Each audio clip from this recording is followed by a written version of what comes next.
What up, bro?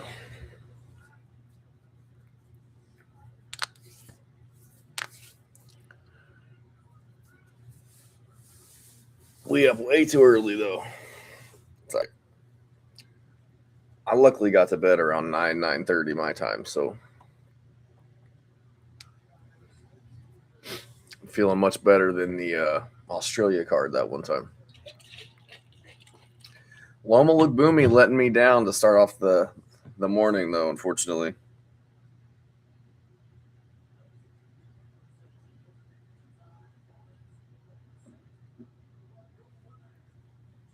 Jacqueline Amarine.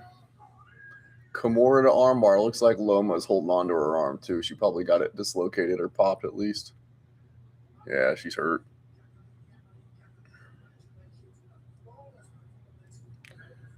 You picked Amarine? Yeah, that's a pretty solid pick. Not a bad pick, given Almarine's last performance against Tainara getting taken down. I just thought that she'd do a little bit better than that. I've seen her do better than that before, and didn't like how Amarine looked against Minoue last time out. But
Luke Boomy is getting better on the takedown defense in her ground game, but Amarine is just really good there. Yeah, that's like the only thing that she's good at. Her striking just she came out pretty good there though. Stormed her, put her against the fence, got her down. I was trying to figure out my stream. I was having some issues. I don't know. It looked like Luma defended and was on top for a second there, but then she got onto her back. So if she could have survived at least the first round, she might have done a little bit better. But Amarine coming out hot round one is not a recipe for success against Loma. Or for Loma.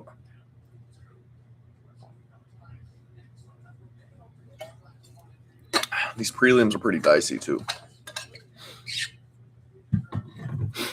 Obviously, Loma and Jacqueline, there's a lot of film on them, but like these guys, Zhu Kangji and Rodrigo Vera, a lot of people we've never seen in the UFC before. So, well, she dove for the legs, and Luke Boomy didn't expect or have an answer for it. Okay, well, you would think that she would, given her last two fights.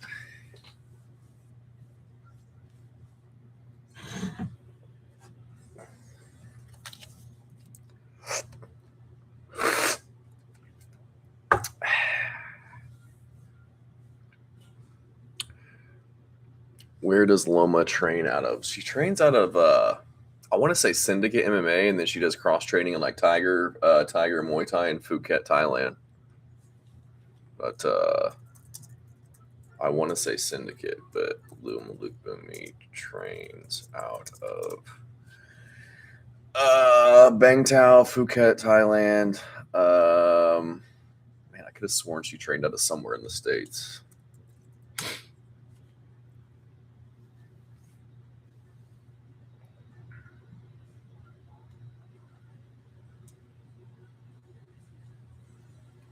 Luke Boomy Muay Thai gym out of Thailand. Maybe she just trains out of Thailand.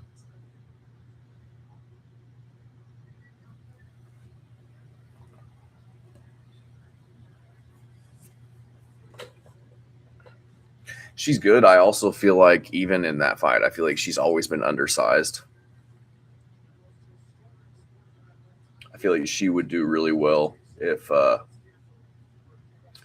the UFC had like a 105-pound division, like an atomweight division, I feel like Luma Lookboonmee would do very well there, but she's always kind of undersized. I feel like 5'1", 61.5-inch reach. Like I saw her at the weigh-ins yesterday. She looked like she was barely hurting at all. Whereas Jacqueline was really sucked in and everything. So always going to be at a size disadvantage. If the UFC had atomweight, yeah, for sure. She would that'd be a good weight class for her. She can't hang with these fighters that are much more physical, but like are already technically better with the grappling and the wrestling, and then you add on that they're 10 to 15 pounds naturally bigger, especially at proportionally at that weight. That's like a 10%, 10% that'd be like somebody being 20 pounds bigger than me, 30 pounds bigger than me. Rodrigo Vera, 21-1. Even weighing in, she doesn't look depleted yet. Not at all, dude. She looks like she woke up and had a McDonald's breakfast sandwich and stepped on the scale.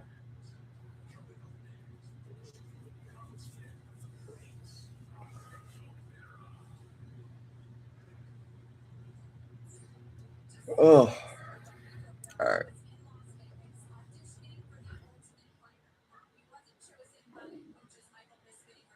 Dude, I would love to go to a China card, though. That would be fun.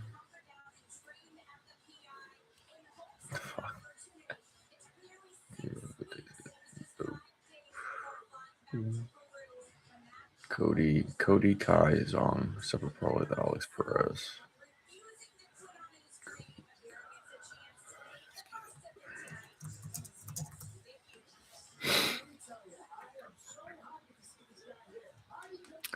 Even China would be pretty rad to go to, dude. I saw this post the other day with this dude. He was like, if people went to China, I think that they would there'd be a civil war in America just because they would realize how bad or how good we could have it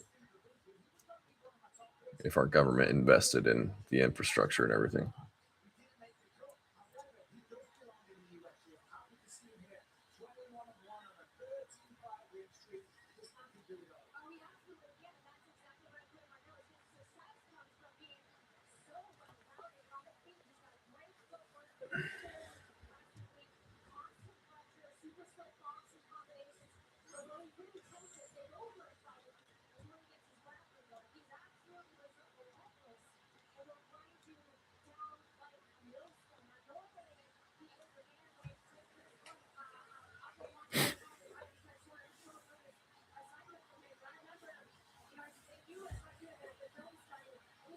No, we're too worried about other things.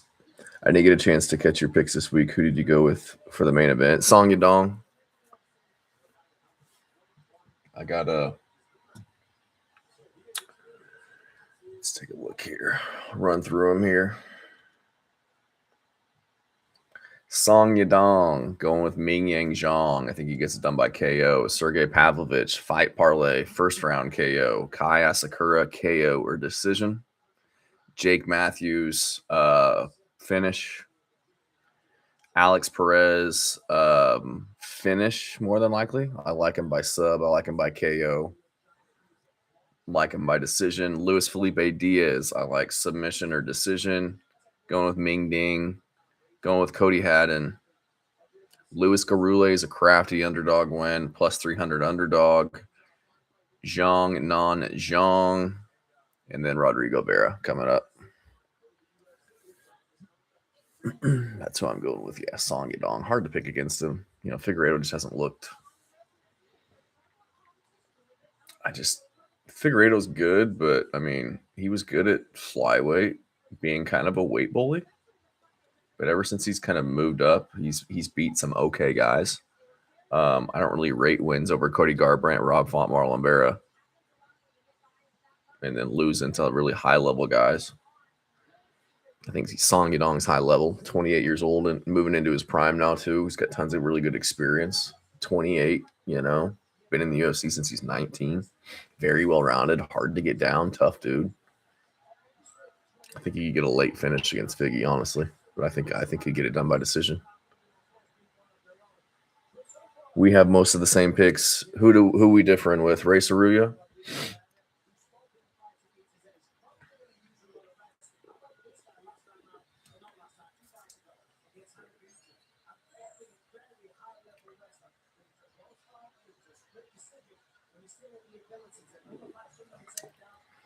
Yeah, you went with Ray. Yeah, smart move. He's my I mean Loma was a small dog maybe. But I think Rodrigo Vera, I think that's evens. He took it on short notice, but yeah, Garule is my pretty sizable dog for the card. I just think Ray Saru is just a wrestler. I like Luis Garule's anti-grappling, so experience. Just fought. Saru is still pretty young too. Garule's in his prime.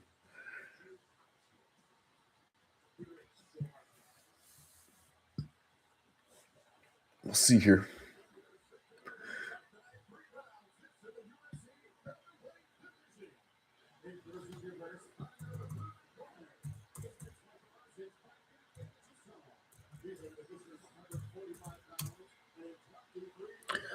Zhang, Sergey Kai, Matthews, Sumaderji. Yeah, I've always liked Sumaderji. I just always thought if you could grapple and strike, you give him some troubles. And I think Perez is an absolute dog. Lee, who's Lee? Yisak Lee. Dude, I didn't like what I saw from Yisak Lee, but again, I couldn't find a lot of footage on him. Haddon. I think Haddon's the truth, dude. I think that guy's got a lot of potential. He's supposed to have several fights. He kept falling out for injuries.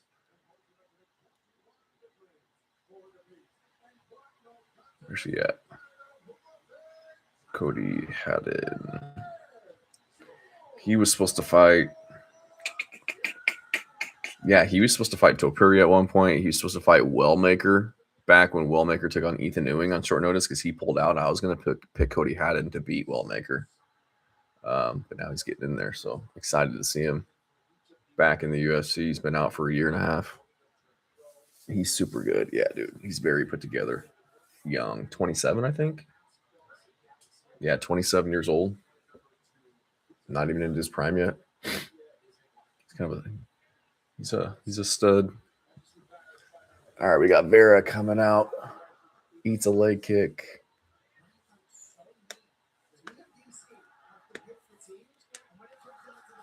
Yeah. Against Wellmaker would have been a good one for him. Yeah, I think so. Can you hear my stream through the mic? Can you hear my TV? Again.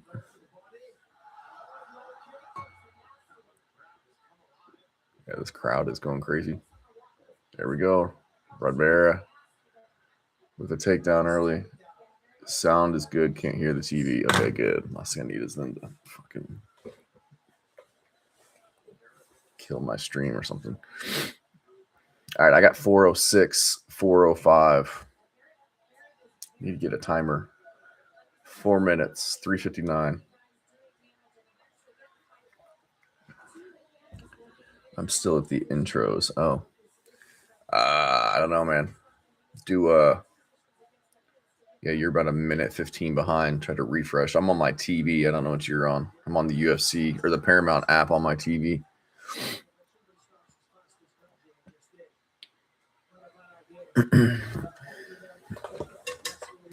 Vera's on the pressure, though, taking the center, pushing him back to the black line.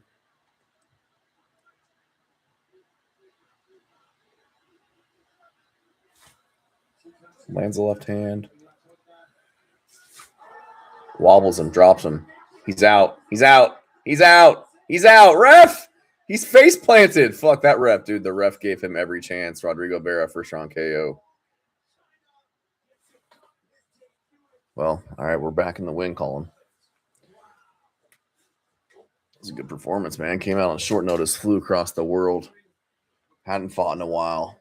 Knocked out the hometown kid. Man, that ref gave him every chance.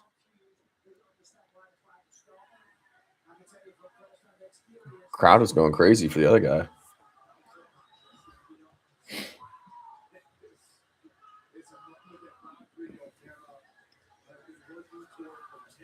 That dude's probably on cloud nine right now. Get his chance. Everything stacked against him, gets the win. Those guys from Peru are shown to be legit. Yeah, dude. Some of them, oh, nice left hook. Wink. Sometimes they only fight on like the South America scene. Like you'll have some of these guys they'll have pretty good records, but you'll see that's what I didn't pick Juan Diaz. I thought he was good, but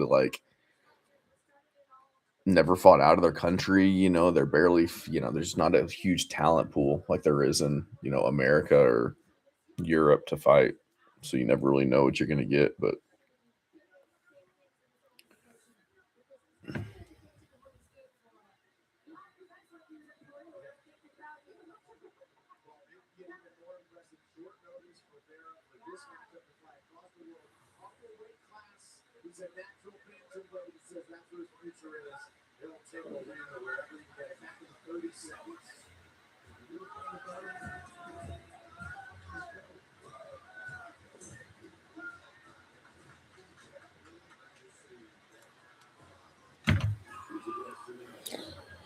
good for that dude. All right, we 1-1. Made two 250-50s, maybe small dogs to start the night, day, whatever you want to call it.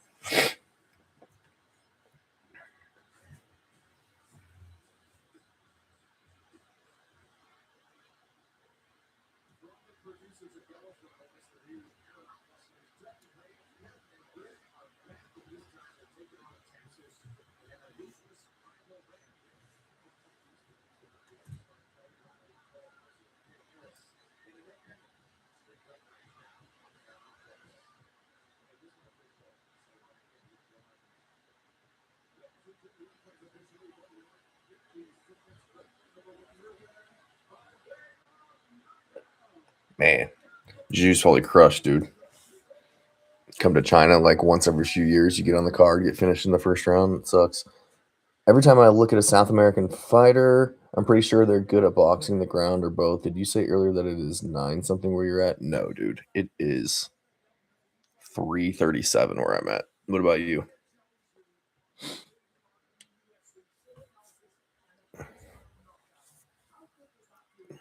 No, I said that I got to bed last night at 9:30, luckily. So I got 5, 6 hours of sleep, but was not the case for the Australia card that started at 3 a.m. a few weeks ago too. 4:37. Yeah, you East Coast. Yeah, I'm in Kansas, so Central Time.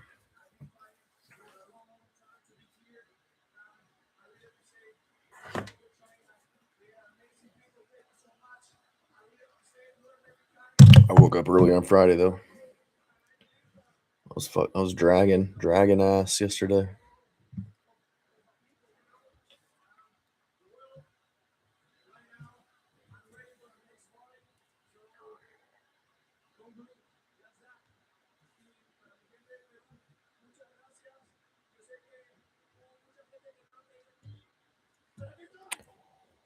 I'm usually up at 4:30 most weekend mornings. I wish I was. I used to wake up at 4 every day, 4 a.m. or 4 p.m. at my old job.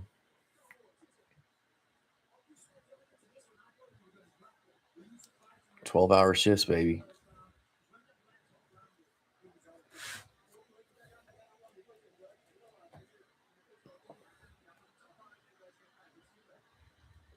I know that life. Yeah, it was awful. Operations manager for Union Pacific Railroad. 10 on, 4 off. 9 on, 5 off. Working nights, 5 p.m. to 5 a.m.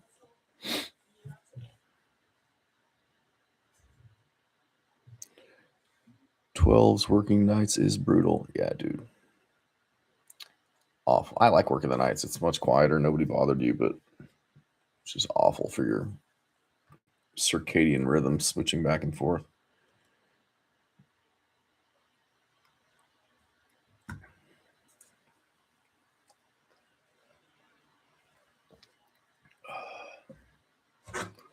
My app is stalling.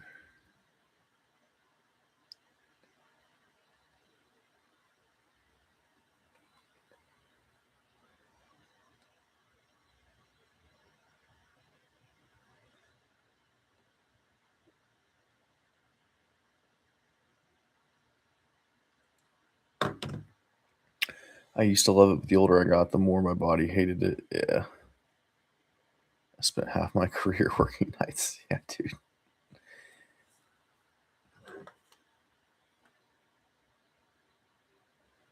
Yeah, it would just suck having to like you get back into a day's routine for your days off, and you'd have to go back to nights. Just like it's just not. I read a study that, or a study, or somebody said that it takes you like 3 years to really acclimate to a schedule like that, and that's if you're consistently doing it. Whereas I was switching back and forth between it. It'd be sometimes working days, then nights in the same week, waking up or getting off work at 5 a.m., having a few days off, and then going back to work at 5 a.m. shifts. It's fucking awful. And pay me enough money to do that shit. So I was like, I'll see you guys later. Going back home. I'll take my chances finding a new job.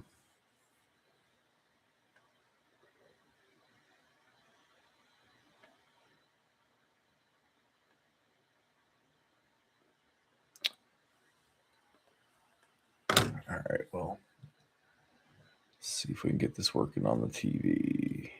What the fuck, dude? No, this shit's working. Close. I wrote a paper about how terrible working night consistently was for a person's circadian rhythm. Yeah, dude. It is not good for you, especially like if you're working a stressful job too. Like my job was super stressful. So it was just like stress, work schedule. I was like, this shit is not worth it. Shit's killing me.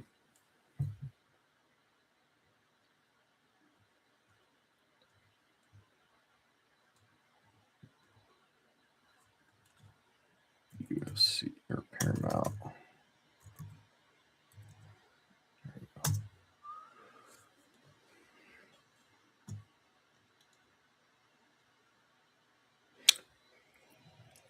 I was military and the stress at times was unreal. Yeah, dude. Well, appreciate your service, brother. What'd you do in the military?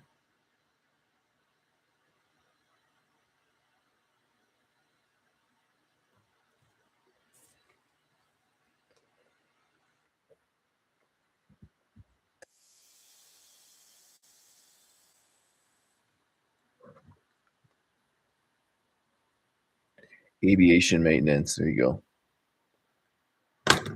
My cousin was in aviation. He's in the Air Force. I think he flew tankers for a little bit. Now he flies commercial. I tried to join the military and drop out of college, but they wouldn't let me because I have OCD. And they're like, we can't let you do that. I'm like, all right, better not try to draft me then. I was Air Force. I worked tankers at one point. Yeah. I don't know why this isn't working on my TV.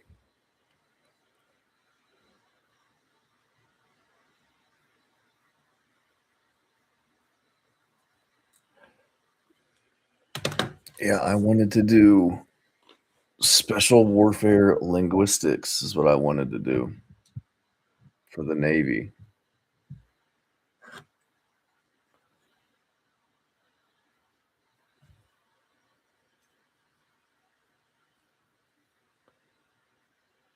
was going to drop out after my sophomore year in college and then come back later once I was done. But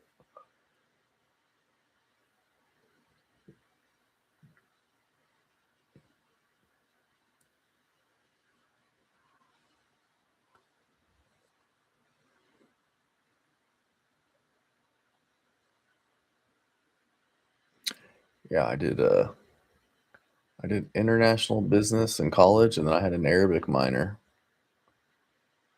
So it's like 4 years of Arabic, Middle Eastern minor.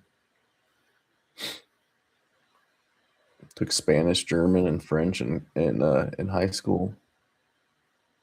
It's all about the languages. It's just not working. All right, we'll come back to it.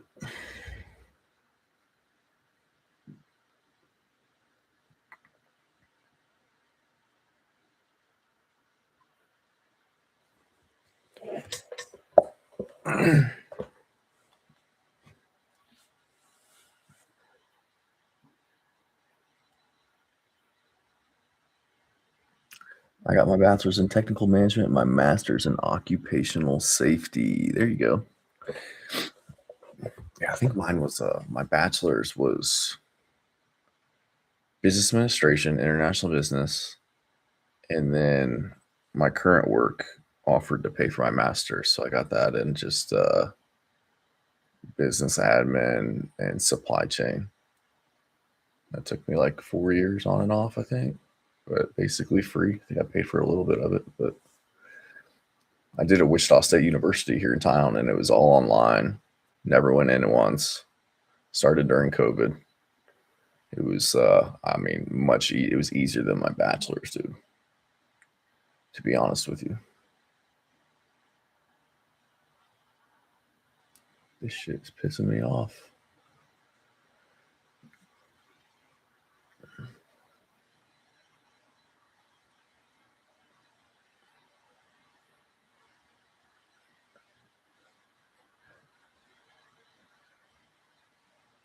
My master's was way easier than my bachelor's. Yeah, dude. I think people think that it's like you're going to have to write a thesis, dissertation, and especially post COVID, I feel like the requirements dropped too, just because people weren't spending money or wanting to do it. So like, I remember when I first tried to get in, I had to like take the test. I forget what that test was, GMAT or whatever, and I had to do all this other shit. And then a lot of it got waived to reapply later when I actually wanted to do it. I only did it later because they offered online because of COVID. I was like, I'm not going to go into class and do this shit on top of having a full-time job. I was like, but if you do it online, I will do it.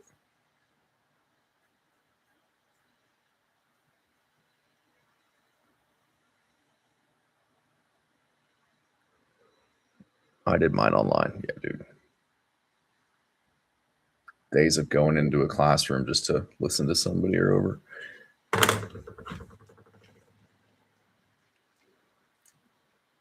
You got Zhang in this one? Are we fairly confident on Zhang?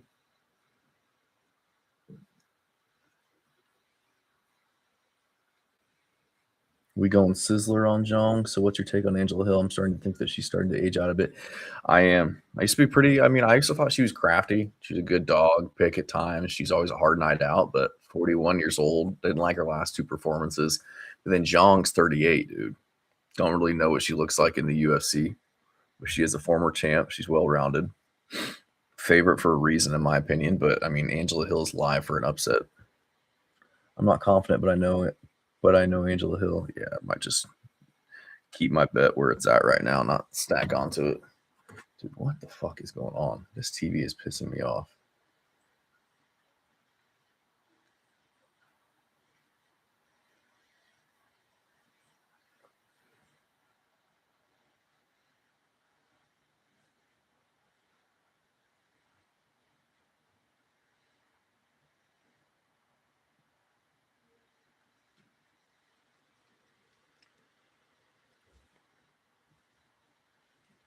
She's crafty, but her output isn't what it used to be. Yeah, I feel like she's kind of slowed down too, and didn't have a lot of pop in her shots either. She's always been 50-50. I mean, she's had some split decisions not go her way that maybe should have, but I mean, 18 and 16, she's beatable for sure.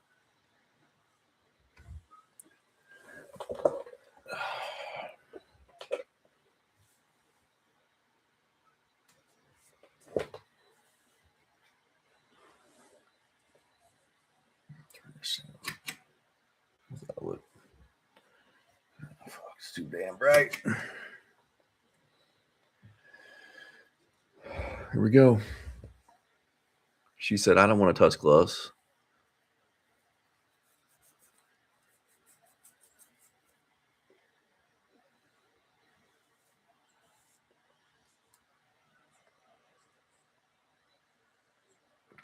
She put some combinations together. Zhang is nice left hand. She gets wobbled. I think she's just tripping off the leg kick, but we're at 440, 438 right now. Hill in the clinch.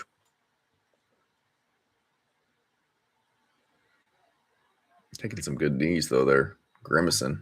Visually grimacing from Zhang. I have this, one of my subscribers always says that I get females MMA wrong and that I don't know females MMA.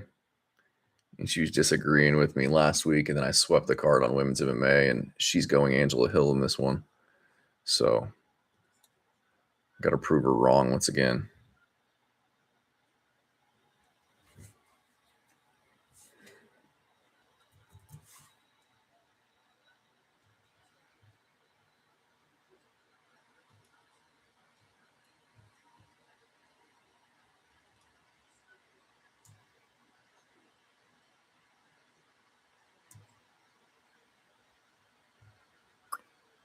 She's crap, yeah.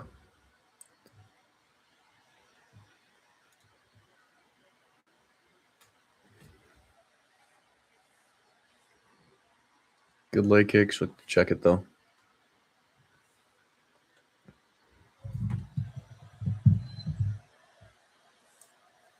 Angel Hill's coming out. I mean, she's looking to put some offense on her, making it gritty, working in the clinch. She's looking good so far. These knees are hurting her. You can tell. Zhang's got to get out of the clinch. She's got to get to separation. She looks like she's getting frustrated, but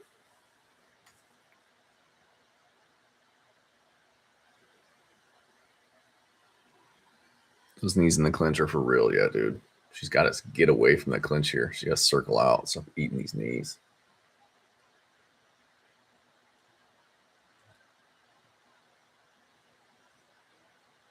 Oh, she's trying to drag her down now.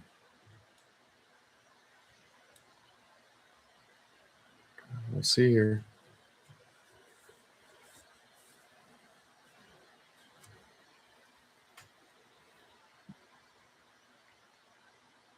Zhang's got to get on the pressure here. Get going forward a little bit.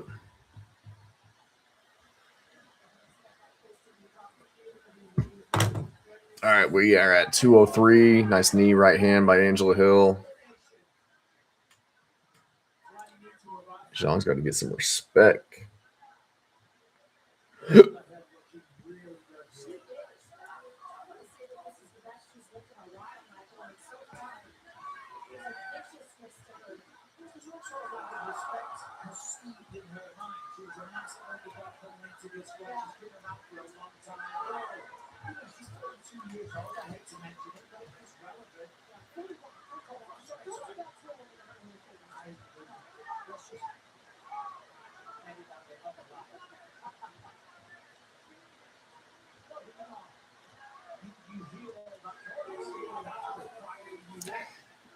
Zhang's just like keeps shaking her head but not doing anything about it.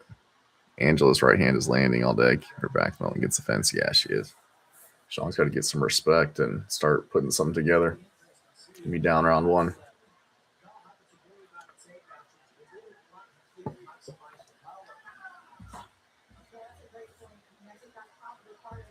Nice knee from Hill. Ooh, and a head kick. Stop screaming and do something, Zhang. Ooh. It's a good fight, though. Zhang looking to spin.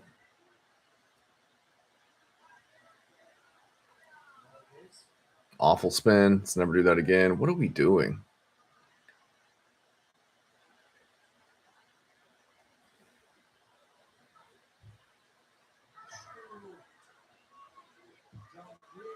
Zhang needs to get a, yeah, I was going to say get a takedown to end the round, but I think that ain't going to seal it for her. Well, not looking good for Zhang here. She got to figure something out.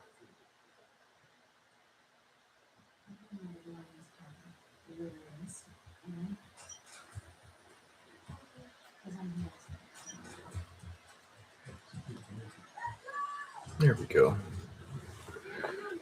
All right. Hill 10-9. Yeah, for sure. How's the volume? Can you hear my TV now?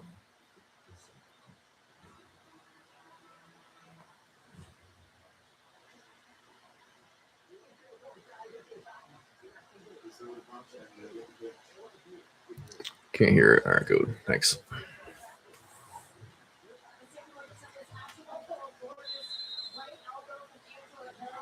I think it's those knees. I think she was just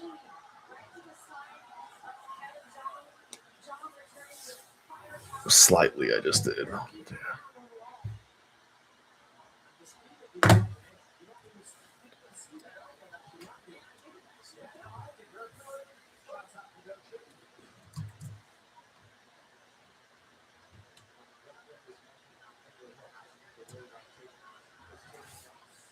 Zhang might need to get a takedown here. Do something to mix this up.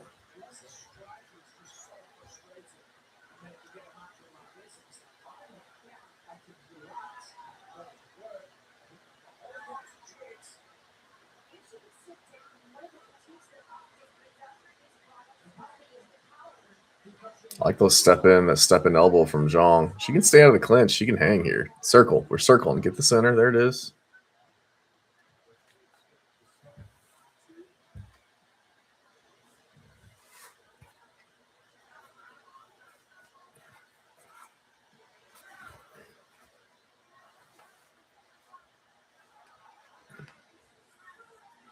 Zhang needs to extend her combinations or dig for a single leg or something. Yeah, she can just do these one hitter pot shots every once in a while and mix it up with like at least threaten with the takedown to keep her guessing. I don't like her spinning attacks, but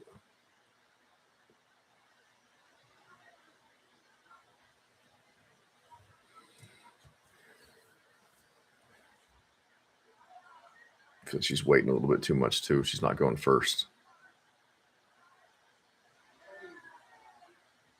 And then she does that shit, and then she gets hit more. It's like, what are you doing, dude? All right, we're at 325.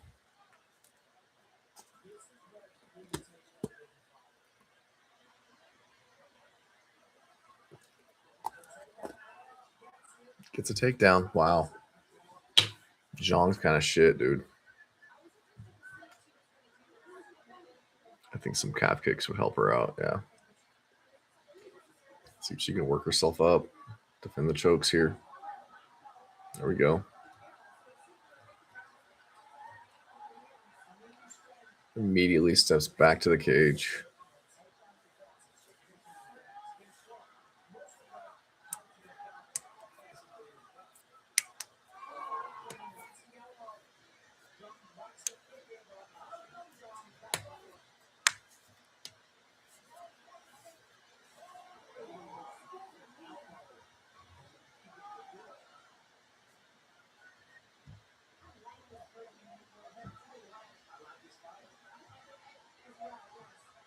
Nice step in elbow from Hill, yeah. And this Zhang, she just responds and just acts like nothing's hitting her, but she just like can't get anything going right now. She's not doing enough. She's just throwing one punch at a time. She's reacting to everything Angela does.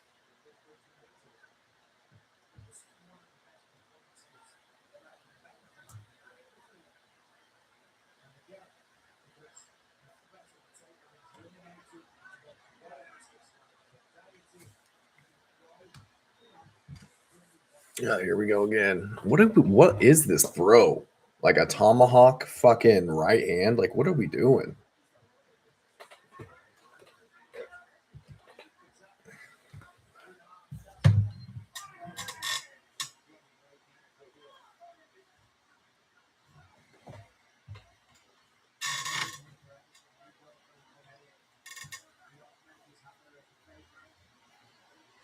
Another spin.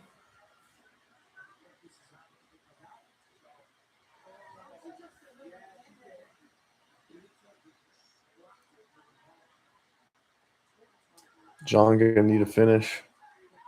That's what she needs though. She needs to get busy. Throw multiple punches.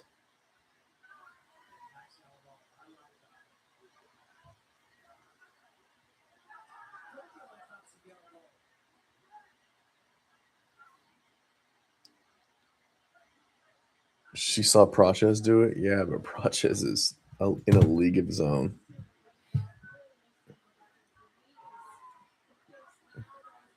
Fucking standing guillotine here. That's locked in, dude. It's on her chin now.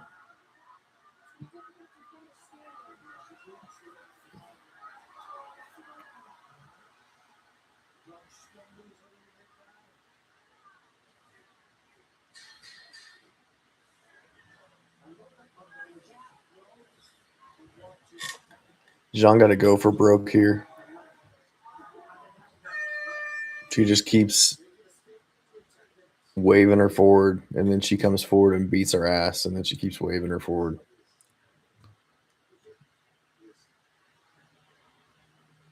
Yeah, high elbow gilly. Yeah.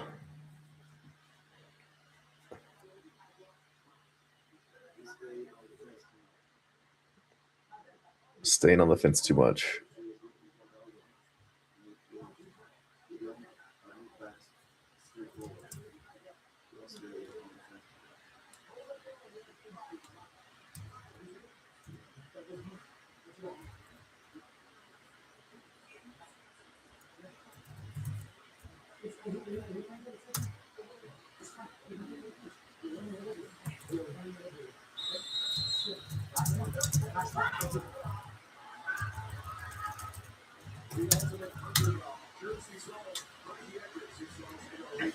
Angela's first in almost every exchange. Yeah. The other girl's just waiting for her, just reacting.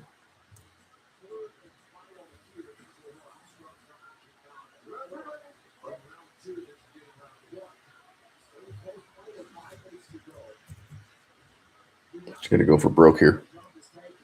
She just sits there on the edge. It's just like Angela doesn't have a lot coming your way outside of these knees.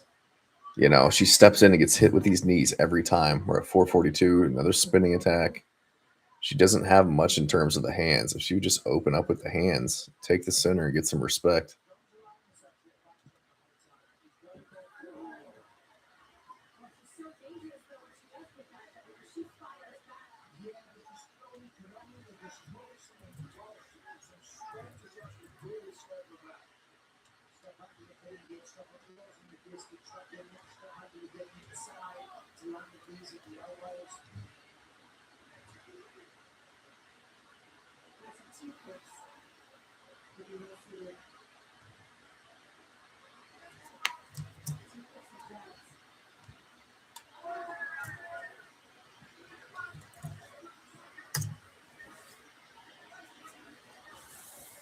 $352, $350 right now. She's got that single naked unset up left hook that she continually throws. Zhang is also throwing these reactive punches with only dude. She's not even like stepping into him, putting like zero torque behind him at all. There's that tomahawk right hand.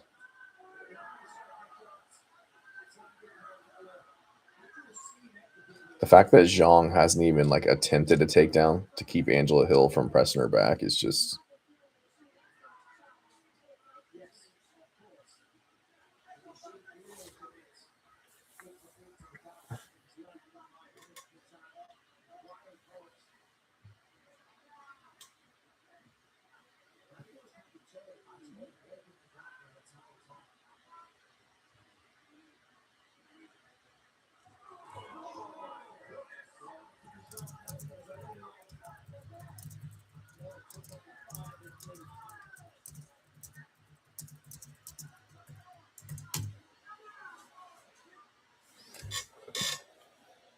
Angela has thrown the left body kick and a few knees to deter takedown. Yeah, that step in knee, she's landed it several times too. So yeah, that's a good point.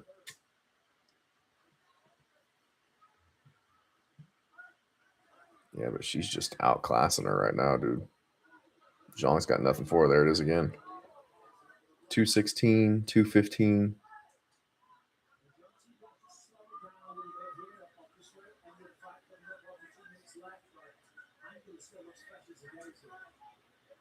Yeah, Angela can do this shit all night. You're not shooting takedowns on her. You're not putting any offense out there. Like, Fuck, man.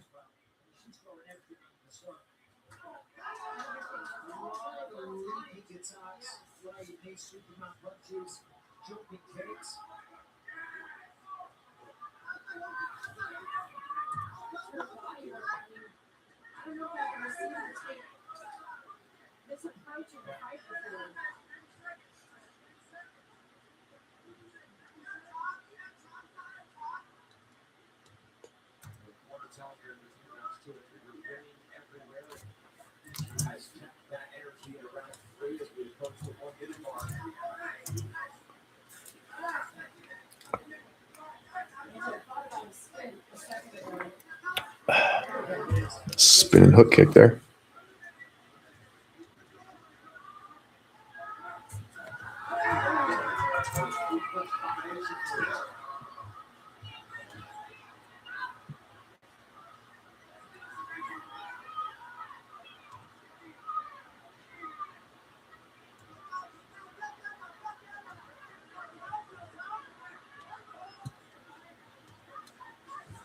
Gets her down again.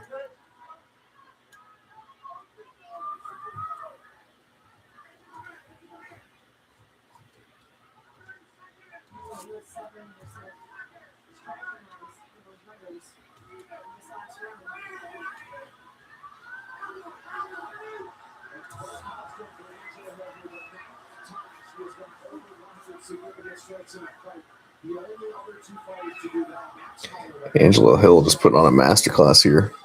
She really proved me wrong. Her output was pretty outstanding this fight. Yeah, dude, she's just putting it on Zhang. Zhang's kind of shit, dude, honestly. And there she is, just waving her forward to beat her ass. Unreal. What an awful debut by Zhang. She had nothing. Nothing for Angela Hill. Absolutely nothing.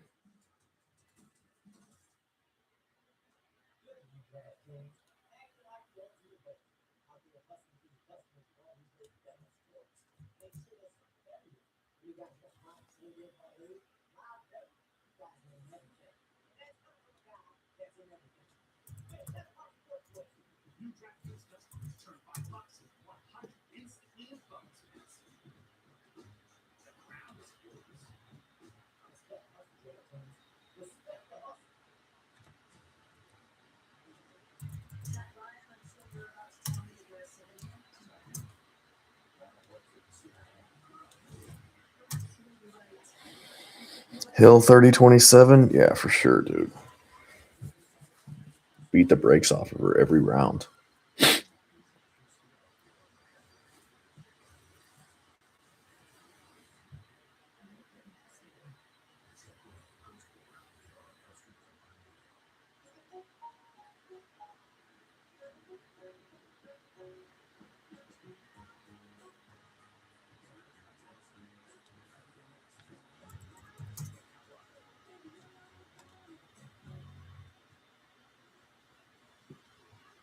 Tom Hardy, Pierce Brosnan, and Helen Mirren star Guy Ritchie's Mobland, a high-octane action series that explores the great underground world of the British mob scene and the chaotic family at its center. Catch up on every episode of Mobland now. Get ready for the new season coming soon. Over on Paramount Plus. We'll make it official, Joe Martinez. Well, ladies and gentlemen, after 3 rounds, we go to the judges' scorecards. All 3 judges see this fight 30-27. Your winner by unanimous decision, Angela Overkill Hill! Man. I'm here with the winner, Angela Hill. 2-1 favorite, guys. What a performance. Honestly, she had a pretty dynamic attack, leg kicks, body shots, and takedowns. Yeah, dude, she very well-rounded approach to that fight.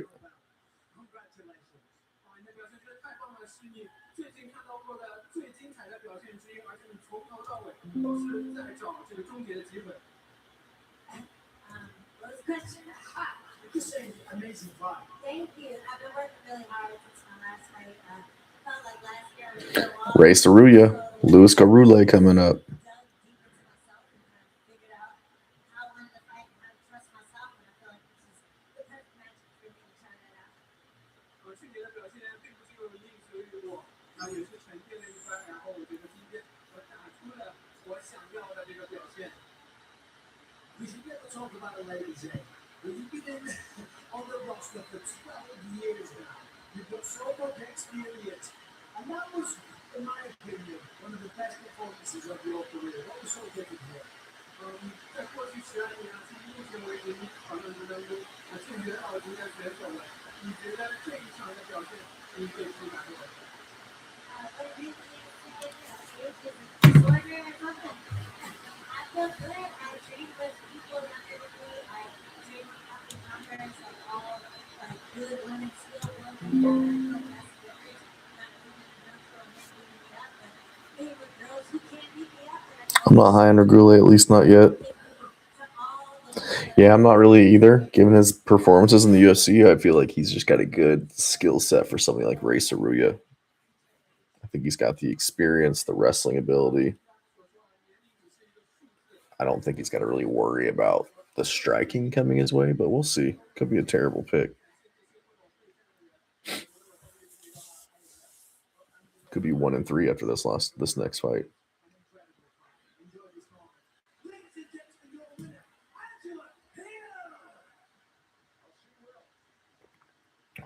I'm just not very high on Ray Saruya, so we'll see.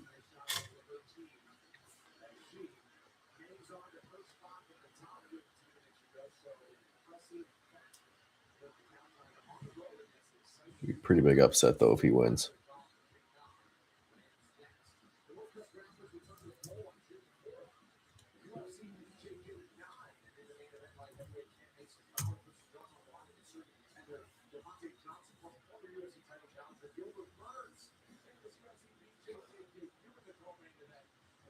I like Burns doing just jiu-jitsu though.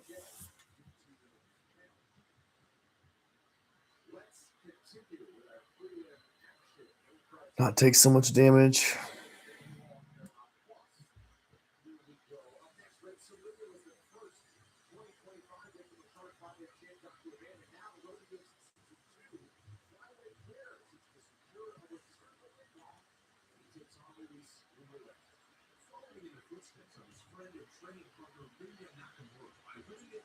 Season 2 of Rogan UFC.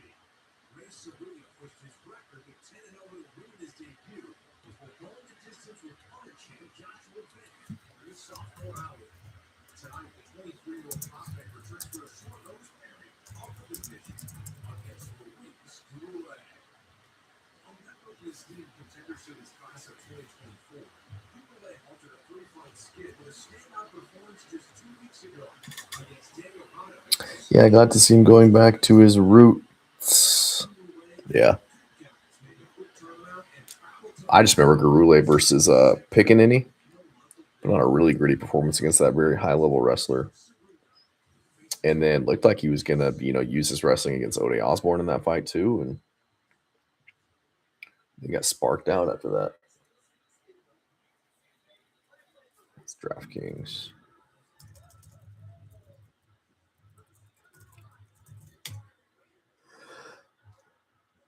Fuck.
Have you seen the latest round of UFC releases? I think I did.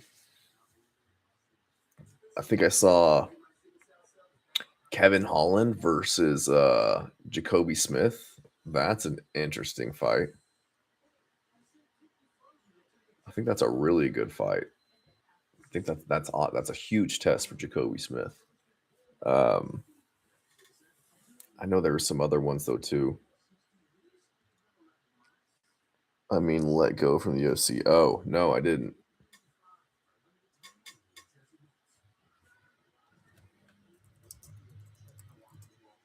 UFC releases. Who'd they release? Or Dana White just brutally cut 4 more fighters from the UFC. Is that what you're talking about?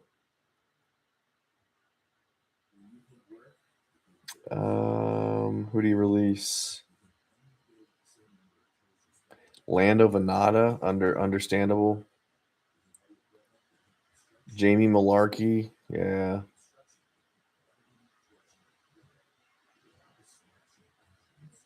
Vince Morales, yeah. 0-4 since coming back. Miles Johns. Wait, final name was. They'd released Daniel Marcos?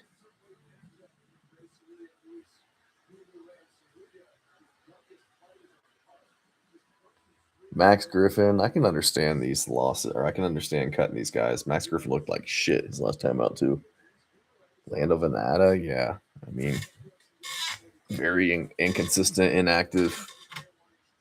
Jesus Aguilar? They cut Jesus Aguilar. Really? Why?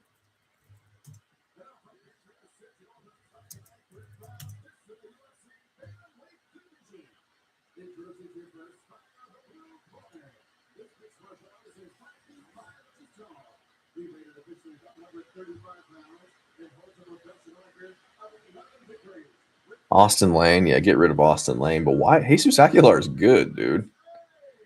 I know that he pulled out of this most recent fight with Ray Saruya, right? But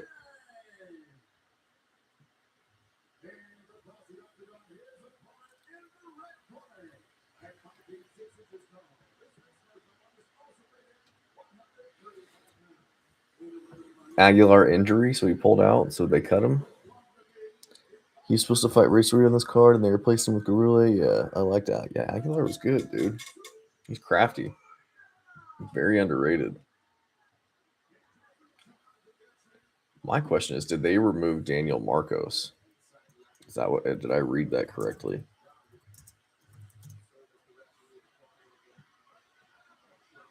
Yeah, they cut Daniel Marcos, bro. I don't get it. Dana White just.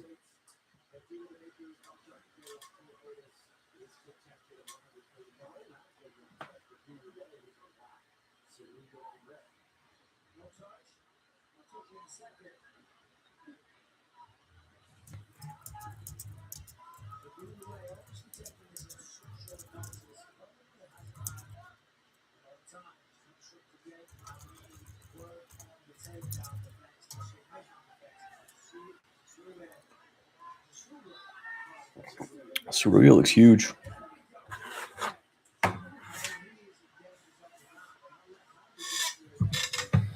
Austin Lane was in the UFC longer than I would have thought, dude. Yeah.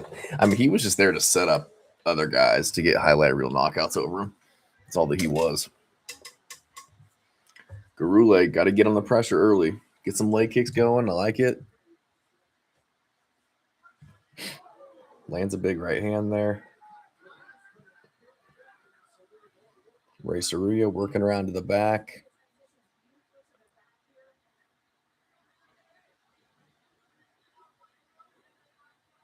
That's a illegal kick to the head.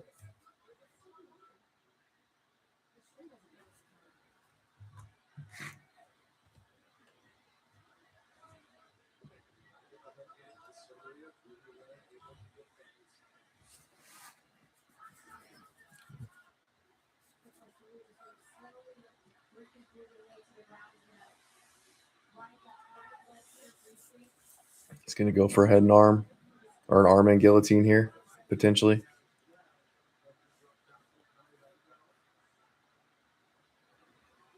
He was super athletic, but just didn't translate to combat sports. Yeah, he was a big dude and played in the NFL, I thought, but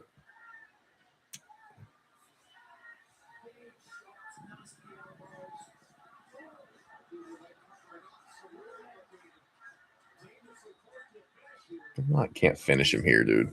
He ain't doing shit with those strikes.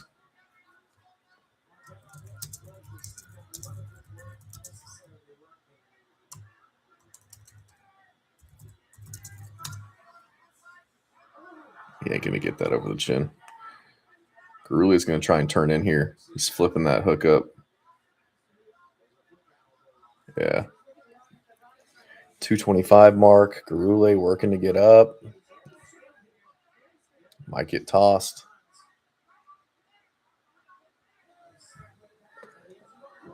Oh, I believe he played for Jacksonville. Yeah, I don't remember who he played for. Did he even like play, or was he like practice squad?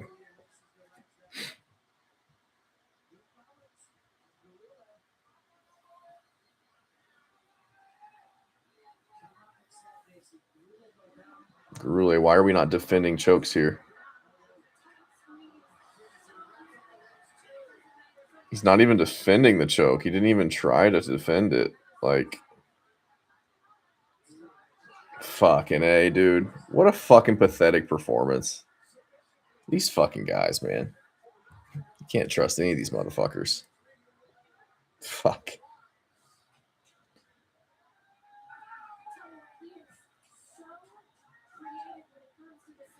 Just let him grab it. Wasn't even fighting the hands. Fuck.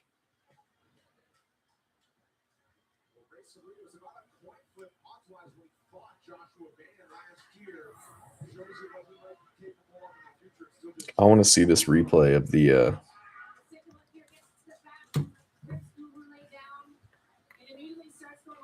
Garule never even. Yeah, dude. Look at this. Not even trying to peel the hands. Like, what are we doing? What are we doing?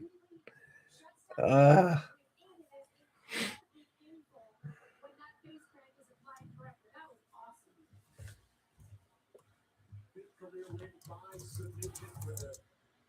the UFC Season 2 winner back in the winner's circle.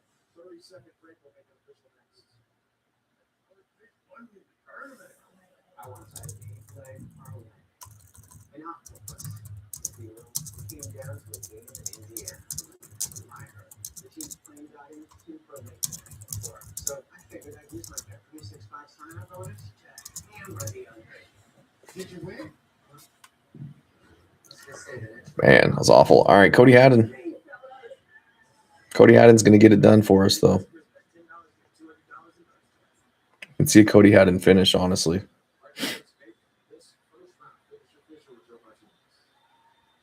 Ladies and gentlemen, the choke submission comes to the official time.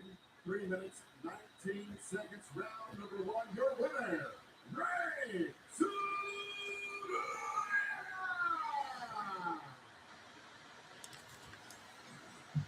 I'm here with the winner, Ray Sarulia, a very quick first round submission. How good does it feel to get that? Certainly given that this is your first fight in over a year.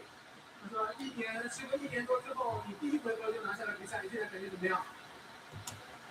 そうですね、チョークをね、この1年、4年の間で、これ決めてたんで、まあ、自信持ったんで、選んでくれると思ったんで、今決めてよかったです。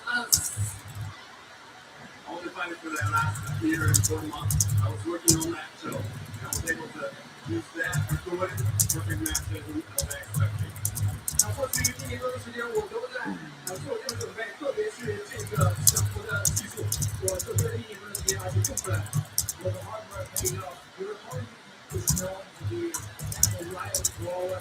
Was that always the game plan? Take him down, choke him out. 对手是一个非常擅长拼拳的选手，你是不是计划着要把比赛拖到这边？ Oh, man, that's frustrating. Maybe I wouldn't be so mad if he would have at least, like, touched his hands, but Like his hands are at his sides. Did he have his hand wrapped? I don't know. Did he have a hand trapped at all? I can't really tell there, but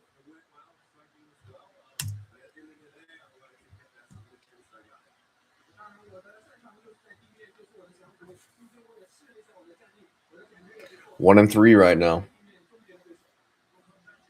I'm gonna lose all my followers, all my members. If he at least tried a 2-on-1, yeah, tried something, dude. Tried to at least peel the arm off the top of his head, but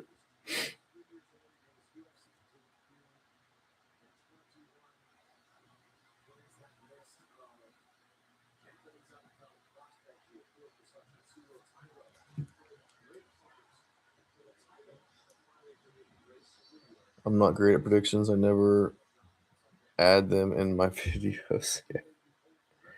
It's a hard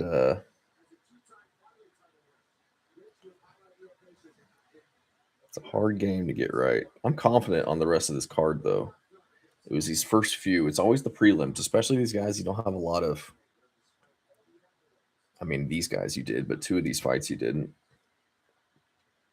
But I like Haddon, Ming Dean, Luis Felipe, Perez.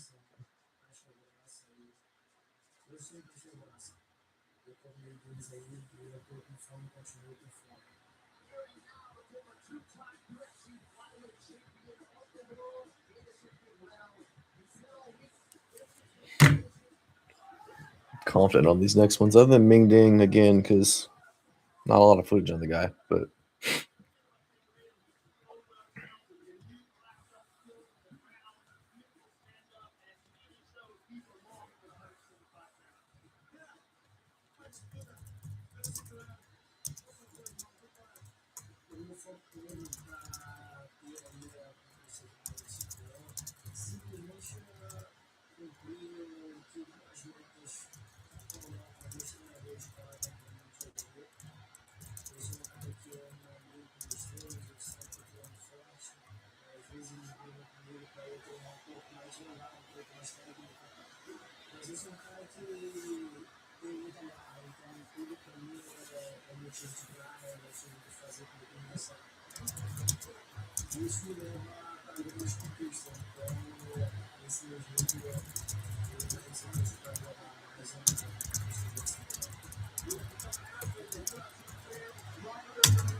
I wonder how much longer Figueiredo is going to go before he calls it a career. I think he's 38 now. Yeah, I think he's going to be like 39 coming up. Yeah, he'll be 39 in December. Yeah, especially if he loses this one. But I'm sure, I mean, it's not like he's taking tons of damage. I'm sure he's making pretty good money. But we'll see.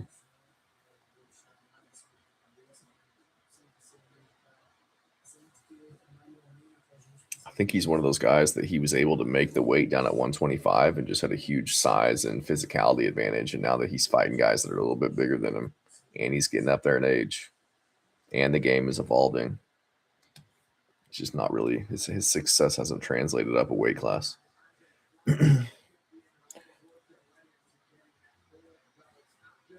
would imagine, but if he loses this, he's going to be gatekeeper status. Yeah, I mean, you could almost argue that he's gatekeeper status right now, and that's why they're giving him Song in front of China. I think they're really using this to start to build Song Yadong now that he's starting to enter his prime. Got a lot of experience, very good everywhere already. Not a lot of holes in his game.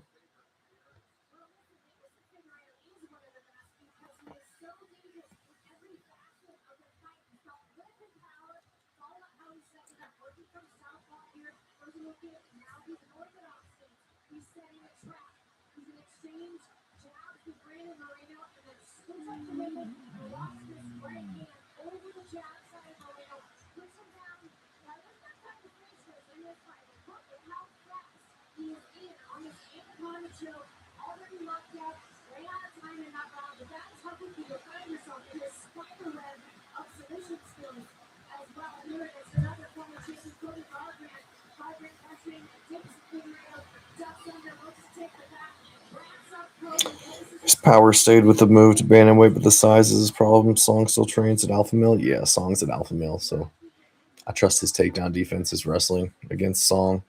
He got taken down a few times, like Ricky Simone, but he's able to get back up to his feet. Petr Yan was able to get takedowns on him, though, too, to win rounds at the end of the rounds, but that's Petr Yan.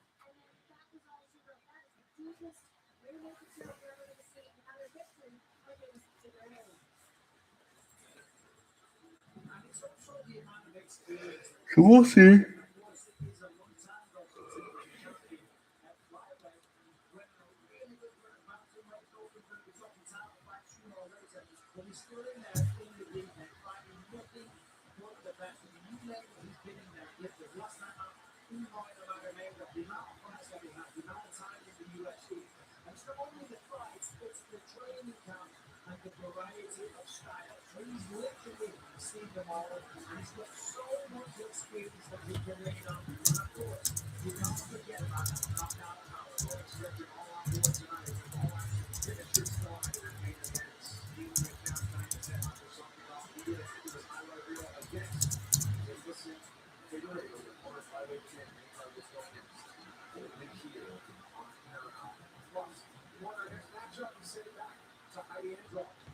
The thing I like about these fight night cards is they move through them pretty quickly. It's those numbered cards, dude. It'd be like 8-9 hours.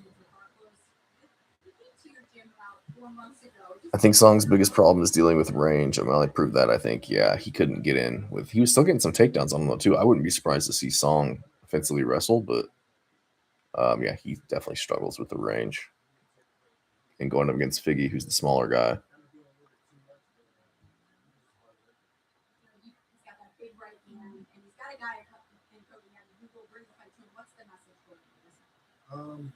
Like he likes to fight well, but we don't have to go crazy. Pick our shots, lay him out, and then go for the 100K towards the end. So. It's always a bonus, right? I love that that's a part of the game now. Thank you so much, Dakar. It's a battle of the Song can wrestle, but it's definitely not his preferred way to win. Yeah, stand and bang, sprawl and brawl.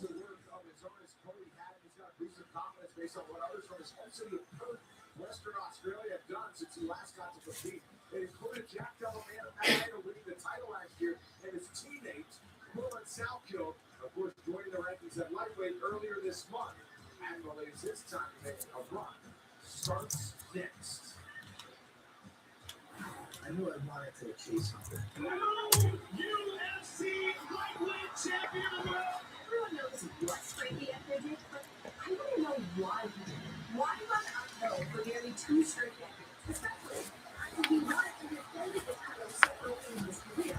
What does he know? And then, eventually, we're going to stop. I'm going to alleviate this. This is winning the contest. The UFC fanatics are going to go. 在2011年底的时候，我给他发了一个邮件，说想在训练上他问我的战绩 record， 然后怎么样。然后我在2017年年初1月份的时候，我就训练了。Walking in the wrestling day, and we had a ton of Chinese fighters throughout the years that walked in. I remember seeing him and he was like a real athlete. He knew what he was doing. He was asking, hey, for a game plan and stuff, and who's going to coach him? I said, I'll coach you. He said, oh, you will? Okay. Here he is, Song Yadong. Expectation upon expectation had been placed upon this young man. You can see the first face in the corner. Uriah Faber's got a lot to say about this kid, particularly about his punching power, but also about his adaptability.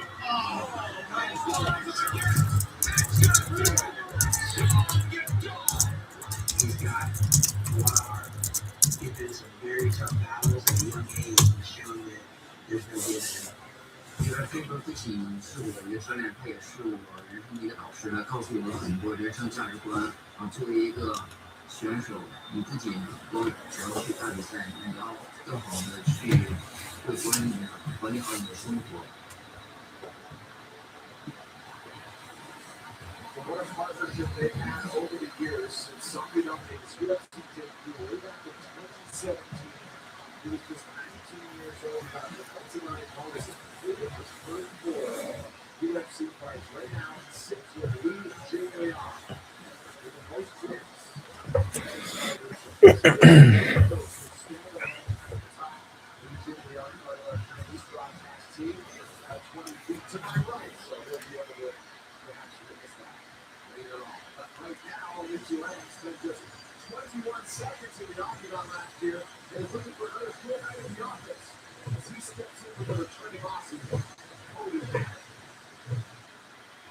With a reputation for being a tough out and a resume littered with supporting evidence, Aoriqi Long has become a fixture in the middle of the UFC bantamweight division.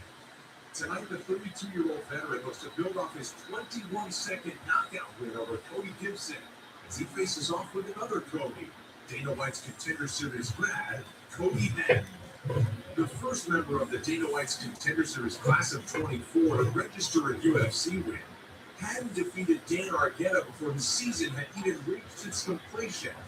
A series of injuries have kept him sidelined since, but now he's healthy and ready to show that his teammate Coleman Salkill isn't the only standout in his gym. Coming up next, the Mongolian murderer Aoriqi Long goes down with I almost hate first round finishes because the filler had to sit through between fights. Yeah, dude, they should. It's frustrating. The UFC is just one big advertisement now.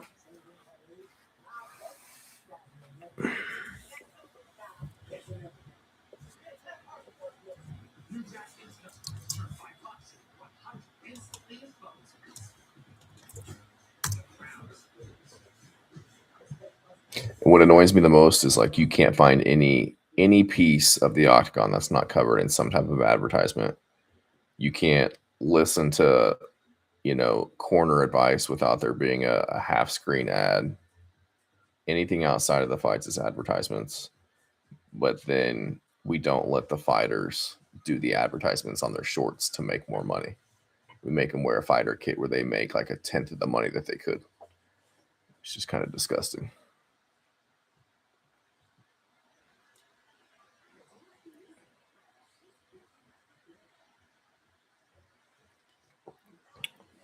Like I want the days of Condom Depot and where those guys could put whatever they wanted on their shorts. And the fighters don't get any of that advertisement tax money either. Hell no, they don't. They already get paid fucking pennies. Condom Depot and Dynamic Fastener, right? Yeah, I forgot about Dynamic Fastener. You'd see those guys over in Russia, they would get like back tats, like temporary back tats of businesses too.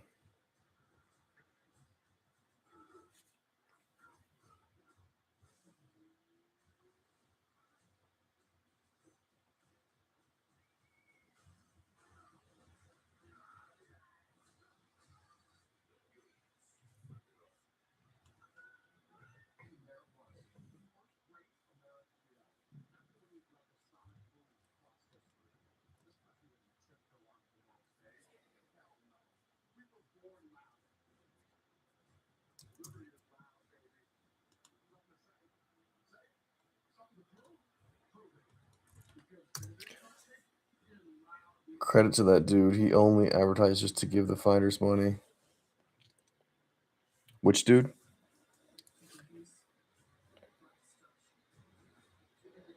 I read an article a long time ago about how the guy that owned Dynamic Fastener only wanted to support fighters because he was a fan. Yeah, good for him.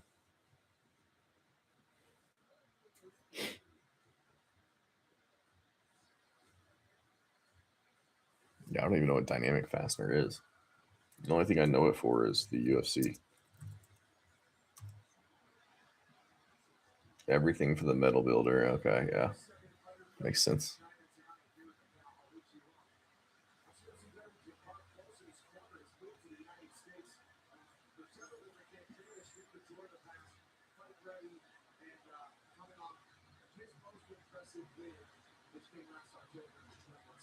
I mean, you want to talk about gaining confidence off the win. 21-second knockout of Cody Gibson is all you need to build upon that momentum. Now it's Fight Ready, a phenomenal camp, amazing coaching minds there.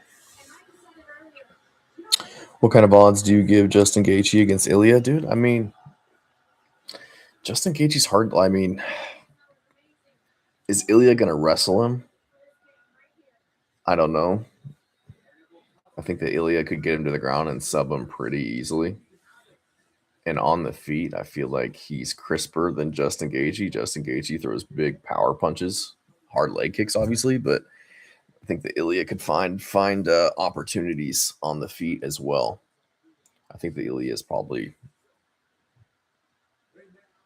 top 3 pound for pound guys in the UFC right now, outside of Islam Makhachev. Yeah. I think that he's very, very good. And we've seen Justin Gaethje lose to lesser competition. I think that Ilya gives Khabib a run for his money. I think that he gives Charles Oliveira. I mean, obviously beat Charles Oliveira, who beat him. Ilya beat Max Holloway, who beat Justin Gaethje. Justin Gaethje's taking some damage. Chin's not where it used to be, getting up there in age. But he's always got a puncher's chance. The dude's a dog, you know. But I would pick Ilya in that one. Ilya said he wasn't going to wrestle him. At least that's what he said publicly. See, but Ilya's the type of dude, if he says that, I believe him. And I feel like I would believe him if he said that. But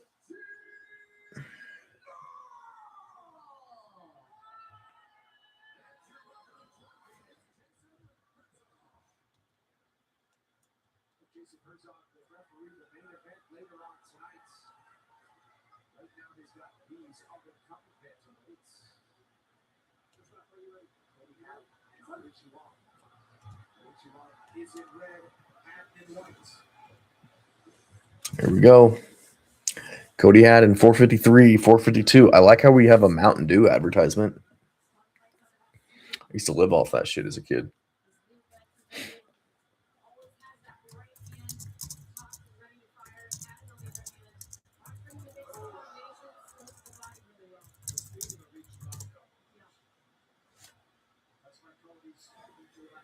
Do the do.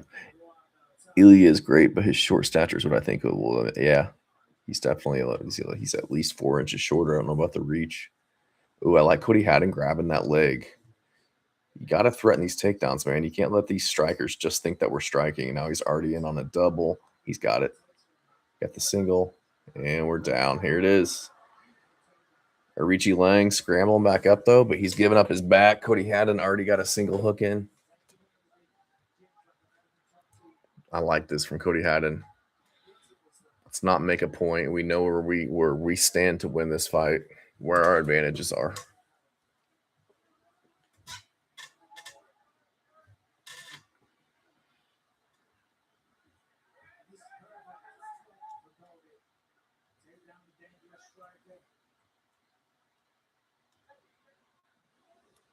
Haddon with good feints and entries here. Yeah, dude, he's very put together.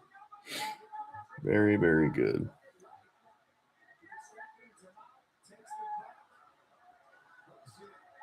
Come on, baby. Get this finish. Let's get back in the win column. Give me some money back. I put 2 units on a Haddon finish here. Why can't Arichi Lang just not defend like Garule this time? There it is. It's game over. Game over. A little flip right here. Haddon trains with Salkild? Yeah, he does. Salkild's fucking elite too. Trying to turn in. Strong hips here. He's tucking that right hand from him too. You need a TKO here. You can't defend.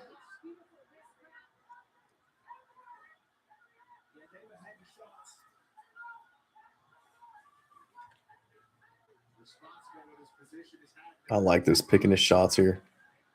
That wrist wrap he's got underneath. Arichi Long can't post up and get up from here. These elbows are going to be nice elbows, dude. There we go. Right.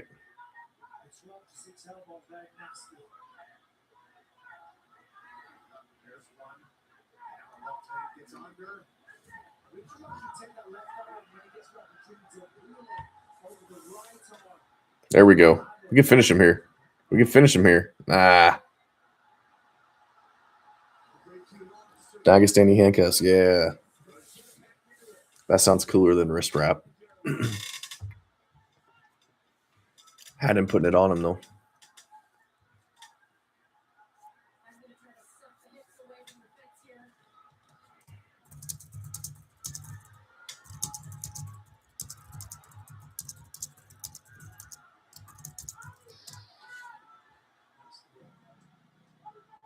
Just beating him up though. Beating him up here on the ground. Gonna pass the guard again here. He can get a finish. He can get a finish here. There it is. Get his back.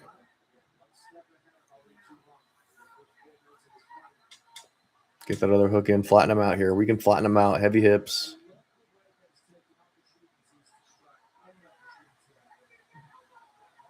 Yeah, Bisping makes a good point. He's not just looking to grapple. He's mixing in the shots, which is helping him move grappling position to position. I knew Haddon was good, but he's showing a really complete skill set and game plan here. Yeah, it's a game plan. It's the fight IQ too. It's like, why would I stand with this guy? I think that Haddon could hang with him on the feet, but there's no chance. There's no point in taking your chances there. He's got it. There's a clear avenue to win here, and it's get this dude to the ground, and Haddon's got those abilities.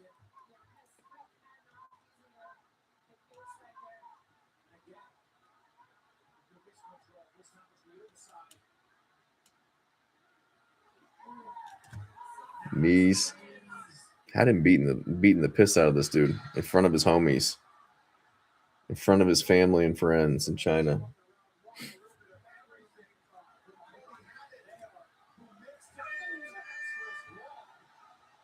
Barely even breathing hard.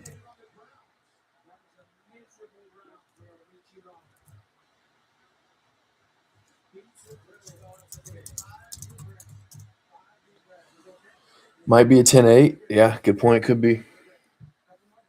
I mean, I think that is a 10-8 to be honest. I mean, to your point, got him down immediately. Didn't really have anything for him. I think they said in the locker room when they were talking to what's his name?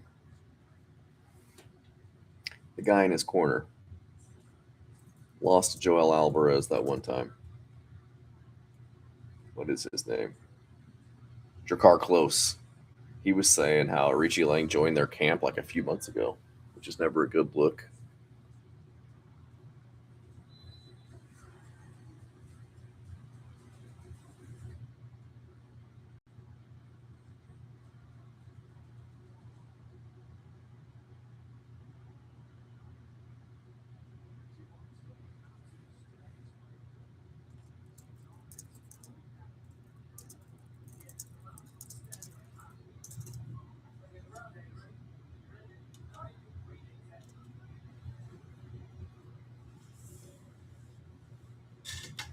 Yeah, Drakkar Close.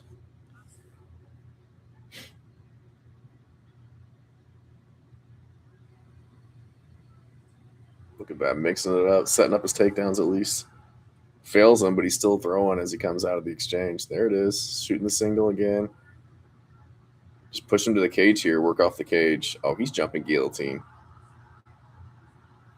He ain't going to get that. He needs to bail.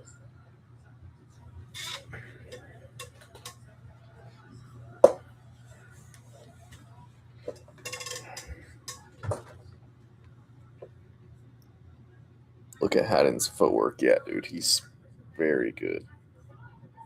Very light on the feet, good movement. I like the way that he strikes before his takedowns as well. I'd like to see a finish, though. This is a very finishable fight for him.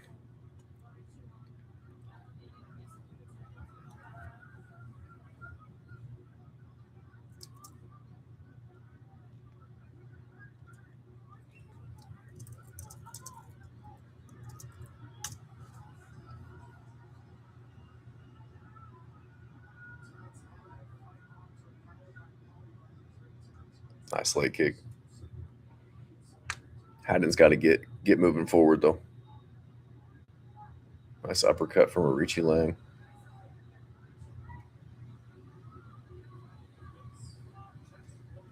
Needs to peel Richie Lang off the fence, yeah. Got double unders here. Dropping down, nice. Trip out the legs here. You can take him backwards. Split the legs, take him backwards.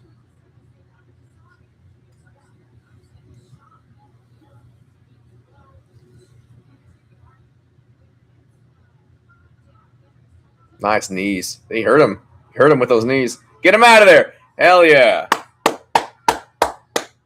Great knee to the midsection there, bro. Got the TKO over the striker. Hell yeah. What a fucking complete performance. I knew I should have went Sizzler on that finish, but what are you gonna do? Get me back in the fucking win column.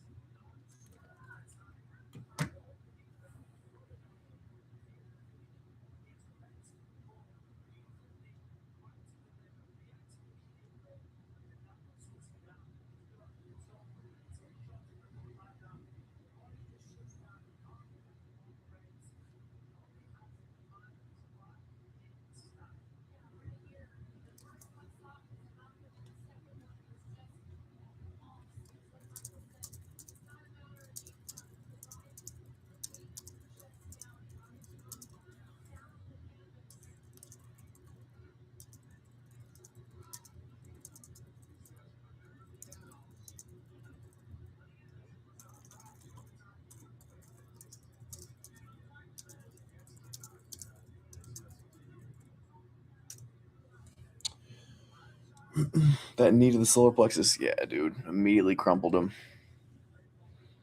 Great performance, dude. Cody Haddon, Quillen Salkill, like those dudes are legit.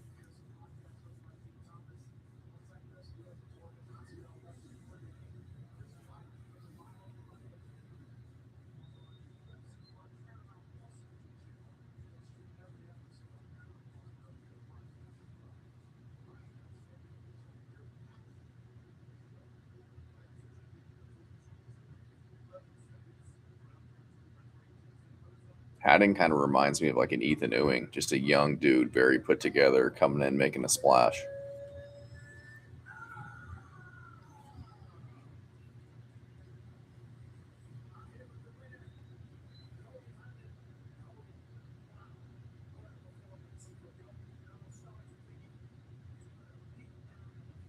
Be right back.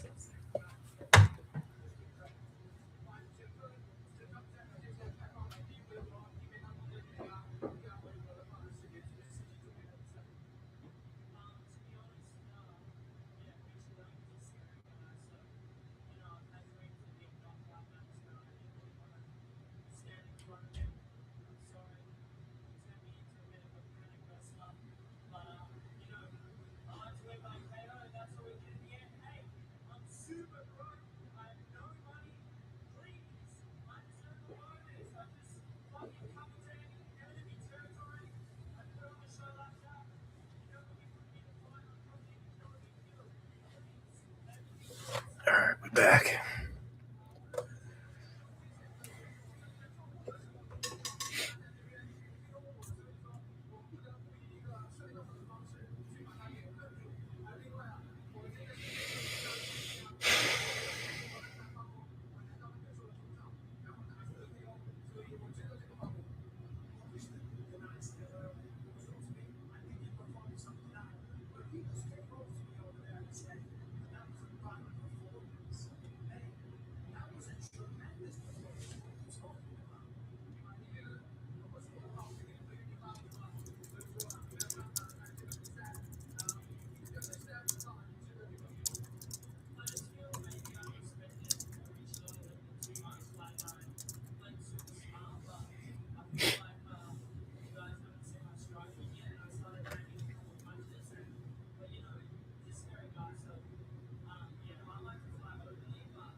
See, like he's like, I'm not going to prove a point. Take this dude to the ground. Ming Ding. Go Ming Ding in this one.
looked like Quill and Salkild's like brothers in his corner.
Yeah, I got him twice in the same spot.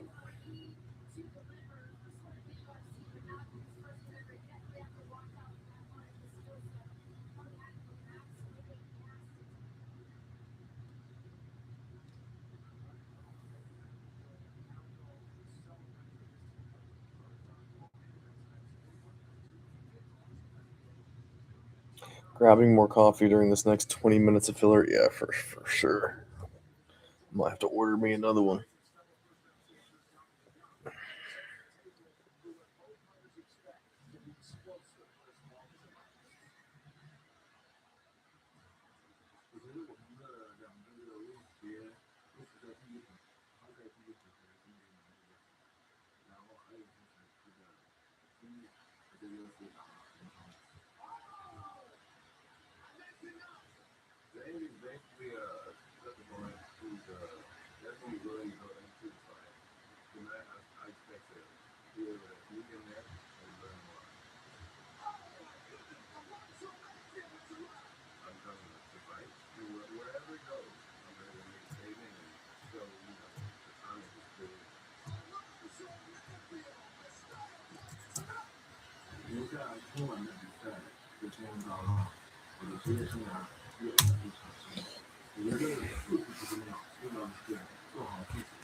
On both sides, UFC average fight time of about halfway through 3 rounds of Alonzo Manfield, chopping down, not even 4 minutes. This is how he does. He squares off Alonzo with a quick shot back to 205. Once again, off the last side of Sunday. Big matchup and another big spot in this whole country for Johnny Young. The three of us were up the outside for his main event in Shanghai. Last August against Johnny Walker. He started as this big prospect in 205 from this part of the world. He could be a superstar.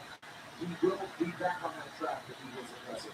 If he gets a big win here tonight, he will be a superstar. To be honest with China, he is a superstar. That's because of the way that he fights, the way that he performs, and the violence that he delivers inside the octagon. 19 wins. Guess what? They're okay in the very third round. I mean, he is so aggressive. What version of Connor do you expect against Max in July? I don't know, dude. If he makes it to it, I'm so sick of hearing about Conor McGregor, but I see him being old and washed, honestly. I don't know. I don't have a lot of faith, confidence in him.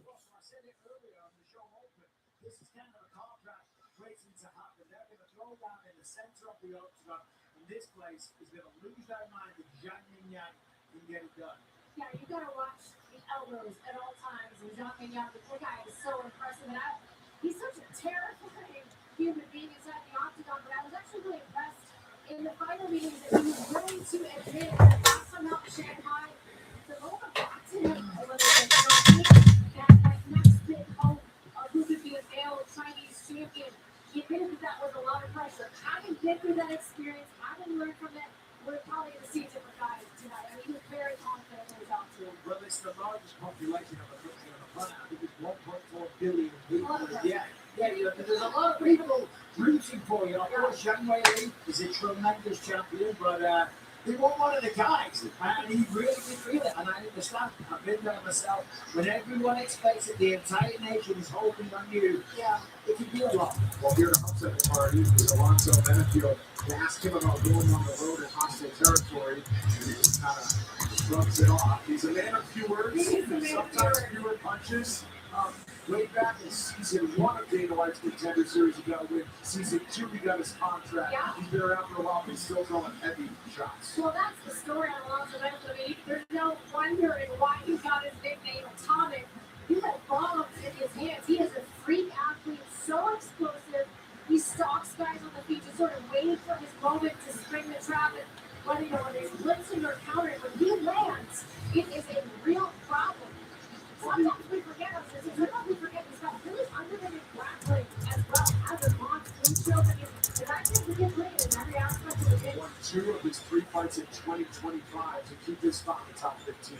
Well, hope to do that tonight. Salting up the biggest betting favorite on the main card. Also, for -600 is Sergey Pavlovich, the third. I don't expect much, to be honest. Max has been so active and is still at the top 10 of the food chain. Yeah, dude. You can just see him eating up his calf, getting on him with the pressure, mixing in the grappling as well, maybe. Or, I mean, the clinch, I would say. But I don't see Connor just sparking out and catching Max Holloway on the feet, especially after being off for so long, off a broken leg. We'll see if he shows up. We'll see if he can pass a drug test. I think he's going to boxing, yeah, for sure. I'm not very high on Jose Souza, but this Ming Ding guy, he's got tons of experience. But again, never seen him in the UFC. So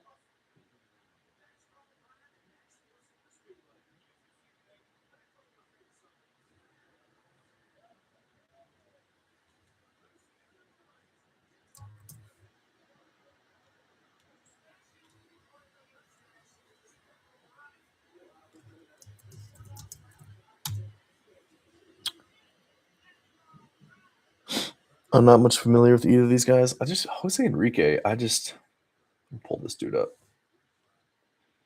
before I put my foot in my mouth.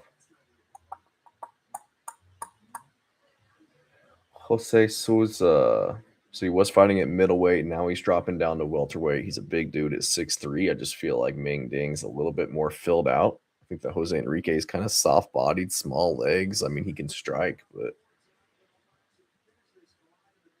just not terribly impressed by him. 8-1. Ding's got 5 times the fights. No super impressive performances from Jose Enrique. No huge wins. We'll see.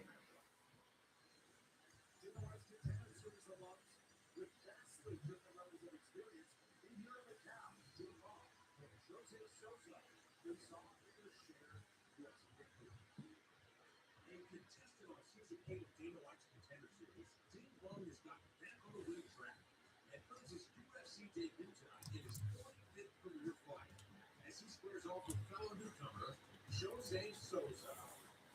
Turning 24 years old last week, Jose Souza makes his first appearance in 18 months, looking to build on his 3-fight winning streak. Representing the famed Nova Unialty, the Brazilian can make his belated birthday celebrations even more special by collecting a win in Macau. Coming up next, Ding Dong takes on Jose Anel Souza.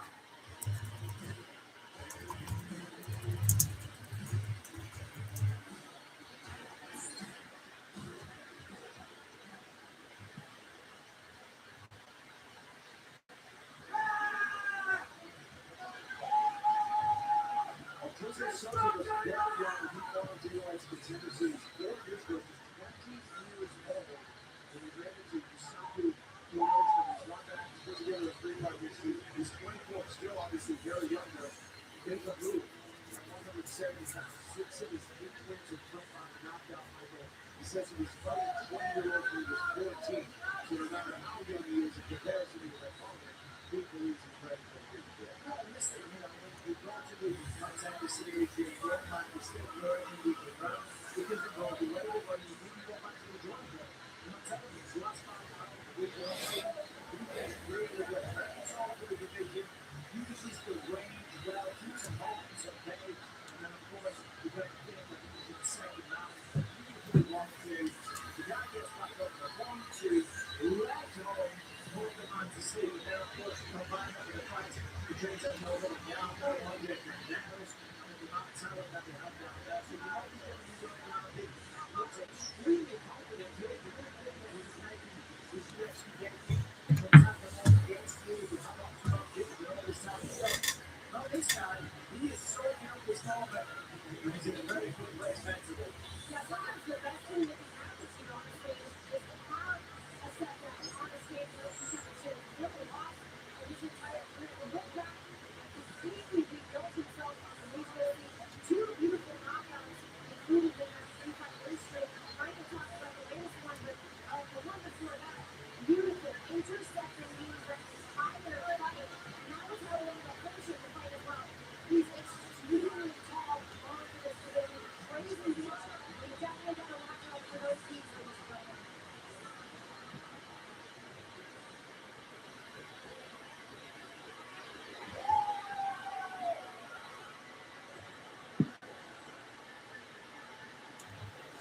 It's Bang Dang. China's Dave Long, who also fought on Dana White's Contender Series. His appearance was in 2024.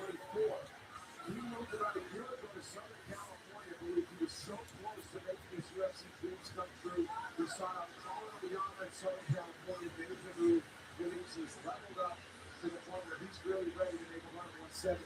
45th world fight title. Yeah, he had the most fights of anyone ever coming into the Contender Series. He had 40-some fights in 8 years, which is crazy to think about. 5 fights a year for this dude. 86% finishing rate in those fights, by the way, as well. Since coming to California, he's got a little bit more experience now fighting in the United States. His last fight was with Brad Baker's promotion, Yadong Combat. Beautiful performance. Lost his corner with leg kicks, and then the knee, and then the ref stepped in, and that was all true. He's a great kickboxer. I think he's got the experience. He's fought and kicked to all 3 levels. He's got great body shots. Just a lot of fun to watch. Yes, it's the experience that you mentioned. I mean, the loyalties for the NFL fight. Nothing's about that. Well, it almost makes 45th on the fighting teams because we came over, we get a hold of one another, don't really pull on you. Guy drops me in a headlock, he tries to throw me. I'm like, what are you doing? He's like, baby, I'm strong. I just want to get a feel for it. This guy's yeah, then you did. You did a tremendous job of refereeing getting over on my neck. This thing really hurts. When you go to someone headlock, I'll tell you what. Ready for the debut, John Freeman, make the way to the front row. This one. 6-inch reach disadvantage in this one against Jose. 1-inch height disadvantage. That's a tough schedule. Yeah, but you got to look at who he's fighting, though, too. What are the records of these guys? Some of them are pretty good. He's got submission and wrestling threat, too, but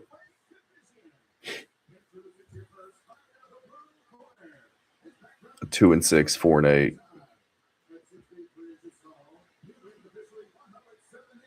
Losing to a 3-2 guy by head kick. Knockout. 22-17 guy getting an armbar on him. But when you're fighting that much and being that busy, it's like you can almost excuse a lot of that.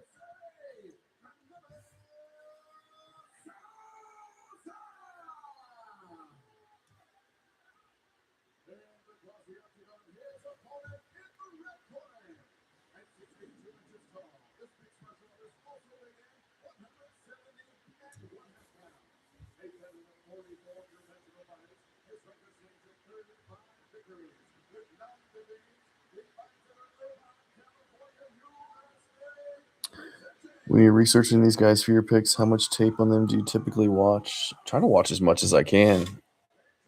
At least their most recent fights, if you can find them. Some of these guys, it's just so hard to find. They're not on like UFC Fight Pass, YouTube's kind of. YouTube will have some of them. Sometimes you're relying on highlight videos if you can't find actual footage of them. That's why it's tough. At least in the UFC, you can get access to them and watch the fights pretty easily, but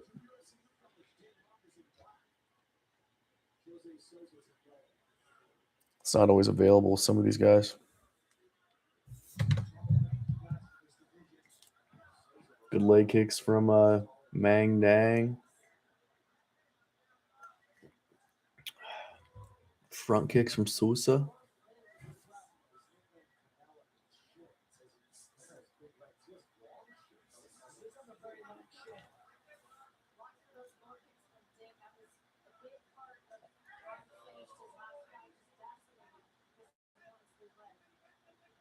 I'd like to see Ming Ding start to wrestle early here. Same, I find a lot of these guys are hard to find video on. Yeah, dude.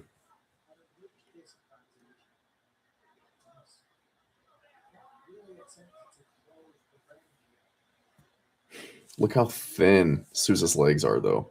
He needs to be blasting leg kicks right now. That's all that he should be doing right now is eating up that calf. Not eating jabs. We're at 348, 347. Oh, Sousa hurts him with the right hand.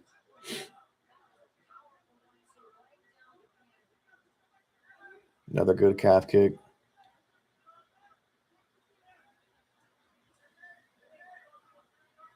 Sousa's good with these straight shots. He's using that range really effectively. Leg kicks. We got to go to the legs. Got to go to the legs here. Sousa's no Unya guy, so you'd think he'd get calf kicked a lot. I know, but I mean, get calf kicked a lot, but it's still not going to add meat to your calf or your legs. He's already switching there. Targeting the inside leg now. I mean, Ming Ding, he could drop this first round, but just eat up the calf, in my opinion. See? Start to pressure him back. Get him to the black line here. Blast calf kicks, shoot for a takedown. There it is. That's money. See Sousa? He doesn't like that. He's starting to get aggressive because he knows that shit is not good for him. Check that one. But even if he checks it, you see he's switching southpaw. Switching southpaw. Now he's going inside. He's smiling at him. Now he's going inside. He checked it. He could just go cross both legs, just blast it. At this point, doesn't really matter which one he hits.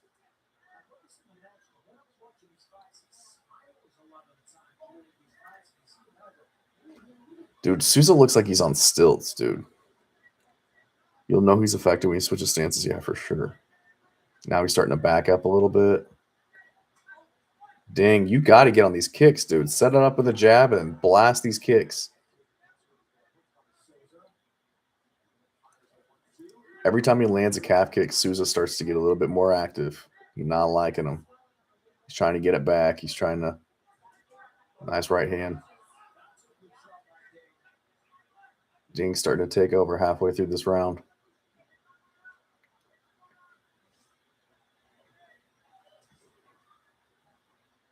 Fucking Sousa, he's just a circus performer on stilts, dude.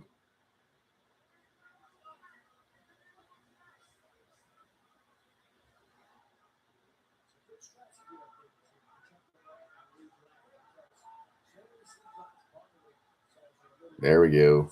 Touch that lead leg. Threaten these takedowns. Watch for Sousa to start countering the calf kick with a straight right. Yeah, I mean, Ding's got to set him up. So, but if you can keep him southpaw, I don't think that's Sousa's normal stance. So, how's his counter ability off of his not normal stance, you know?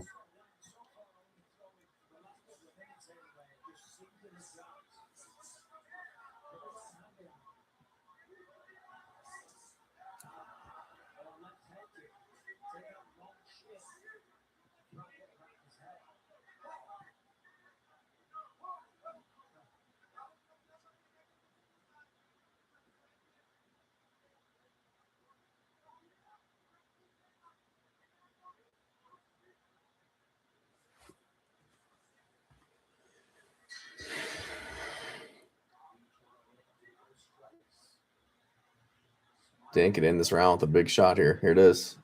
Here it is. Nope. We think round one, dang.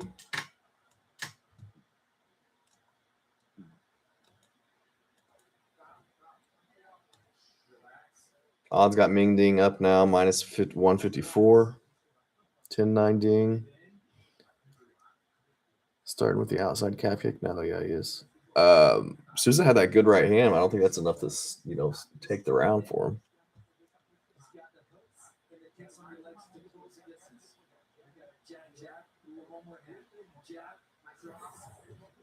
So we had some good moments from both men. There's that left hook, black hand from Souza early. Almost cut Ding down. But then at the end of the round, Ding started to really take off as he takes him the best. Now, he landed a good right hand there. Just warming up and getting the power from off. Again, 45th pro fight for that man. So he won just a pro fight. It shows his Souza. Yeah, that's right. He's smiling at really has that stuff. I haven't had that many pro fights. Ding out with the pressure, got him to the black line immediately. You can already see a little welt on his calf. He's lifting it. He's light on the calf, too. Ding with more damage overall. Yeah. Nice little teep kick from Jose, but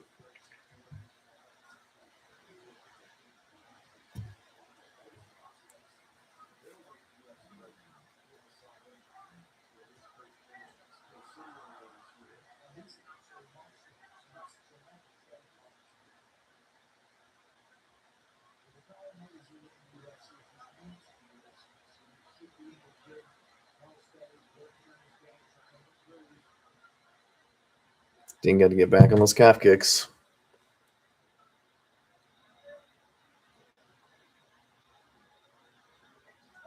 There it is. Love for him to shoot a takedown right here.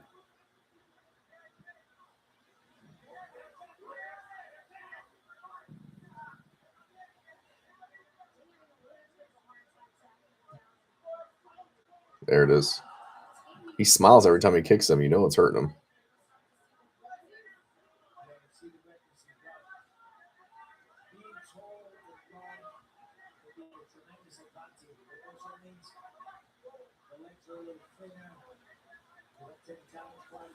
He started this round southpaw. Yeah, he's orthodox now because Ding's not punishing that leg. It's right there, dude. It's right there. Souza's opening up right here, though. Hurt him with that knee. Ding got to get on the bicycle here.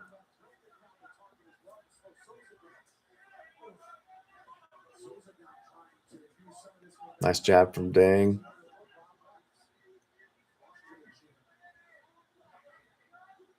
Souza does well when he opens up, but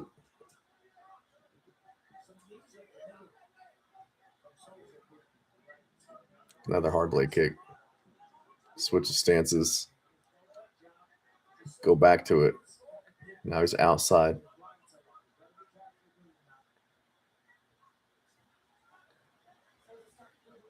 When Souza opens up, I mean, he's doing some damage, but he's not opening up often enough.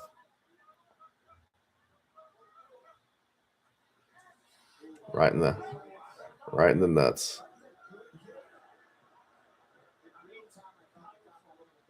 Big welt on Souza's left leg.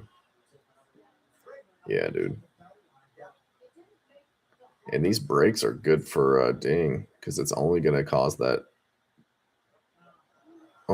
this calf to get even more painful.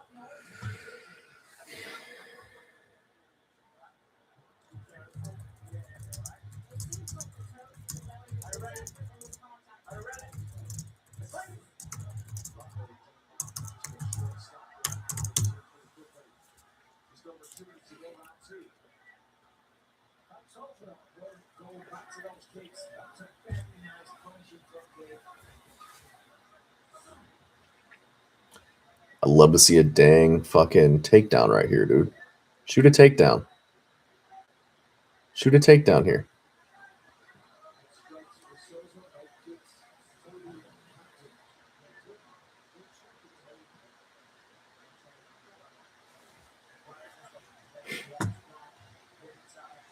We got Ming Ding at minus 238 right now, minus 270. Nice head kick. Keep him guessing. I like that. Head kicks will set up the low kicks.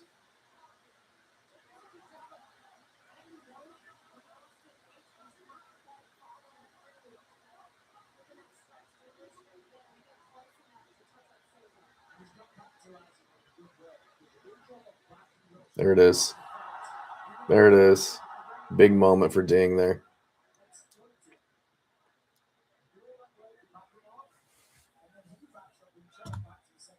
Minus 330 for Ding now.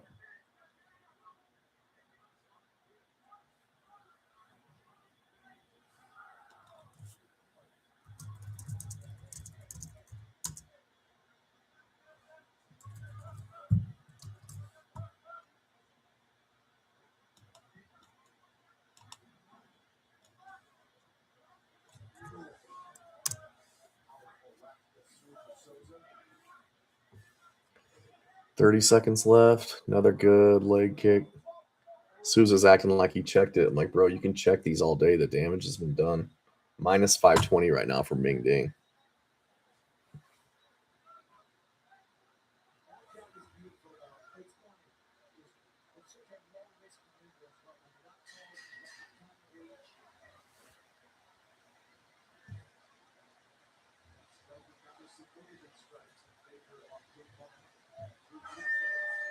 There we go. Good round. That was a close round, though.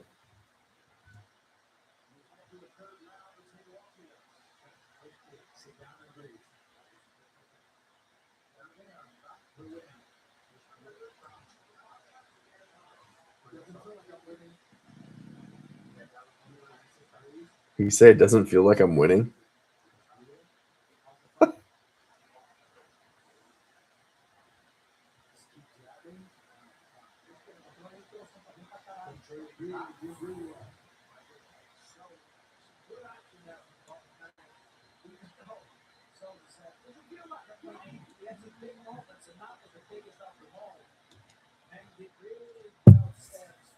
I think Ding could have a lot of success if he can back Souza up against the fence and secure a takedown. Yeah, for sure. He needs to be at least threatening or trying it. I like the high kicks, though, too. All Souza can do there is defend a high kick, and it opens up the leg kicks as well, and then maybe eventually landing a high kick.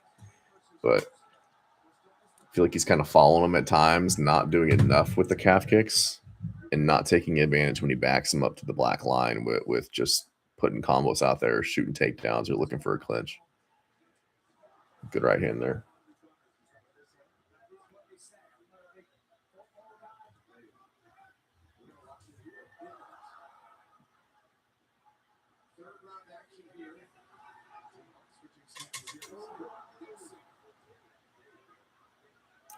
Looks like Ding's cut on top of his head, maybe. Was it a head clash? The ref was pointing to his head. I don't know if he means it was a head clash or what, but Souza more aggressive here. Yeah, he needs to be. He could be down 2 rounds. There we go. There's the head kick. 10-9 Souza landed the more damaging strikes. People got it tied up. Very close second round. I have it 10-9 Souza. I could see that. I could see it being 1-1 here. Odds have it Jose Enrique now minus 130. Wow. All right. Something must have happened. I'm at 352, 350.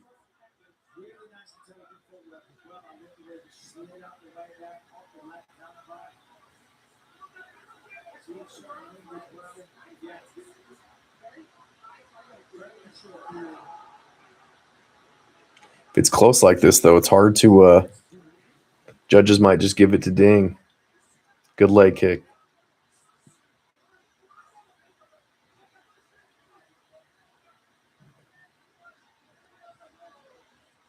Ding's letting him sneak out the sides, though, too.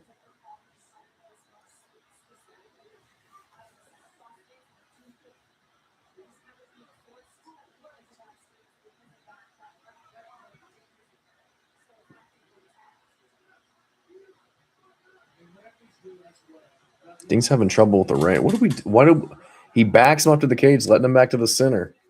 He needs to cut him off here. He needs to take a side step to the right and stop letting him just sneak out.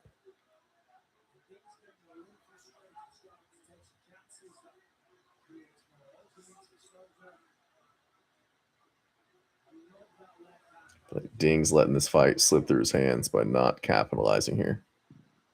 Souza's finding his range and timing. That Ding's come off the leg kicks a bit. Yeah. He could win this fight with a takedown here, but he just won't shoot a takedown. Blows my mind.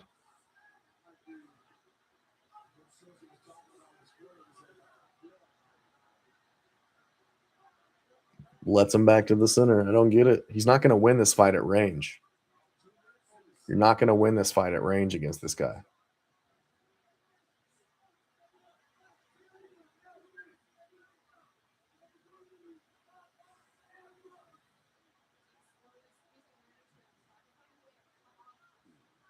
Sidestep to the right here. There we go.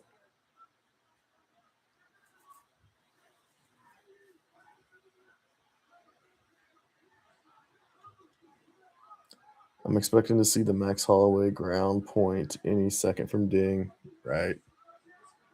Yeah, because he can't find this dude.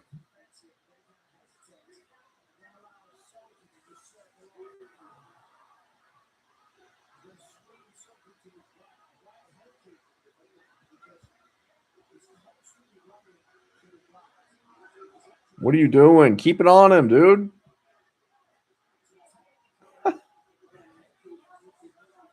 There we go. That's what you need, but you need to right high kicks, body kicks, some hooks. Don't let him sneak out. Body kick. I mean, Ding's on the pressure, which could be good in the judge's view, but I don't know, man. Souza's also just kind of skirting along the back foot, not really engaging either.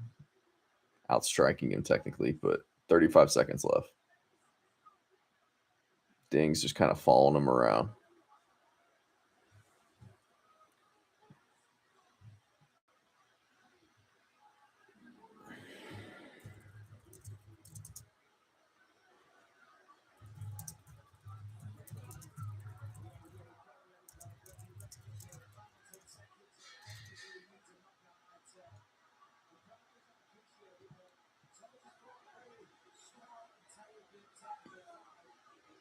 What are you doing? Man, fuck this. Like, what a lame ass fight.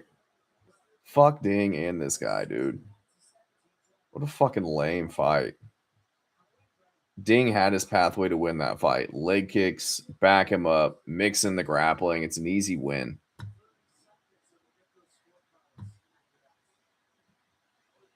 Souza found the jab and looking to run out the clock. Yeah, it's just pathetic from both those guys. Cut them both.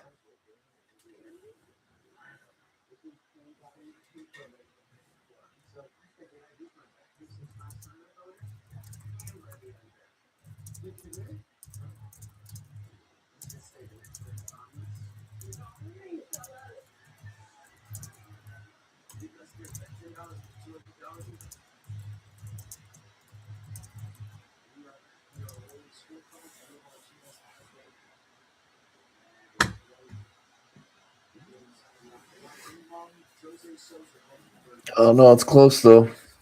I'm not going to be surprised either way, but that was Ding's fight to win.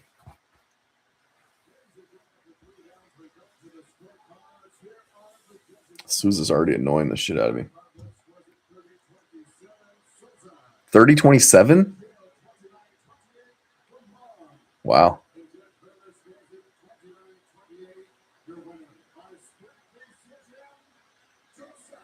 Wow. How are you going to give it 30-27 to Jose? It's insane, dude. Cut them both.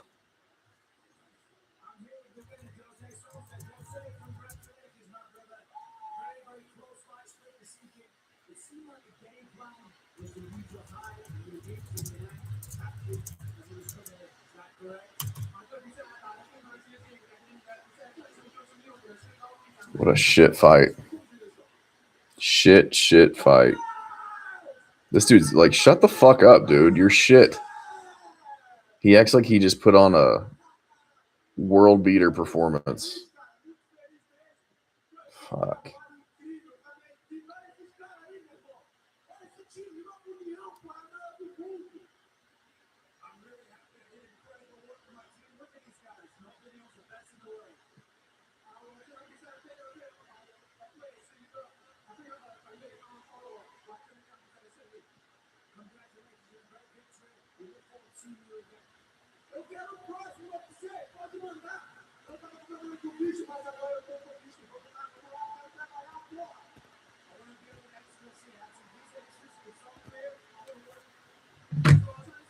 What a shit fight. Yeah, he's overestimating him. Yeah, understatement right there. Overestimating himself a bit.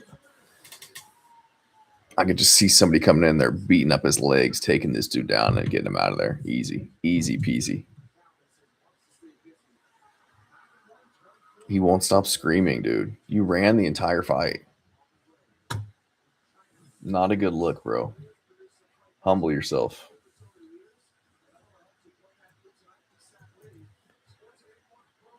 Yisak Lee looks like a sack of milk. Sack of milk Lee. I got Luis Diaz by submission or decision.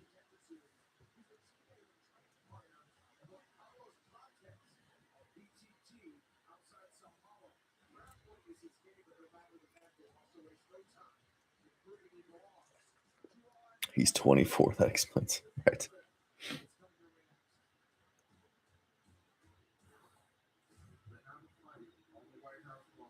What do you think about this White House card?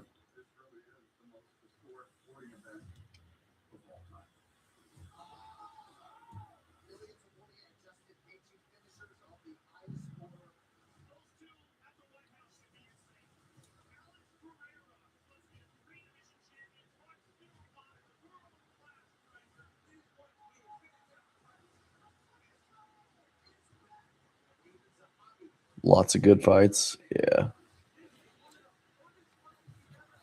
Definitely a very bread and circuses type of event, though.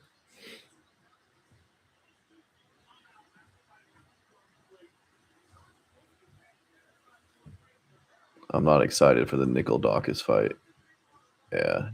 Bo Nickel's just kind of a douche. Needs to cut his hair, too. I like Dawkins, though. I think he's good. I don't know if he'll win the fight, though. I hate overseas cards, says the Turtle Sage. Yeah, I know. But it is what it is. I need to start waking up earlier anyways.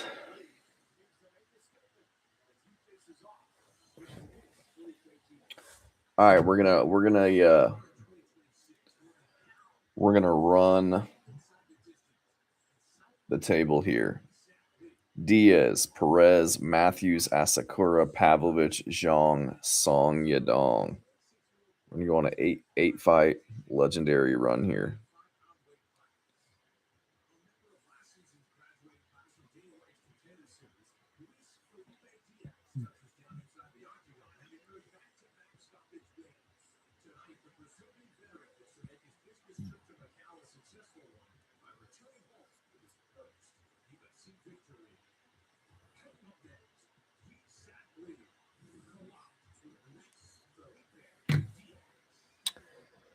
Bozo Nichols is one of the funniest things Colby Covington has said.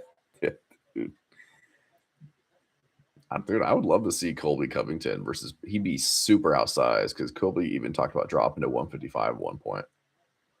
But the fact that Colby Covington didn't get put on the White House card is also pretty hilarious. Him just, slobbing on Trump's knob for the last 8 years. I'm excited to see the Pereira Gone fight. I think that's going to tell us a lot about how Pereira does a heavyweight. Dude, I saw a picture of Pereira the other day. He looks yoked. He looks very filled out for heavyweight. It's crazy that he was 6'4" and was able to get down to 185 the way that he did. And now he's like healthy and eating, and which is good too because he's not getting any younger. He's like late 30s, so probably not want to make the cut anymore. But definitely looks like he's filling out. We'll see how that works for his speed and just reaction time and everything because he's never fought that heavy before. And Cyril Gahn's the natural guy, and he's already very light-footed for how big he is and for heavyweight. So we'll see. Colby's out of the UFC. Yeah, he retired. It's hard to say if he said he wasn't getting any fight offers or anything like that, but who knows if that's actually the case or not. Move this over here. Let's see. BBL Pereira had Sugarshawn hypnotized and mesmerized. Yeah, that's funny. There was some footage of Pereira sparring Tyson Teixeira and took some big shots from him. Pereira took some shots from Teixeira. Hope that's not the case.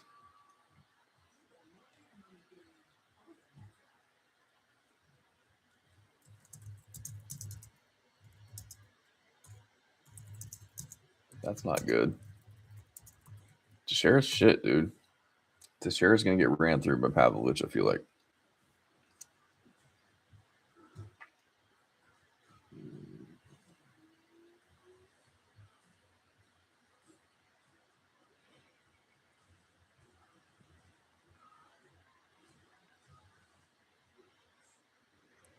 I favor Pavlovich, yeah, for sure. For sure. Pop this thing out.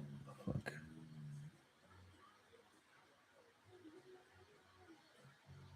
Pop out chat. There it is. All right.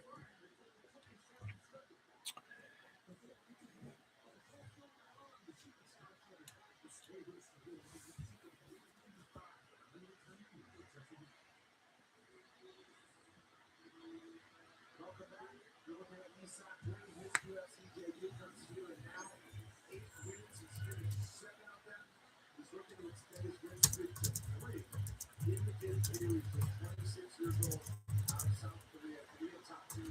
He's the training camp down in junk in his corner. So the UFC experience on the mats in the gym. He gets his first true UFC experience. So how does he feeling against Luis Felipe Diaz? 5'10", 2-inch reach advantage though.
Here we go.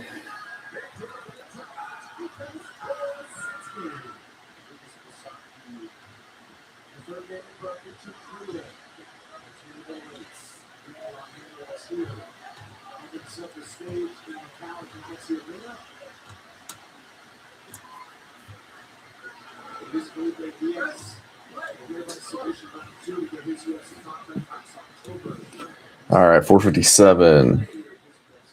I see him closing distance pressing against the fence. Dirty boxing with short shots. His hand speed for heavyweight is pretty awesome. Yeah. I'll go Pereira. It's hard to pick against him, dude. I don't know if I've ever picked against him on this channel. Picked him to beat Uncle Live last time out, too. Big Unk. I think who's Unk fighting? He's fighting somebody. They just announced, right?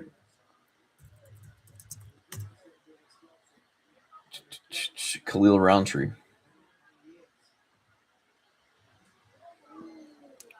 Hard calf kick.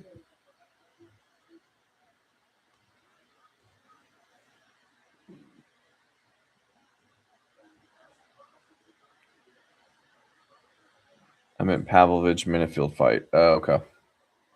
Pressing against the fence. Yeah. I like Pavlovich. Yeah, Taliesin Teixeira, he can be pressed back. He relies a little bit too much on his height and everything, but I think Pavlovich can blitz him. Isak Lee with his own hard leg kick. Needs to shoot a takedown here. Pavlovich Teixeira. Yeah. I knew what you meant.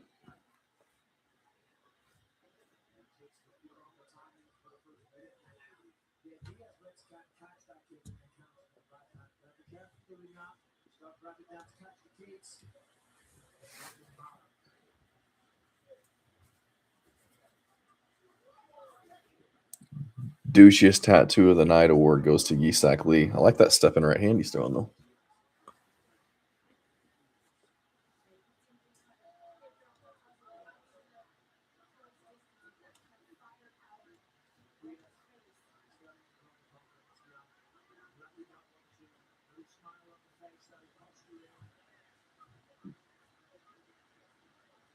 Minus 520 right now for Diaz, but it's locked. Ooh, wobbled him.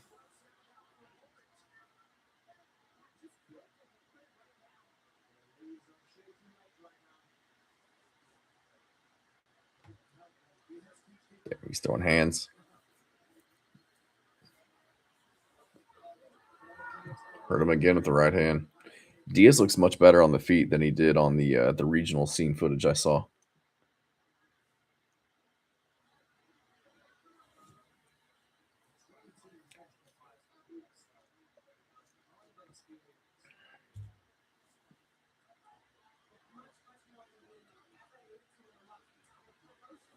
Isak Lee's landing that leg kick though.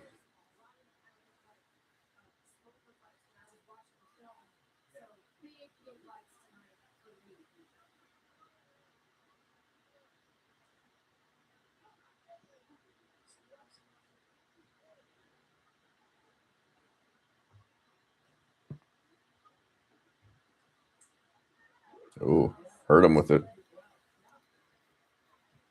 Diaz should be getting this one to the ground here, in my opinion. Take this dude down, find a submission.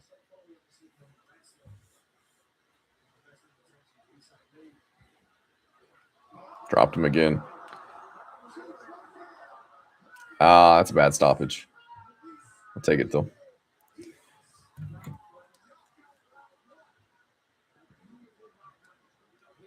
Early stoppage in my opinion, but he was kind of face first, not defending.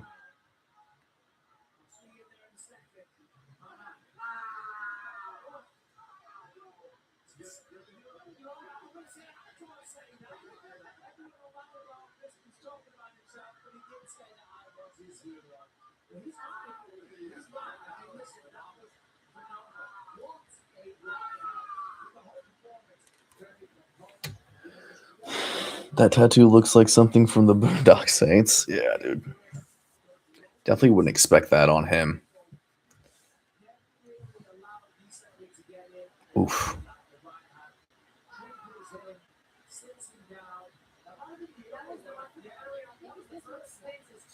Wow. Cracked his ass right there.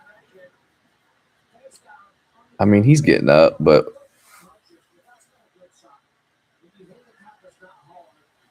I don't know about that one, but my guy won, so it's hard to complain.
He got back up pretty quickly, but he did faceplant a bit, but not a bit bad to not be too mad, right? I'm 3 for 7, not great. Yeah.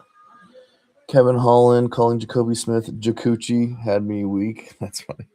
Yeah, dude. Kevin Holland, he's no joke. I could see him beating Jacoby Smith, honestly. So we'll see. He's crafty on the ground, but we've seen him get taken down and controlled. But it's usually by bigger guys at 185 pounds and Ranier to Ritter. Who else? Kamsat Chimaev. So we'll see. Jacoby Smith had like he had a very dirty takedown where he just like jumped on the dude's knee from the side and blew his ACL out. It was very dirty. So I don't know how I feel about that dude. But yeah, I'm not having the best night tonight, but what are we at right now?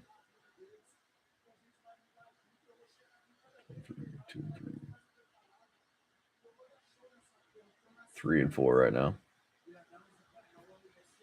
I would say Souza getting that win somehow.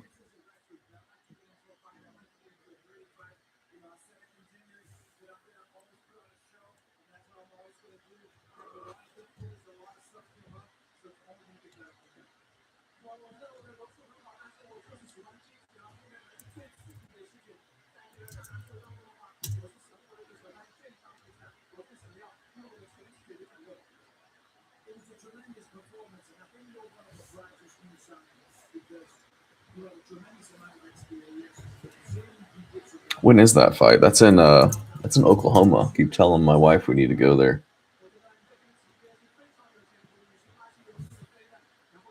July 18th. Hebus Fatima Klein. Klein's going to run through her. Brad Tavares, Marc-Andre Barrial. Probably lean Tavares. Cannonier CLD. CLD is going to win that one. Alberto Montez is going to run through Tommy McMillan. Tommy McMillan is not who they think he is. Alvin Hines, Alan Fry, low level. Barbosa Hardy, going to go Barbosa. Hooper, Mitch Ramirez. How do you pick Hooper at this point? Felipe Franco, Leve Rodriguez. Felipe Franco lost to Mario Pinto. He put on a decent performance, though, didn't he? It was pretty gritty. Coria, Stuart Nickel. Got to go Coria all day. Delgado Bashi's a good matchup. I would probably lean Delgado. That's a good card, though. Not the main. What's the main event? We don't even have a main event yet, but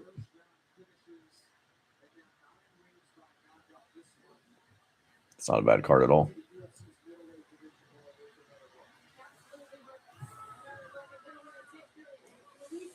July 18th, yeah. I have leave OKC a couple of days before that event. I would go if I were still in town for it. Oh, nice. We'll stay in town.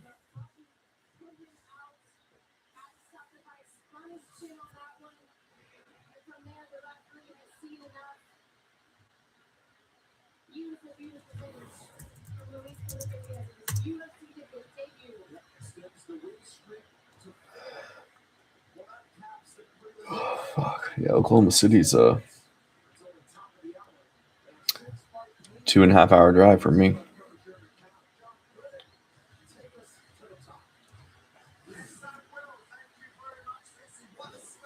I don't know how I just noticed Muslim Salikov had to pull out of this fight against Jake Matthews. Yeah, he pulled out. Now you got Carlson Harris. So Jake Matthews should win that fight. Muslim Salikov, I feel like he'd give Jake Matthews a more run for his money than Carlson Harrison will. But all work related, I'd love to, right?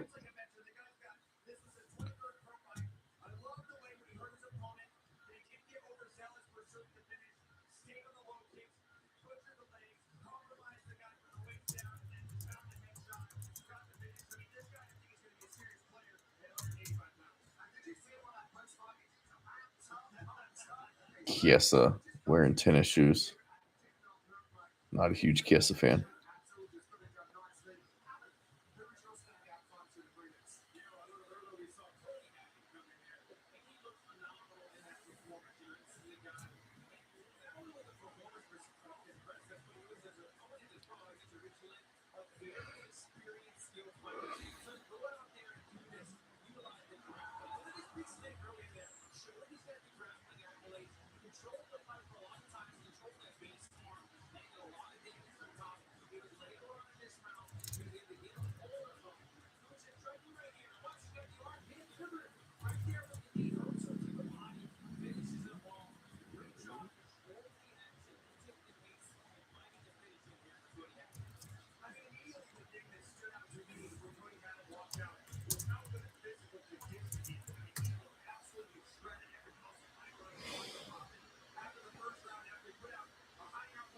I met Chiesa back in 23. Super nice guy. Yeah, he seems like a nice guy, but I feel like he's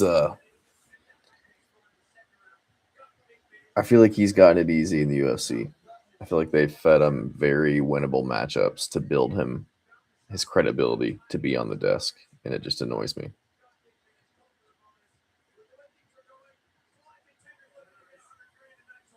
And the fact that he's been in the UFC forever, he's just like, I feel like he's never closed the gap in his striking. Annoys me too.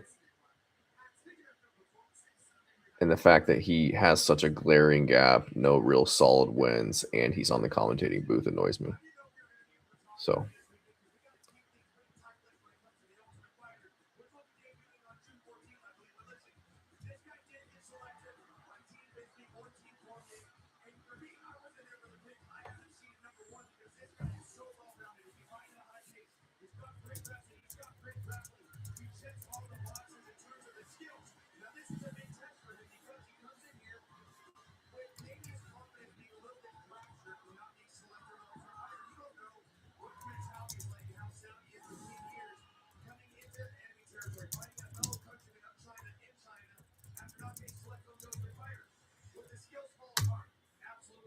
didn't he have a big win over Kevin Lee?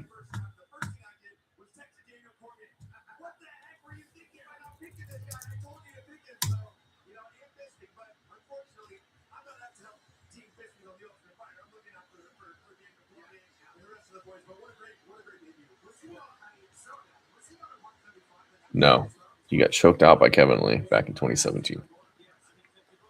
Had a Kimura over Carlos Condit, which was frustrating. Beat RDA, Neil Magny. Don't rate a Diego Sanchez win.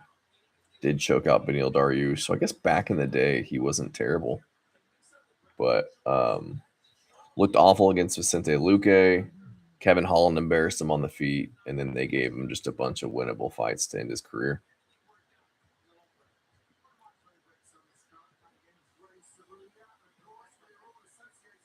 The best Chiesa is a drunk Chiesa when teammate Julian Pena wins the belt. Yeah, that's funny. That was a hell of an underdog win for Pena. I remember that.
Yeah, I was pretty sure Kevin Lee choked him out after talking about his mama, not what index is on.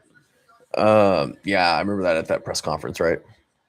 I couldn't remember, but I do remember the mama comment at the presser. Yeah, and he like got in his face. And I think Kevin Lee hit him, and then they got broken up.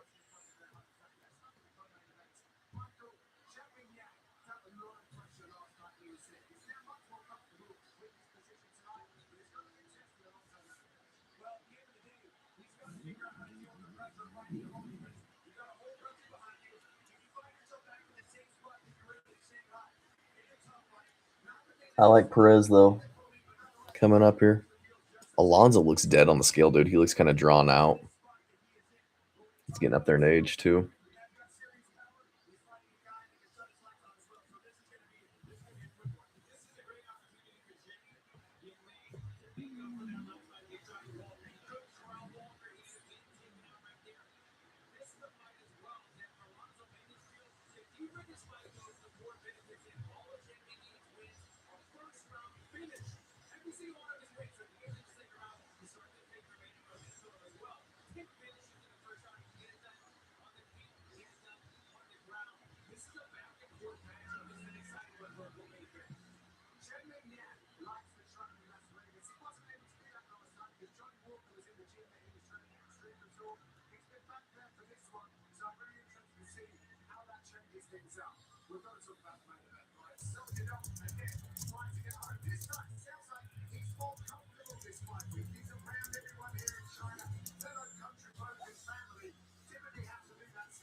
Yeah, Perez looked good in his last fight with Charles Johnson. Yeah, dude.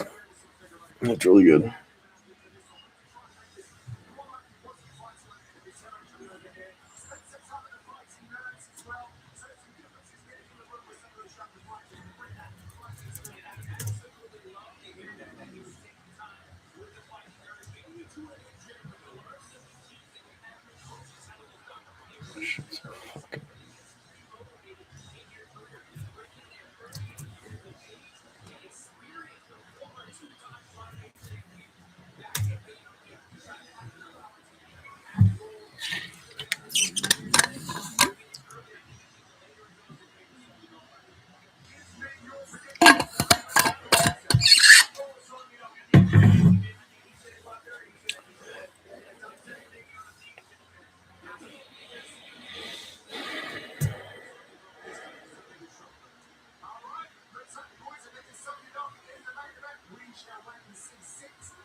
On my way to work. Keep up the grind. Appreciate it, Hector. Angela Hill winning was a shocker. Yeah, for sure, dude. And Alex Perez getting choked out so quickly by Figgy gave us the 4 fights between Figgy and Brandon Moreno, right? Appreciate it, Hector. Have fun at work, man. Fighter index, you going to work too?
Absolutely. He just 15 and I think his first at home here in China. You said if he left the play, he returns the man.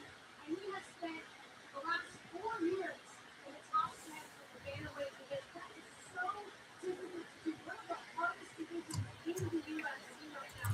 But tonight is about turning away a former champion, a veteran and working hard. They're looking hard and putting himself right into that title contention conversation.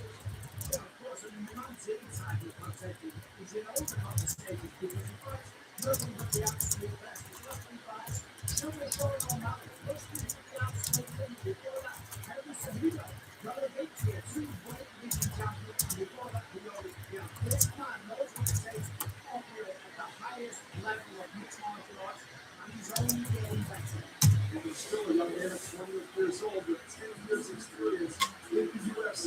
Speak for the landscape at 135 pounds. They're all chasing Piotr Jan right now.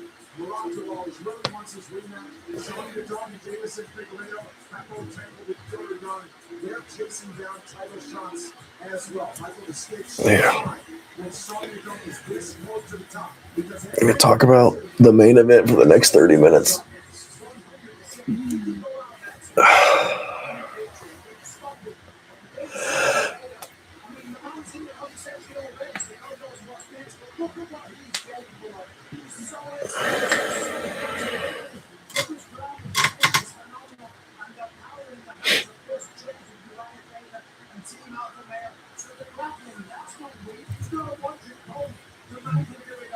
Yeah, he's facing one of the most dangerous, experienced, accomplished veterans at 125 and 135.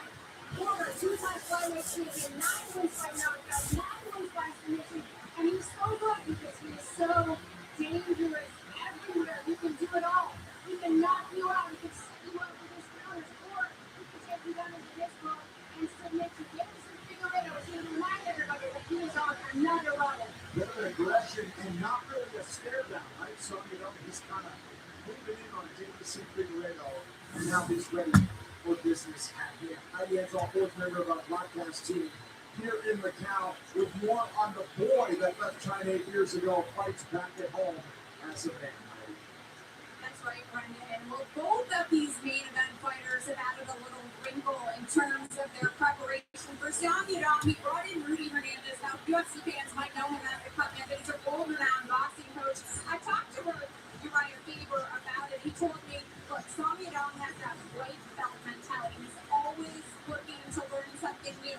Yes, Rudy Hernandez helped sharpen his boxing IQ, but more than that, he gave him a mental edge, and Uriah said that is key in a fight like this one. He told me he wants his fighter to believe that he is the better grappler in this one. He wants him to mix all of his weapons and, of course, remain patient in a 5-round fight. Now, Davison Figueiredo, he also added some new challenges in this one. Figgy at flyweight was a real boogeyman. Yeah, he was. Yeah, dude. Ever since he's moved up and got kind of older, he's just... I remember those performances he put on against Joseph Benavidez. He'd have like the red color in his hair. The dude was just a savage.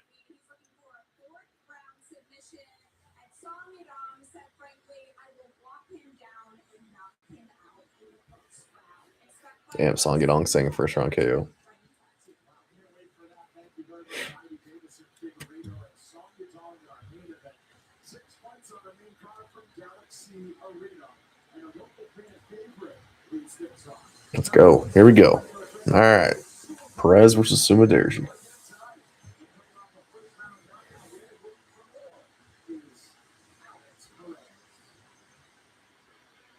A former title challenger in the ultra-competitive flyweight division, Alex Perez remains a staple in the top 15. After opening the year with a first-round knockout win over Charles Johnson at UFC 324, the American veteran is locked in on locking up a second straight win as he competes abroad for just the second time in his career. One of the pioneering figures for Chinese fighters in the UFC, Figueiredo opened his 2026 with a unanimous decision win over Jesus Aguilar at UFC 326. Currently riding a three-fight winning streak, the towering flyweight looks to maintain his winning ways by securing the biggest victory of his career this evening.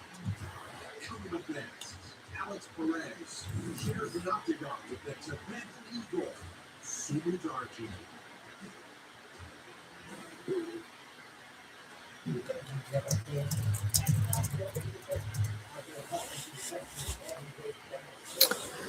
Took Joby's soul low key, dude. Yeah, dude. I felt bad for Benavidez in those fights because he would get so close to a belt and then run into fucking Figueiredo. Boogeyman's the perfect way to describe him down at flyweight.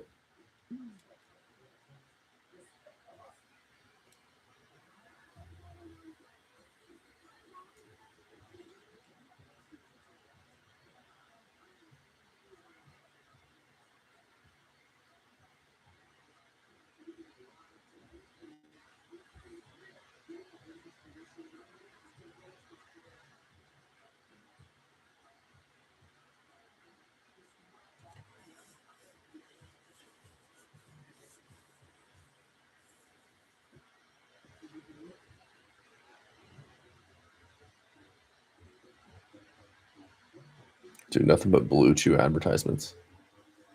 Fuck. Let's do.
Welcome back to this training day.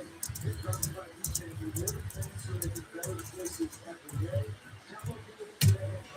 All right. So Medeiros, you get the new haircut.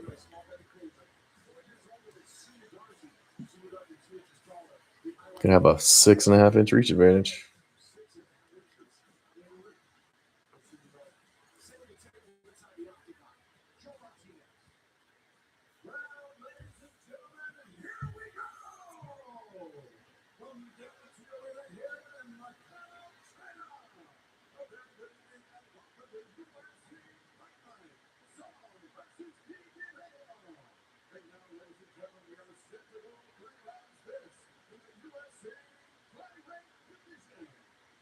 Introducing you first, fighting out of the blue corner.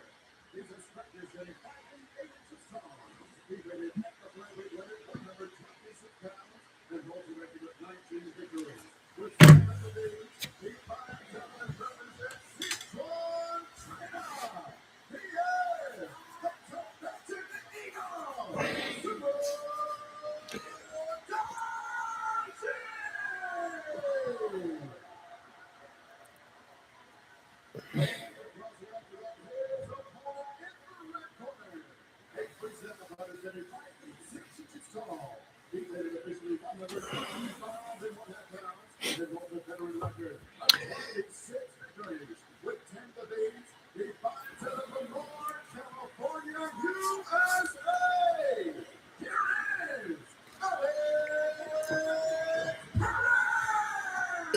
Alex Perez looks ready. Never heard of Mark Craig.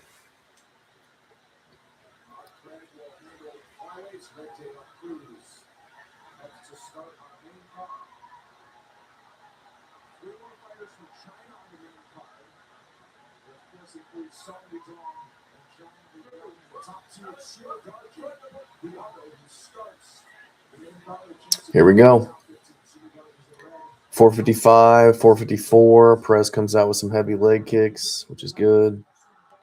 I'd like him to be grappling early here.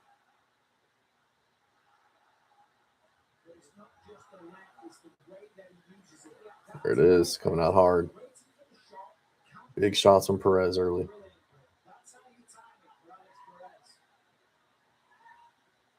That's the first time I see that Asian ring girl that was sitting. Yeah, I think that she. Yeah, I've never seen her either. Probably just for this card.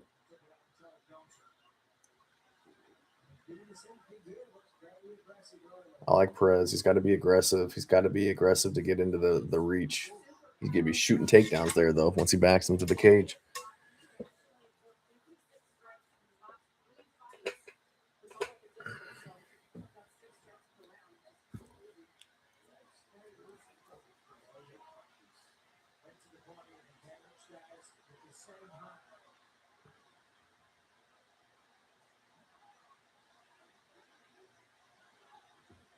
Big right hand from Perez. This is where we work here, these takedowns. Jack up that left underhook.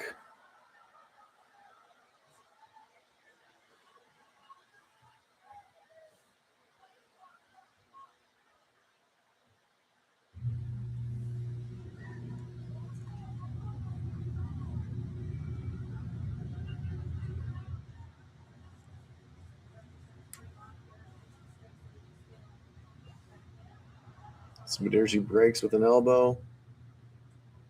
Going to the low kicks. Alex Perez catches a kick, lands his own shots.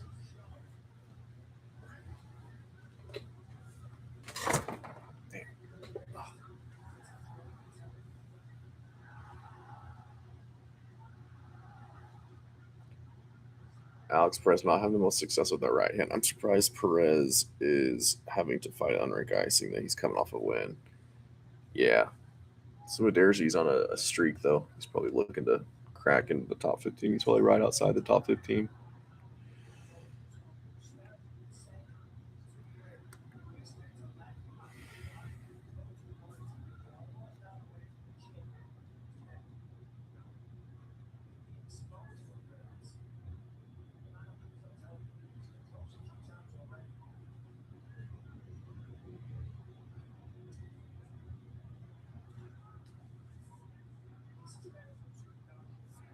Sumaderji working at range here. Good kicks. Looks to spin.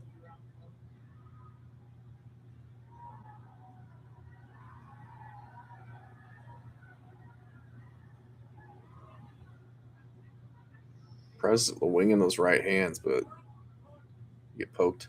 Got poked a little bit.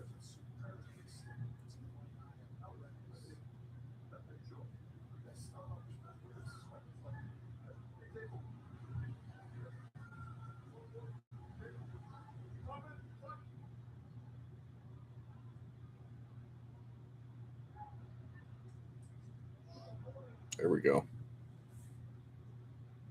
Perez got to keep going to the takedowns, even if he's not getting them.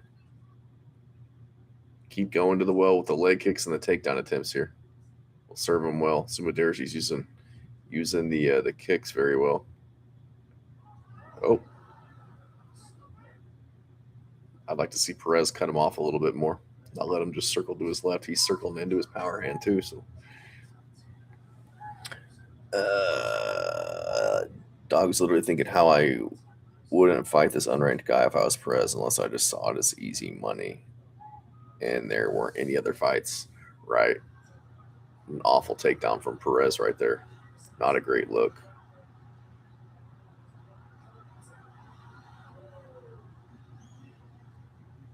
Got that danger there.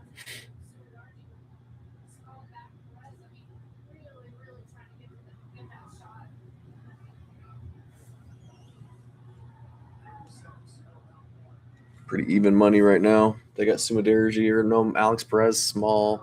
Sumaderji going for his takedown. Get this guillotine. It's very tight. Nah, he's saying no. He's trying to jump over, but I'd like to see Perez at least threaten with this to end the round. He's not going to get it from here, but Sumaderji minus 195 right now.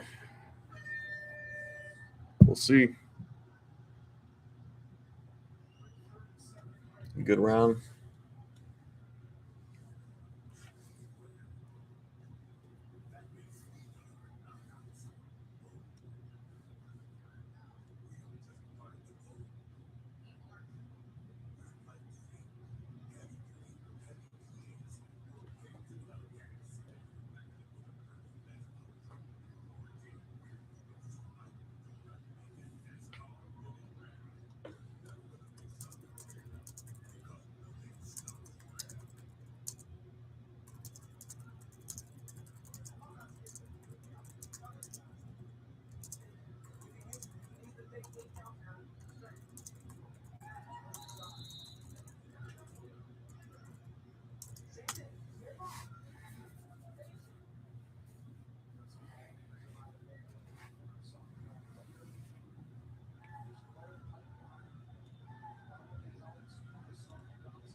Go. 456, 455. Sumaderji back on the kicks. Drops Perez with the left hand.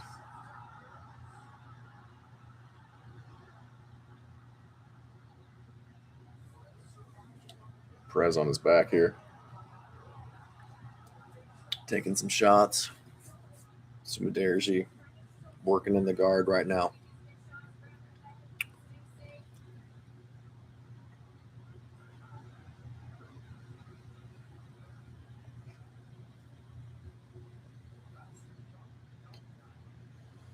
Sumaderji starting to put it on him.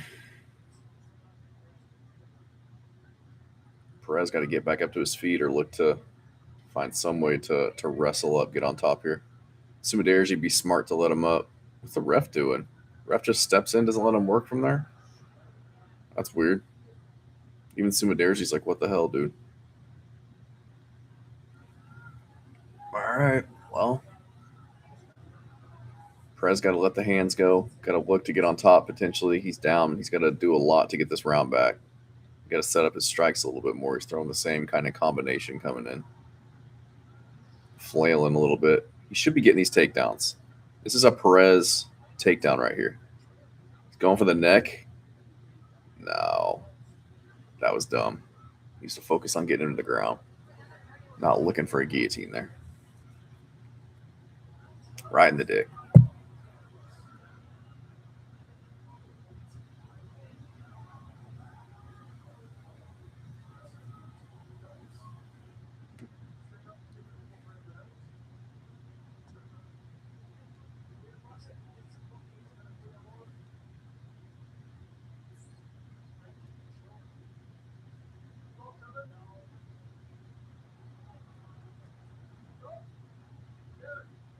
Oh no, is he throwing up?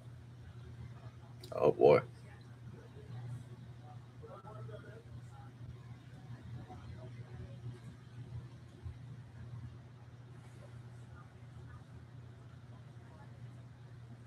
DQ win, baby. We're going to get an Alex Perez DQ win.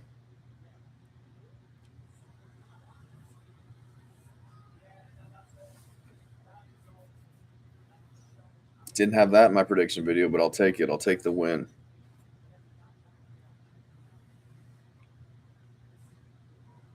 That's at least a point. Damn. I don't think it'll do it, though. Just because it was the first foul of the fight, you know. Wasn't intentional. But, oh, fuck, dude.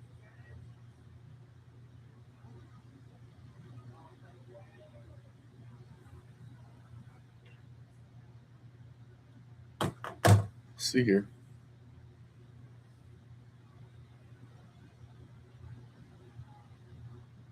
Only other time I've seen someone throw up was when Cody Garbrandt threw up not long ago. Who did he throw up against?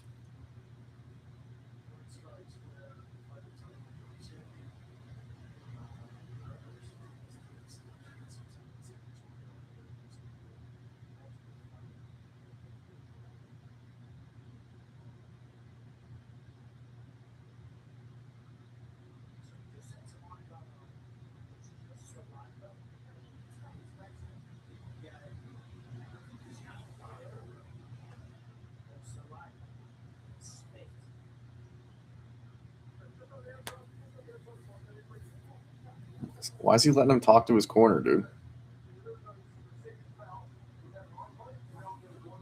Oh, there was an eye poke. That's true. There was an eye poke and then this.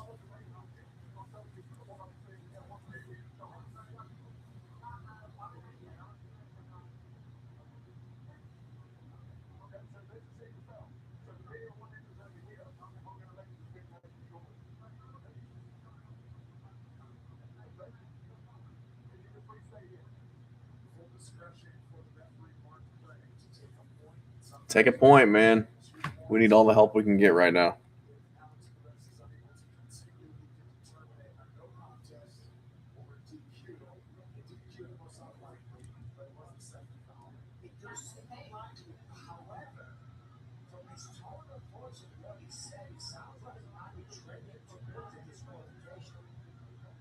Can you imagine if he DQs him here?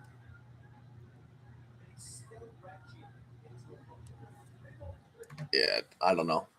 I'm not in there, but the fight was not trending in Alex Perez's favor. So this could be a crafty theatrical performance. But Mug is throwing up bad, though. Joe Rogan would have been talking about Perez's toes curling or some weird shit. Joe Rogan's a fucking moron, dude. UFC needs to just cut ties with Joe Rogan. I don't think we'll see a DQ. Most likely no contest. Yeah, if I had to guess, I would say no contest. But plus it was at the beginning of the second. We weren't halfway through the fight either. I don't know if that plays into it. I don't know why I'm thinking of that. But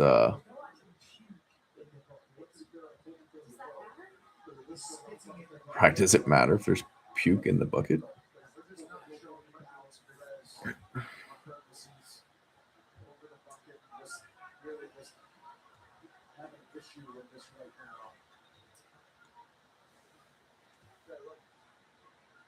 I mean, I don't think personally that should be a disqualification. I mean, yes, there was the eye poke. That should be a no contest, but we'll take a DQ. Right. It's not like it was a second low blow or anything. It was a partial eye poke, then a low blow, but anticlimactic, but we'll see how they handle it.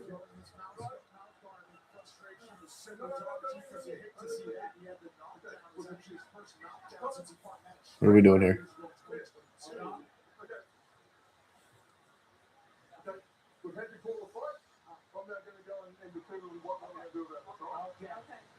What we're gonna do about it? Okay. Sucks with this ref. We've never seen this ref before. Now he's gonna deal with this shit. Even if this fight continues, Perez is going to be severely affected. Yeah. Yeah, they canceled it though. Let's see it. I mean,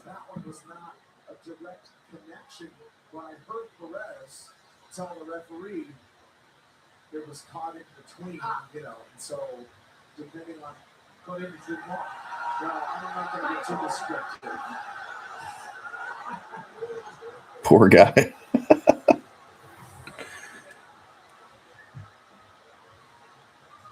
Yeah, I mean, Sumadere's on his way to win that fight.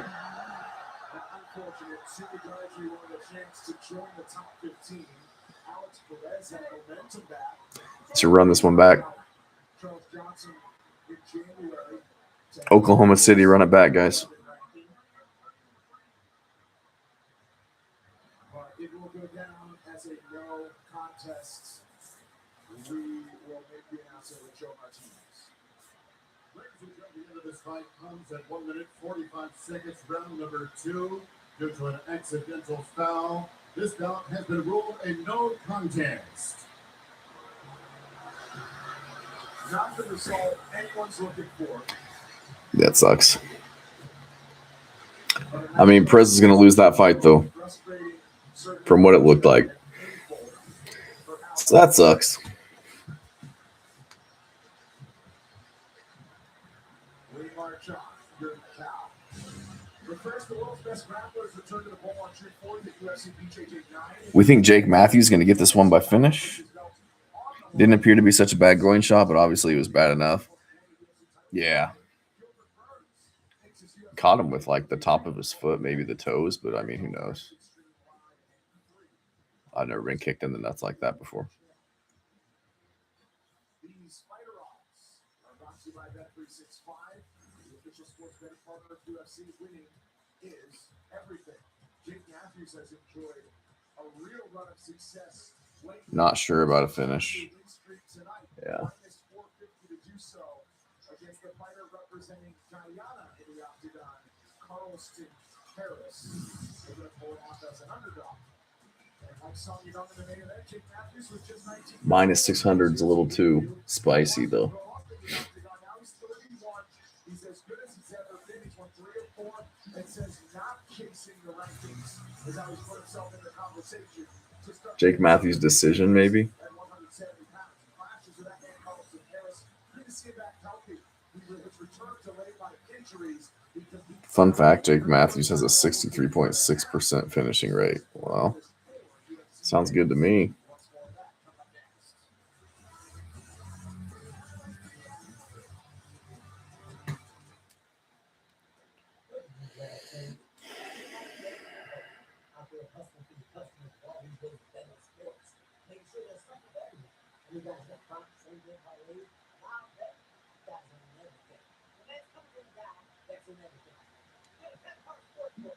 New DraftKings customers turn $5 into 100 instantly as bonus bets. The crown is yours. Respect hustle, DraftKings. Respect the hustle.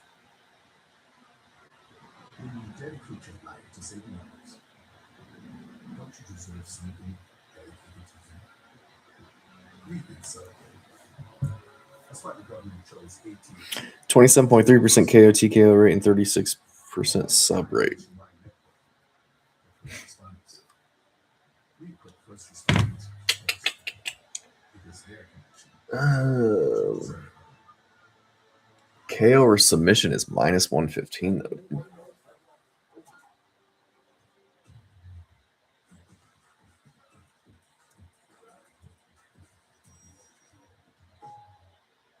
Carlson Harris KO is plus 1400. Like,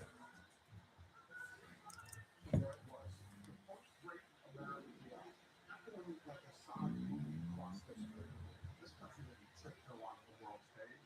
Hell no. We were born loud. Liberty is loud, baby. Something to say. Say it. Something to prove. Prove it. Because in this country, in loud we trust.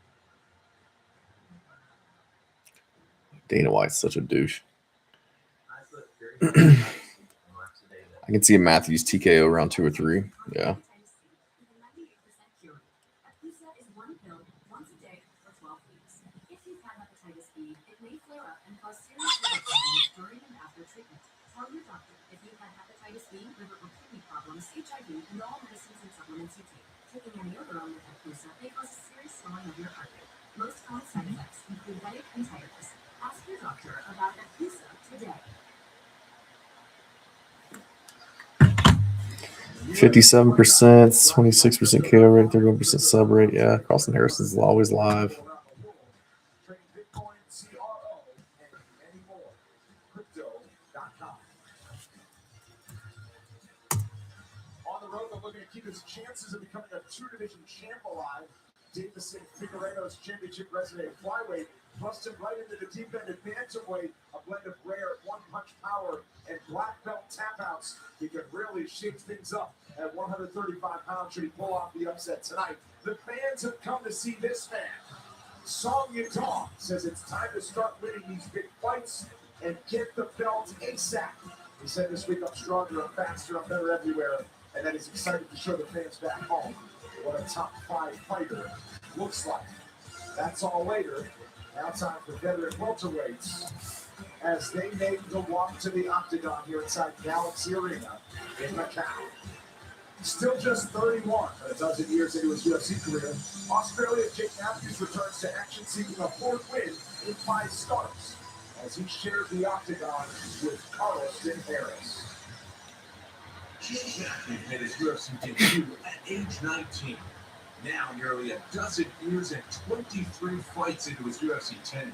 The 31-year-old Australian begins his year with a clash against fellow veteran Carlson Harris. Wins over Impa Kasanganai and Jeremiah Wells establish Harris as a dangerous matchup for anyone angling to move forward in the welterweight division. Tonight, the 38-year-old ends a 16-month hiatus with the intention of beating Matthews and climbing the divisional ladder. Coming up next, Jake the Celtic Kid Matthews locks horns with Carlson, Mozambique, Harris. Hey, have you heard about this prediction market Kalshi? Yeah, what you say on anything from sports to culture? What about UFO sightings? Yeah, that too. Why?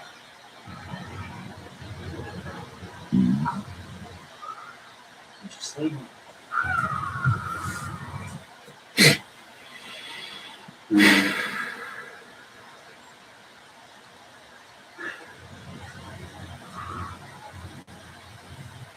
Total power doesn't just happen.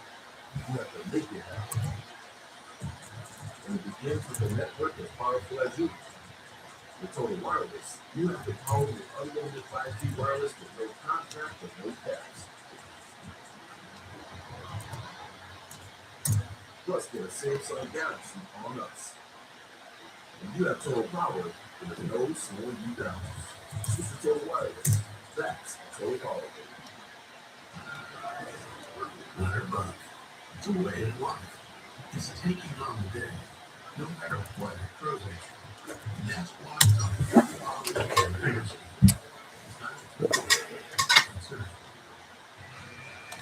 And more than exhaust, we know it's only 2 of 1 driving on. Building all around, doing everything you can to be on top of the industry. That's why we're American made and ready for tough stainless steel and guaranteed for a million miles. With more power, throwing truck into an economy sounds as good as this. Head over to boiler.com. Sound like heaven. Build like heaven. People down in all the way, thumbnails all hard. They just found out in, they gotta deal with it in your life.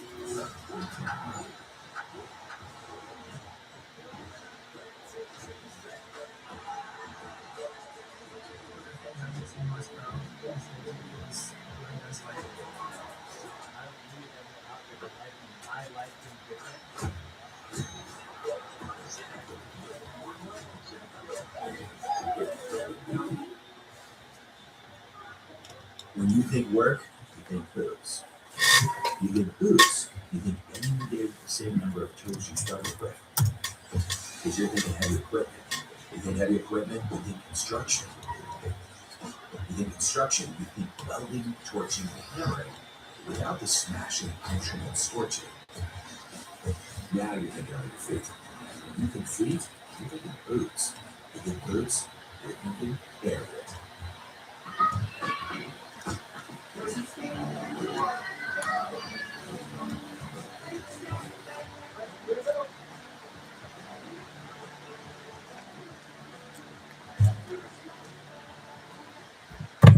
That fight at a time. Welcome back. You're looking at Jake Matthews ready to get into the octagon for his 24th UFC appearance. Still just 31 years old. He broke in as a 19-year-old. He's coming off a fight against Neil Magny, in which he thought he won in round number 1. Controversial result in that one. But he says one fight at a time.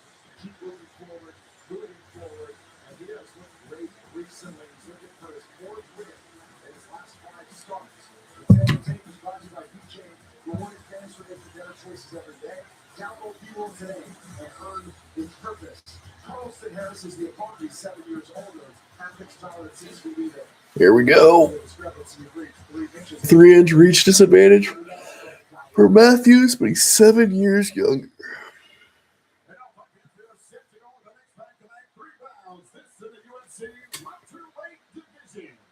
Introducing to you first, fighting in the blue corner.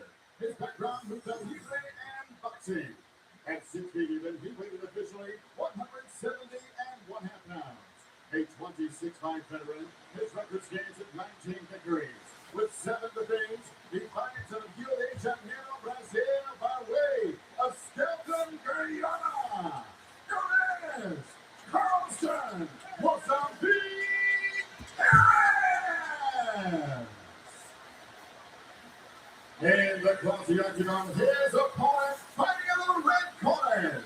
A freestyle fighter sitting 5 feet 11.5 inches tall. He weighed in 170 pounds even, and in 30 professional fights, holds a record of 22 victories with 8 defeats. He fights out of Epping, Victoria, Australia. Here is Jake, the Captain King Matthews.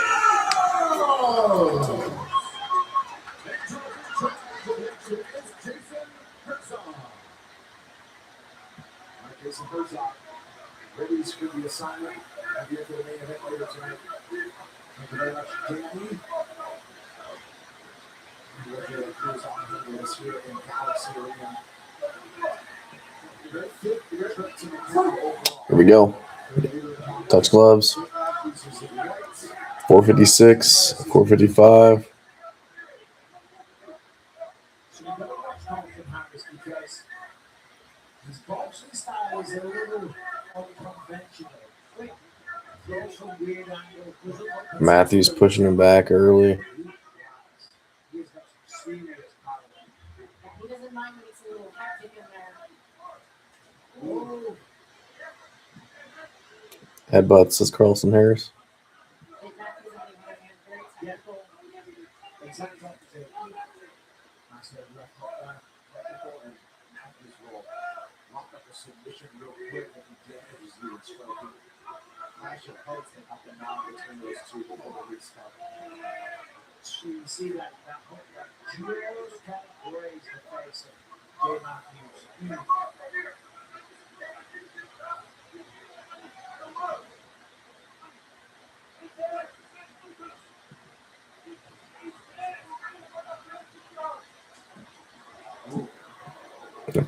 They're throwing hands right now though.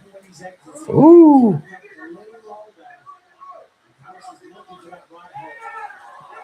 Good little stepping jab from Jake Matthews looked like. Working in the clinch now.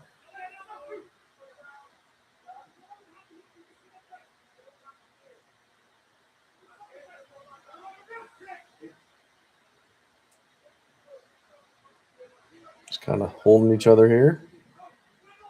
They separate.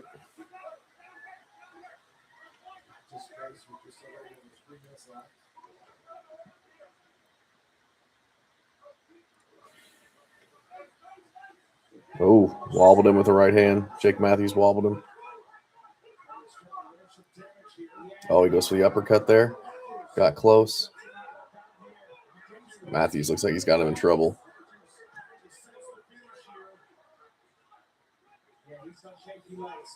Another shovel left hook. Another left hand.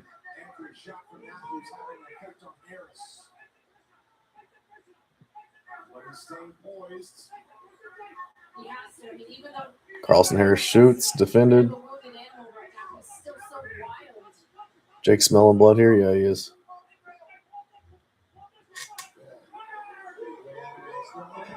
Oh, he's starting to open up, though. He's being patient. I like this. He's not rushing it. He's not blowing his arms out, going for the finish, taking his time here, picking his shots. That left hook is money.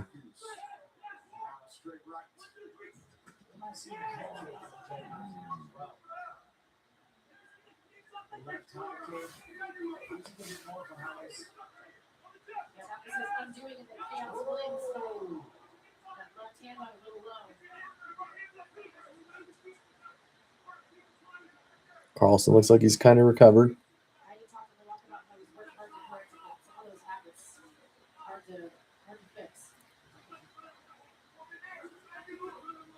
Fix it in the gym, right? Hardest to fix it. Certainly when you get cracked, when you big punch, that's when you're going to drill and drill and drill so that even when you're not thinking about it, you're performing correctly. When you get cracked and you're almost knocked out, you just have to... Oh, big right hand there from Jake Matthews.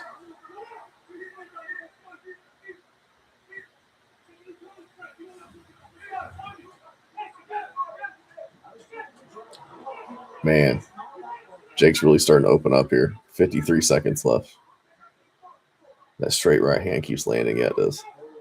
He's starting to put punches in bunches, too. Harris is kind of a stationary target here. Jake can get him out of here.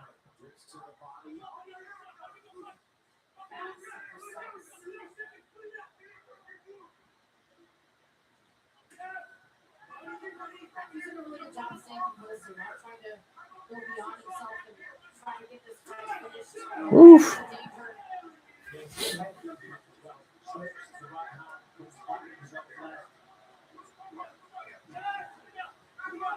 Jake's just a step ahead of him, man. He's going first. Carlson Harris is reacting and not landing. Man, Jake's beating him up, though. I think he'll get a finish this next round.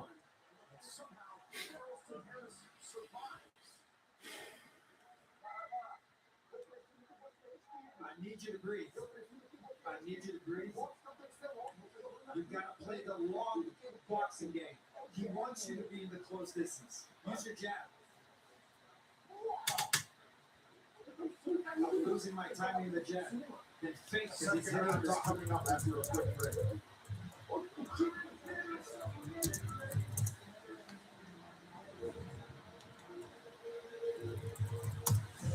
Everything has to come to an end.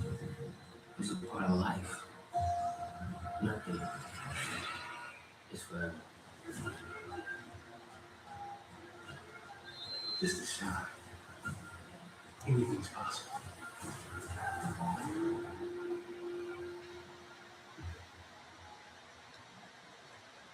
Paramount Plus is the new home of UFC, and at UFC on Paramount is the new home for some of the best social coverage dedicated to the brand that you have ever seen. Anytime you will like, share, comment, replay, and repost.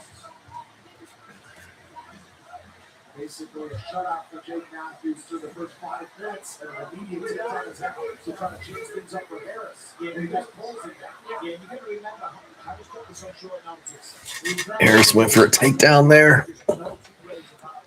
Jake immediately into half guard.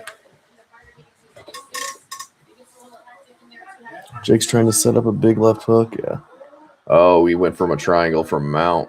He might have it. He could roll for this. Oh, position over submission. There we go.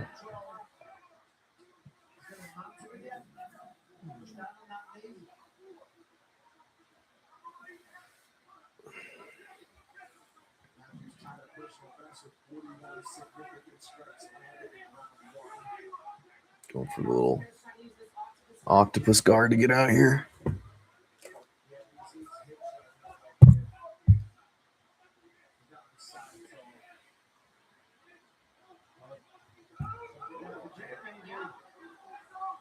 Just yank on his arm here, maybe.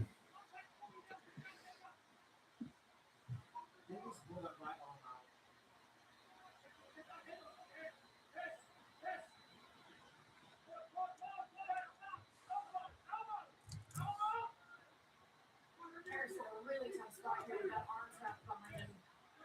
Yeah.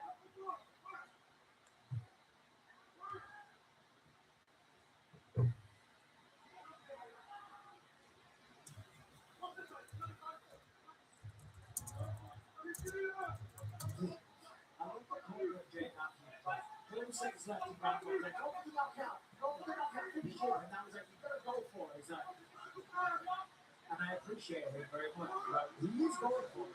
He is up top and he is kind of being confident how he's going to go. If they want more, which I like. I'm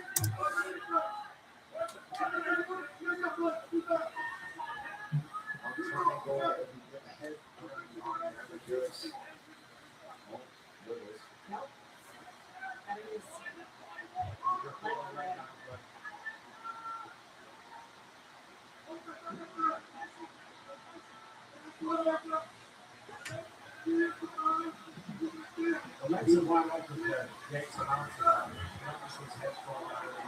Carlston's hunting the neck. He's not going to get it from here, though. easy from your butt. If you could break guard while he's trying to set it up, that's an advantage. He's too scared for that. Yeah, Jake's going to cross face and pull that head out. There you go. Could go for a Von Flu here. Yeah, he could. Once in a lifetime event means one of the kind of fight kicks shot the official UFC Freedom 250 fight kits fight that are now available at UFCstore.com and prepare to be amazed on June 14th. Do we get some official merch? Can we get you a red jacket? Yeah, because I'm reading it. What is it? Birthday?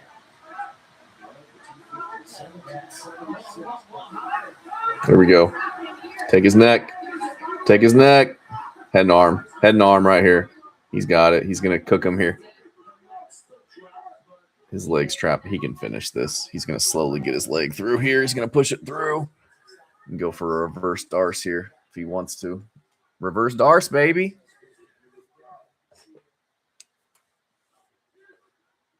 Not a lot of people know about that move.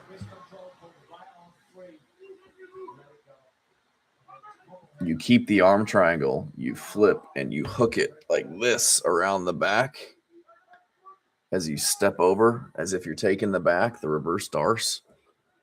When people explode up onto their side to defend the arm triangle, it's money. Now he's going Kimura. He's got this Kimura lock. It's done. Done deal right here. Mark my words. Mark my words. He's going to step over here. He's going to roll over with it, but he's still got it. He's still got it. 24 seconds. You can wrench it out here.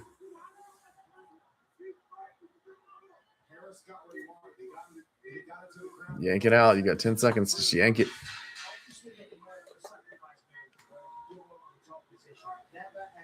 I was just kidding about mark my words here.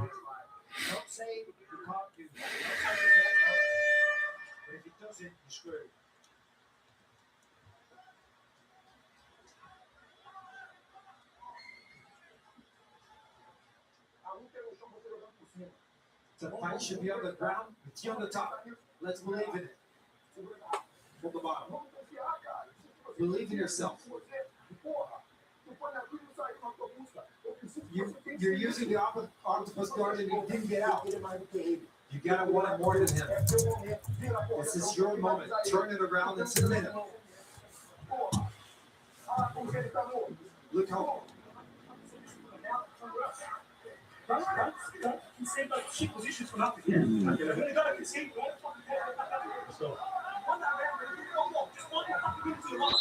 Yeah, bro. I'm stuck at 3799 subscribers. I'm trying to get to that 3800 mark.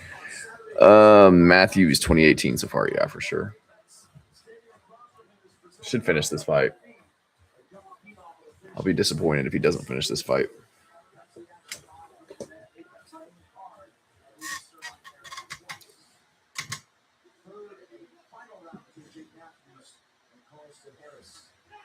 That left hook, man. He's got Carlson Harris just wobbling around on the feet, dude. Dropped him. Ref. Finish him. Damn, dude. I mean, how do you not finish the fight right there? How are you going to stop that other fight, but then you don't stop that fight? 378 subs. There you go, bro. How long you been doing it?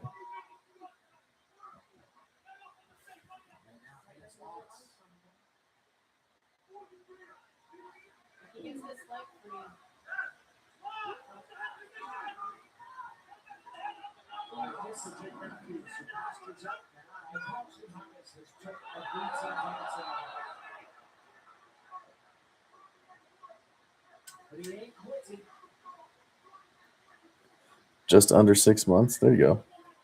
That's good, man. It's hard to get that first 1,000 subs, dude. But once you get 1,000, then you get your watch time in, then you can look to get monetized. And I just started doing memberships where people pay like $3 a month, $6 a month, which is nice too. Didn't even think about doing it until somebody just randomly did it. I wasn't even pushing it.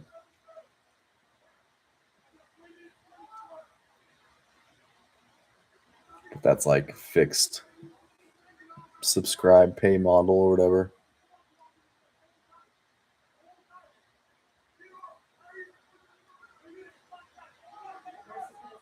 Yeah, that's really smart, Jay. To take the top position, you've got the sweaties in the third round. It wasn't even a full body triangle, it was just kind of loose control. Harris got spun over to the top position, and he's an animal when he gets on top. And Jake's dominated this fight, but every second you don't finish it is a second where your opponent can take advantage and clip you with something. Not sure if I have the time to put out any additional content for anything extra. Yeah. I try to do, I'm just having fun breaking down fights. Yeah.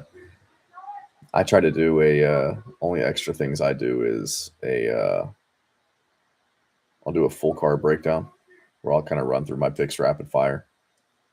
And then I'll send out like a post with my picks and just my betting picks too, just to members only.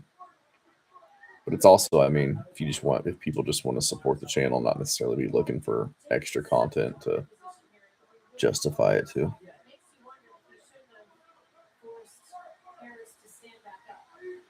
Yeah, Jake Matthews needs to finish this fight. Like, I get it, you're winning, but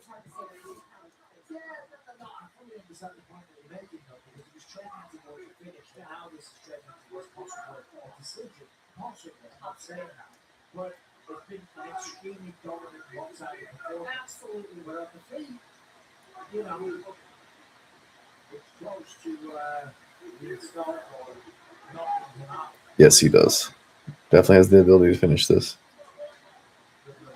Head and arms there all day, but he's got blocked by the fence. He's going for it here, maybe. He's got it here. This is locked in. He can lock this in, try to pull him away from the fence.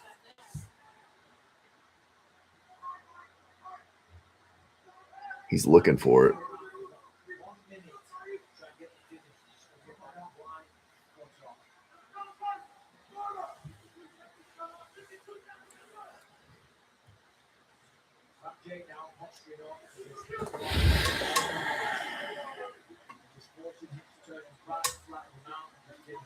Yeah, it just needs to open up here. You got 35 seconds, dude. Finish the fight already. There's that race control. There it is. You see the face just wincing in agony.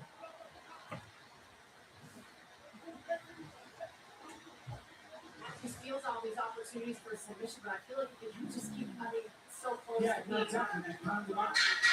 However, when he did posture up the big, a fraction of a second caution house was beginning to go the base. Well, Jake Matthews was dominant through all 15 minutes of this one. Should have finished that fight. That's annoying, to be honest with you. Continues for Australia's Jake Matthews with the official scorecards next.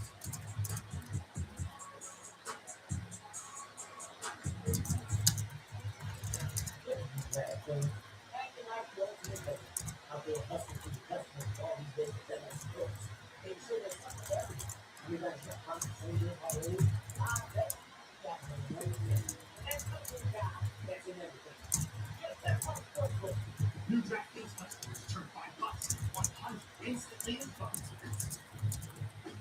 The round is closed.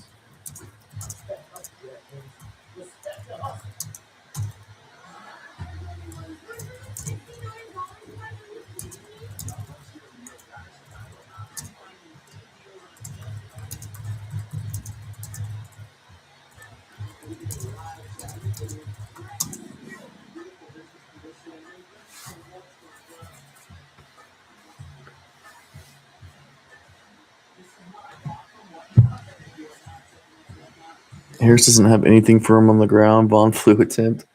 Yeah, that was just disappointing. I wish Jake Matthews would have got that one done. Or would have got the finish.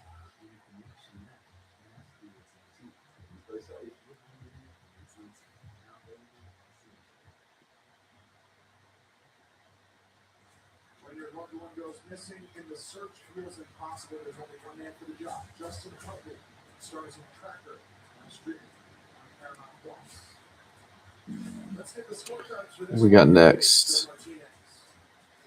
Ladies and gentlemen, after 3 rounds, we go to the judges' scorecards. The totals are 30-25, 30-27, and 30-27, all for your winner by unanimous decision, Jay the Celtic Kid Matthews! We got Kai Asakura coming up. I'm here with the Celtic Kid, Jake Matthews. Jake, what a performance. I mean, I know you were looking for a finish, but from start to finish, I mean, you dominated that fight, hurt him on the feet, looking for subs, 30-25 with one of the different scorecards. You got to be happy with that.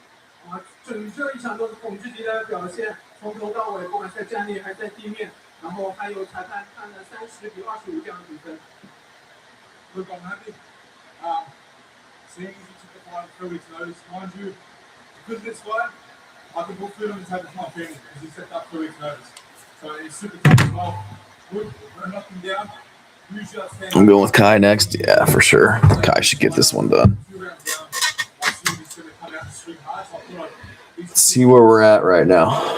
感谢对手赛前3周去接到了这个比赛，这样让我有机会出场赚到这个出场费，然后可以把食物给到我的家人，然后也感谢我的对手，我知道他到第3回合他想要猛攻，所以我也是用地面控制住了他。 4-4-1 right now. Do you wish that maybe you did drag him back to his feet and look for the knockout? 那你现在有没有后悔？有没有找到这个最后的机会？ I guarantee if I had been invited back to the feet, I'm going to be sending out 100K, but maybe next fight. 他说就是啊，没有找到最后的机会，错过了。 Yeah, dude, you had 100K just sitting there on the table for you. Well, Jake, it's always a pleasure to score your fights. Congratulations. A very dominant performance. Ladies and gentlemen, your winner, Jake Matthews. So Jake Matthews, mission accomplished. Hopes this starts a lengthy win streak. He's won 4 of his last 5. Says he wants to keep staying active. A long way off. I wonder if Japan will ever get a UFC champion and if I'll still be alive to see it. Well, Kai Asakura was their only shot in the current roster, I would say.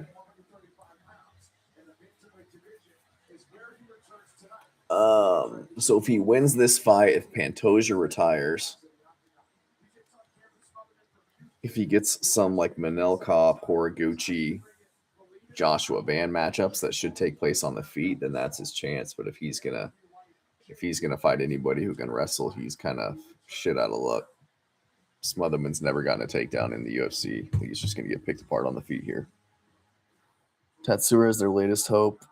Yeah, that's true. I don't even know why I didn't think of Tatsura. I think Tyra's, yeah, he cleans a few things up. Definitely. Not even in his prime yet, 26 years old. Can definitely get a belt. Got close with Van, but I picked Van to win that fight.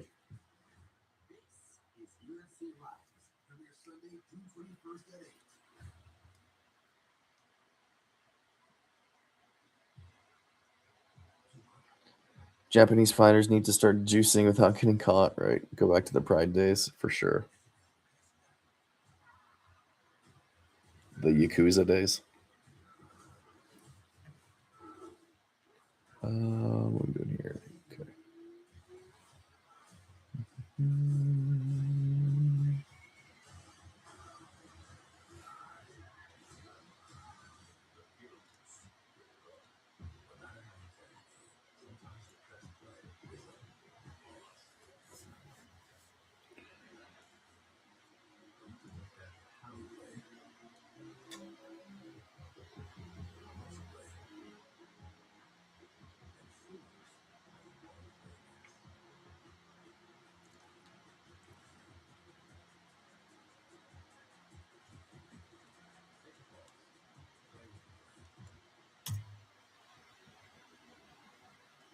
They have a fight on the White House lawn on the 250th birthday of America. This really is the most historic sporting event of all time. Adjusted Asian finishers of the highest order. Those two at the White House should be insane.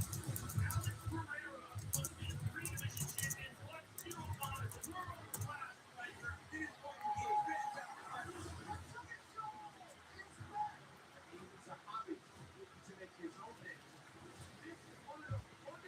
People counting out as a hobby versus Sean O'Malley is crazy work to me. I think Sean might be a kind of a one-trick pony. I would think most Japanese fighters stay in ONE FC. I mean, it makes sense. Don't have to travel across the world. Don't have to deal with Dana White's bullshit. Probably get paid more. I like that fight. Yeah. Most historic sporting event of all time, just a few weeks away, as the UFC takes over the nation's capital for UFC Freedom 250, two title fights to Florida versus Gaethje, Alex Figueiredo versus Cyril Powell. The world famous Octagon. I'm gonna go feed my dog. Be right back. On Sunday, June 14th, and you cannot miss this once in a lifetime event. All you need is a subscription to Paramount Plus. Four fights as we move to 135 pounds in what should be exciting for as long as it lasts. Japanese standout Kaya Sakura makes his way to the UFC bantamweight division for the first time tonight, but he steps in with Cameron Smotherman. A high-profile signing who debuted in a championship clash against Alexandre Pantoja. Kaya Sakura begins his second full year on the UFC roster by moving up a weight class. Now set to compete at bantamweight, the Japanese star looks to get back to his fight-finishing ways as he squares off with Cameron Smotherman in Macau. A competitor on Season 7 of Dana White's Contender Series, Smotherman made a splash with a short-notice, unanimous decision win over Jake Hadley in his UFC debut. Tonight, the Houston-based bantamweight aims to return home with another UFC win on his resume. Coming up next, Kai Asakura squares off with Cameron, the babyface killer, Smotherman. So it's big fun in the tournament. I once had a two-play parlay. An octopus. It came down to a game in Indiana. I heard the team's playing got to be pretty early for it. So I figured I'd use my 365 sign-up bonus to hammer the under. Did you win? As they say, the answer on the omelets. You must be at $10 and $200 in bucks.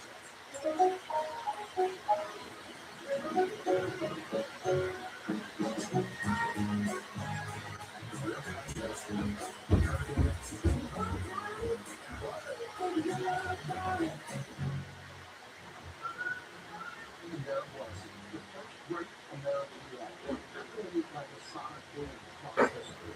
This country didn't tiptoe onto the world stage. Hell no. We were born loud. Living with loud, baby. Something to say? Say. Something to prove? Prove it. Because in this country, in loud we trust.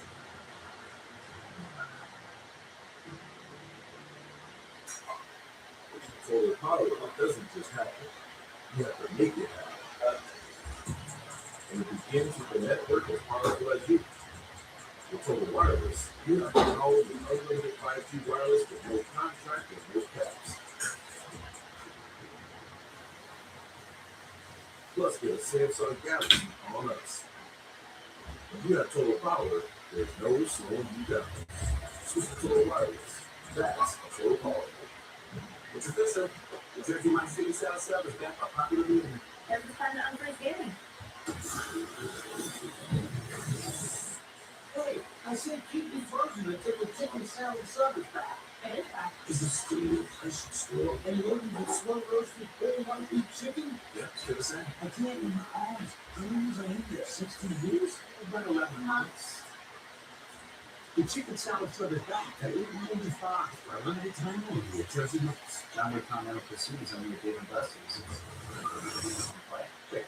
Do something that makes me want revenge. I need your Bitcoin wallet to go Current fishing. I have a toothbrush. It's not all you do to the same season pass. Only Dave and Buster's. When you think there is a thing, sometimes you want to include collectible things that feature your thing. So you go to Canada and you put your thing on other things, like sweatshirt things, trip bag things. Ooh, that's a fun thing. And then you can make those things.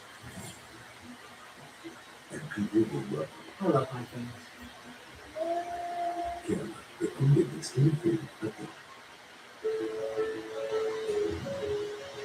When is the right time to get on the right financial track?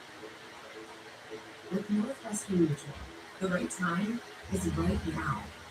Build a life you'll love with a people-first plan from Northwestern Mutual Financial Advisor. They can show you better opportunities ahead and help you leave blind spots behind. See how you plan differently at nm.com. Northwestern Mutual, a better way to money.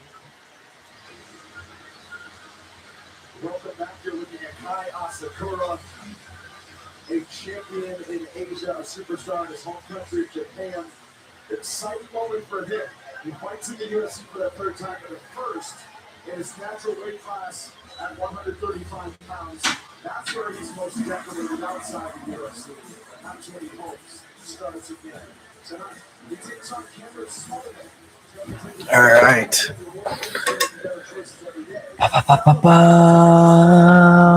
I'm on striking, super underrated. Zahabi can definitely take that for sure. Him being Canadian might be nerfing his betting odds, right? He's no GSP.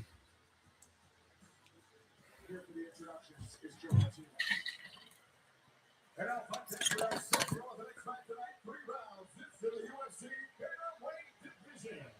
Introducing to you first, fighting out of the first corner. This kid was on the set, 9 inches tall. He weighed officially 135.5 pounds and an 18-pound. The fact that Kai Asakura is not over minus 300 in this, I don't know. We'll see. Some of them looked like shit on the scales too, but at least he didn't fall on his face again.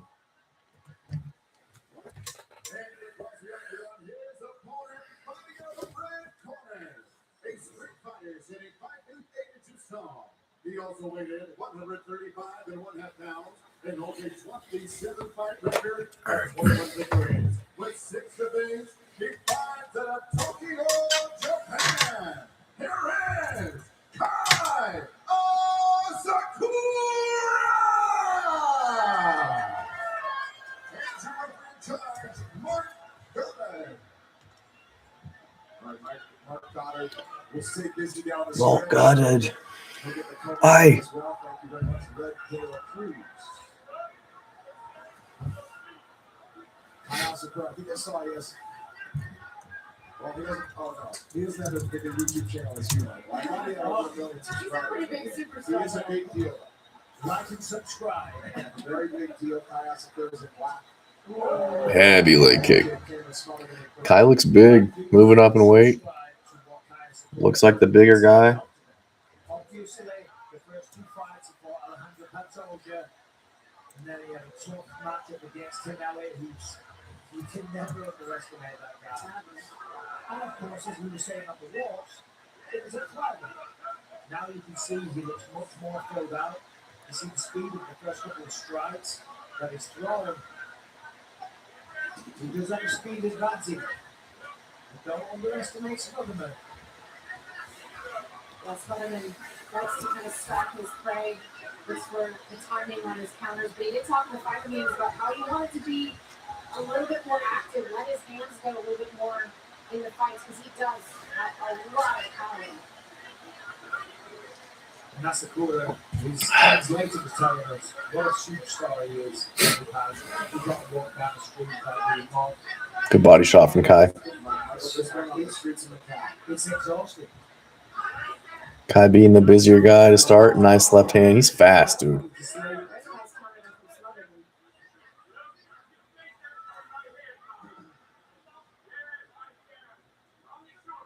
Known for his flying knees, his last 2 knockouts outside of UFC. Yeah. Can be a flying knee.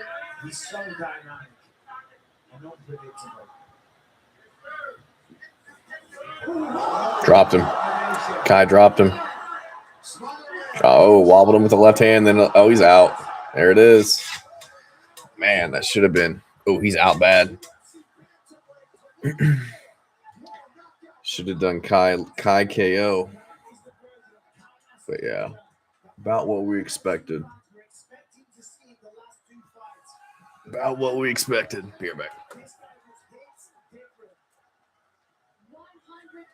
that is what he has been and is capable of when he is fighting where he should be. This moment is still asleep. Wow. And it wasn't just the way that he threw the shot. I mean, yeah, the power, the speed. It was the combination itself. So unpredictable. Clips him with that right hook while switching stances. Smotherman falls down. And these follow-up shots were just brutal. Boom, right hook. Right on the button. Goes down to one knee. Gets back up. Left. Touches in. Right misses. Left again. And that was it. That's it. Here's a view from the broadcast booth brought to you by Total. Made that look easy. UFC. My fans are waiting to see. Made that shit look easy. That's what he could show. Made it official. And hear from the Japanese superstar when we come back.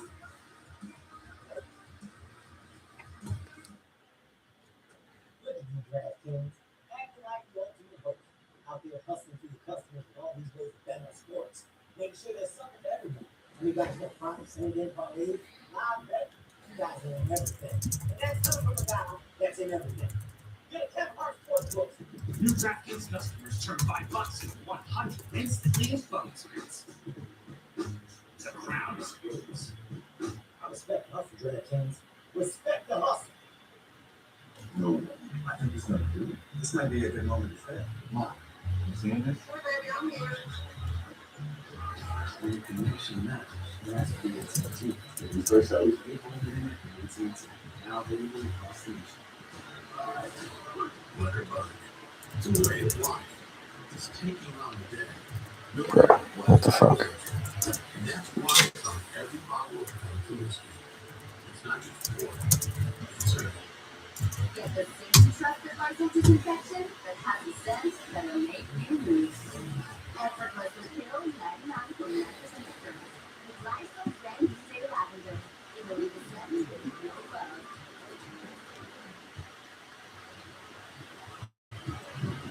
From the producers of Yellowstone, obviously the Paranormal Series, Duck and Ranch. Yeah, and Rick are back.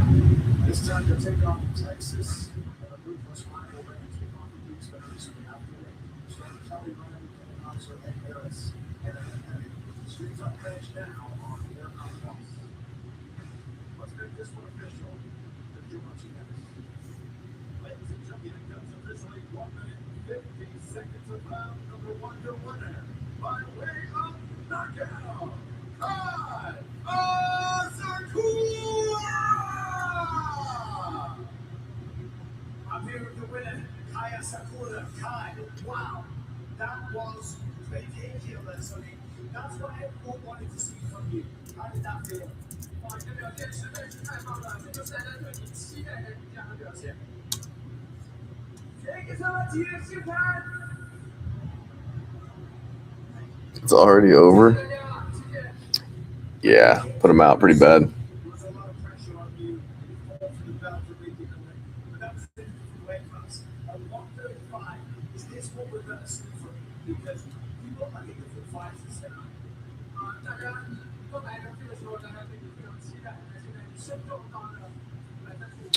What the fuck is going on here?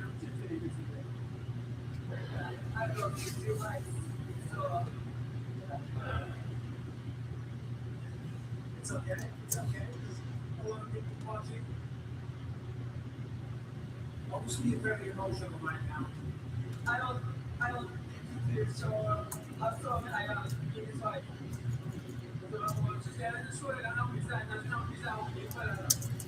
You certainly showed how strong you were. That was an unbelievable performance. You showed you were so good, precise, and powerful. You should be proud of yourself. 今天表现非常棒，你的这个战绩打得非常好，你的选手非常的棒，很有力。I feel like it's definitely go up. 我相信我自己的战绩是全世界最棒的。It certainly looked like it was. That you fall for the bells of flyweight. This is your first fight in bantamweight. Is there someone that you want to call out? Someone that you want to face next? 那你马上就碰的话，有没有想要较真的对手？ Actually, I feel like anyone. Daniel, I don't feel like I'm just possible. 我可以在任何时候、任何时间都可以比赛，没有问题。Anyone, anywhere, anytime. Okay, congratulations. Ladies and gentlemen, your winner, Kai Asakura! So Kai Asakura back on the map in a big way. Man, I stepped away for a few minutes and I missed it. Yeah. Just came out hot. Got him out of there.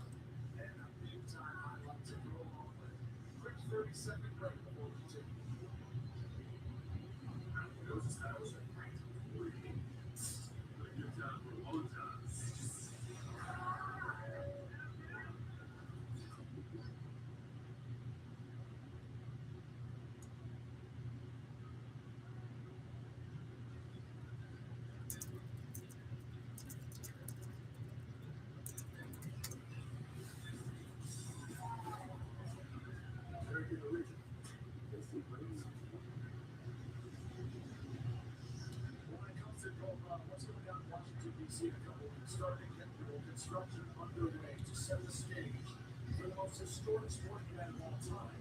The setting is one of one, which is what one of the fighters is trying to be. As a bunch of men challenges to be the first ever three-division champion. That's it.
Shit's driving me up the fucking wall.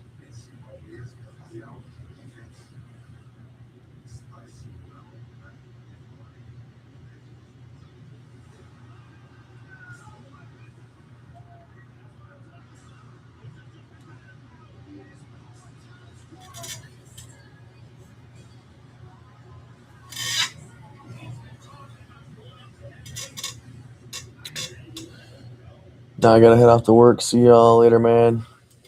Appreciate you joining, bro.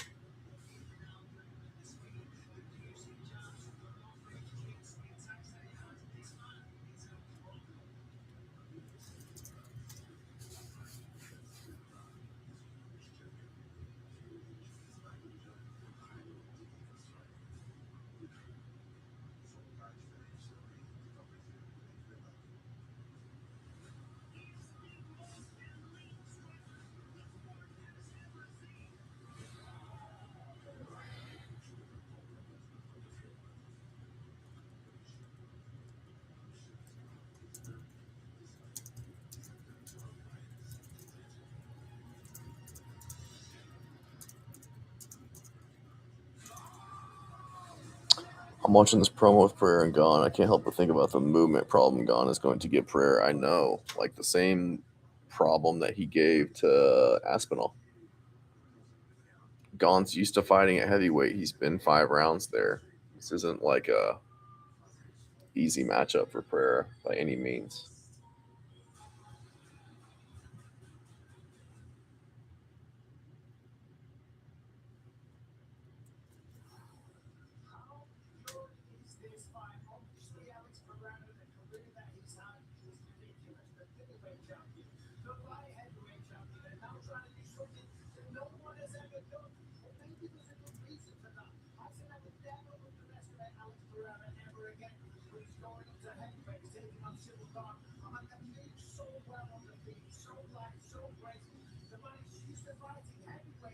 Absolutely. I mean, you look at Alex Pereira at this new weight class. He has filled out. He looks all the part of the heavyweight, but he's facing one of the most athletic, dynamic heavyweights out there in Cyril Gane.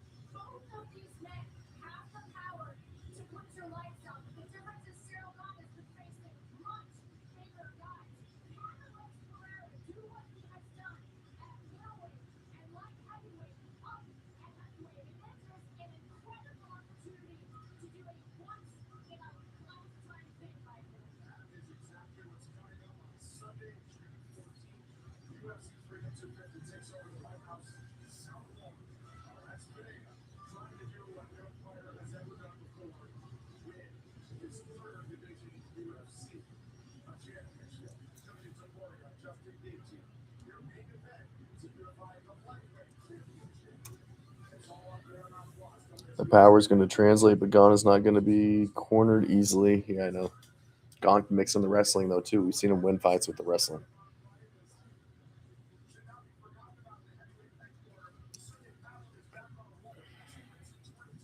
All right. Make some money here on a Pavlovich KO.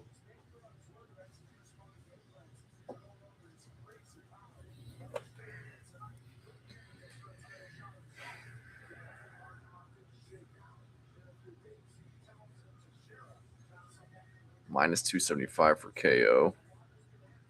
First round KO, though. Plus 130.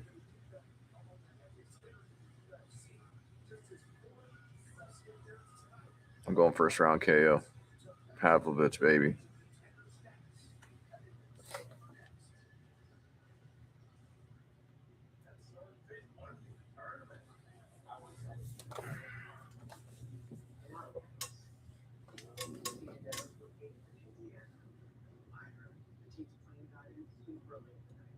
So I figured I'd use my Bet365 sign-up bonus to hammer the under. Did you win? Let's just say the next round of omelets is on me, fellas. New customers bet $10 get $200 in bonus bets. Shop at Macau. Check the octagon display over here. The crowd in Dallas here on this Sophie Jones' first fight in some country since 2018. John McYown comes up as well. A chance to join the top 15 in this division. The only heavyweight matchup of the night is a big one with a top 5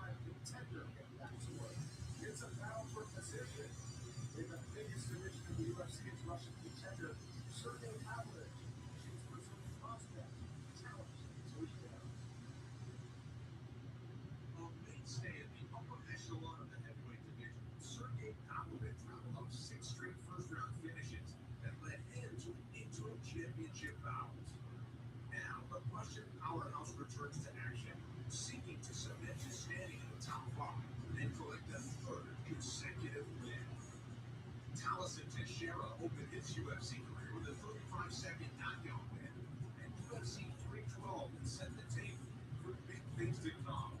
Back in the win column after outlasting Tai Tuivasa in Sydney earlier this year, the Dana White's Contender Series crowd looks to shake up that heavyweight hierarchy by toppling Pavlovich and collecting the second win of the year. Coming up next, Sergey Pavlovich clashes for Taliesin Shikao Teixeira.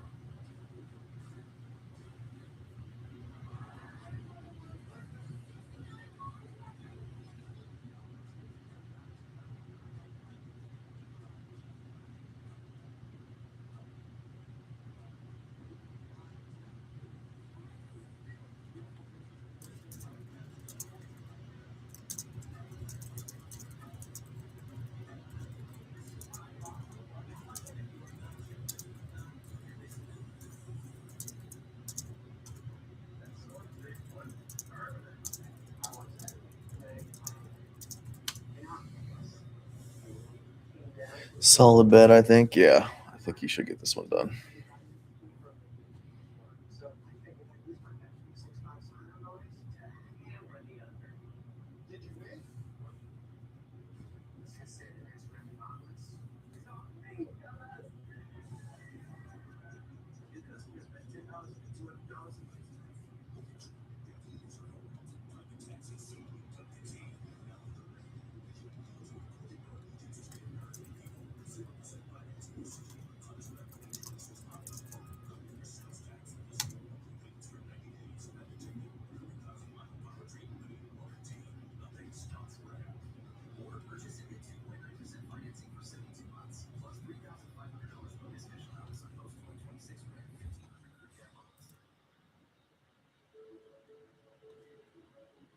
When is the right time to get your financial house in order? With Northwestern Mutual, the right time is right now. Build a life you'll love with a people-first plan from the Northwestern Mutual Financial Advisor. They can show you better opportunities ahead and help you leave blind spots behind. See how you plan differently at nm.com. Northwestern Mutual, a better way to money.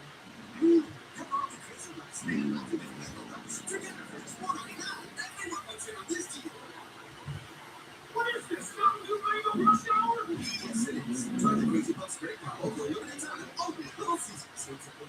When your money is spread across multiple accounts, it's hard to see your full financial picture. You can count on Credit Bubble to bring it all together. Because when you connect your accounts, you'll review new ways to save money, improve spending habits, and pay down debt with extra funds. The more you connect, the more we show you how to grow your money. Download into Credit Bubble to get started.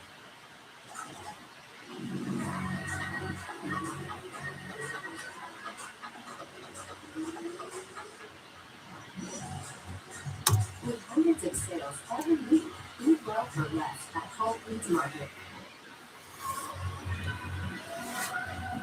Back and ready for the heavyweight Sergey Pavlovich, third-ranked heavyweight contender from Moscow, Russia, who is looking to extend his winning streak. Yeah, one of the scariest forces at heavyweight. Obviously, those 6 first-round knockouts got him a pretty decent reputation and a title shot. Things obviously didn't go as planned, but he talked to us in the fighter meetings about employing that much more tactical approach. And you can see that in the last couple of wins he's had.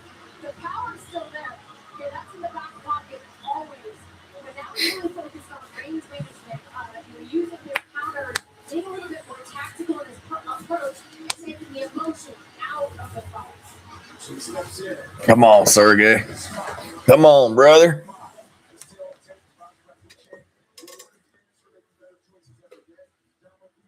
Gonna have more reach at a 4-inch height disadvantage, but gonna have an inch reach.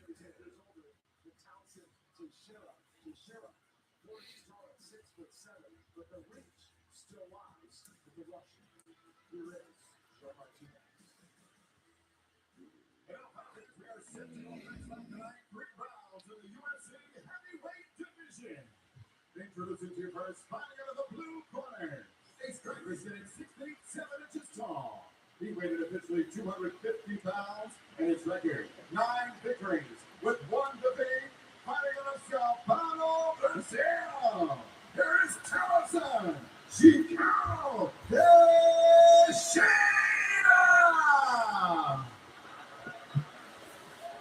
And across the octagon, his opponent fighting out of the red corner at 63 inches tall. This mixed martial artist weighs 257 pounds. In 23 professional fights, his record stands at 20 victories with 3 defeats. He is the UFC's number 3 ranked heavyweight contender in the world from Moscow, Russia, Sergey Pavlovich.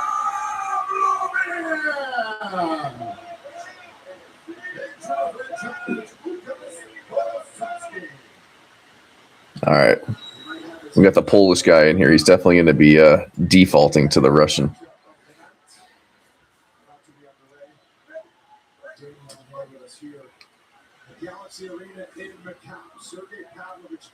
Come on, Sergey. I want a sub 60-second KO here.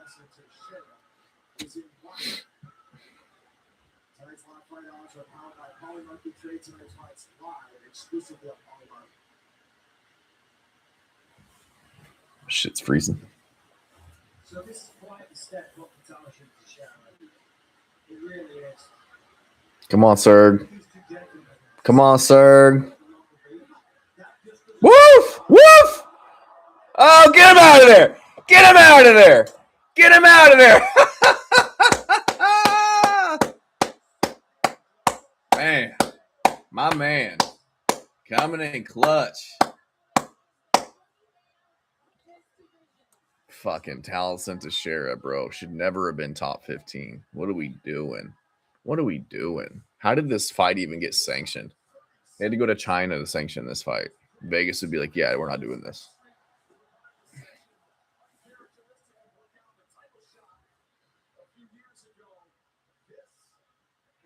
Easy money. It's not often you see me speechless, but I haven't said anything for the last 30 seconds. Look at that, the right hand wobbles in. And then, oh, that kind of just missed, but it was enough. It doesn't matter. It sent him to the canvas. But these follow-up shots as he was trying to stand, just putting to sleep. Sergey Pavlovich, this man is for real. Almost like we knew what we were talking about, right? I mean, that was... To the back of the head, right behind the ear. That really will mess with the equilibrium. I mean, honestly, anything that comes off Sergey Pavlovich is going to mess with the equilibrium. Now the question is, do we parlay our winnings into a Ming Yang Zhang first round KO? That's the real question here. Or just at least a KO, maybe.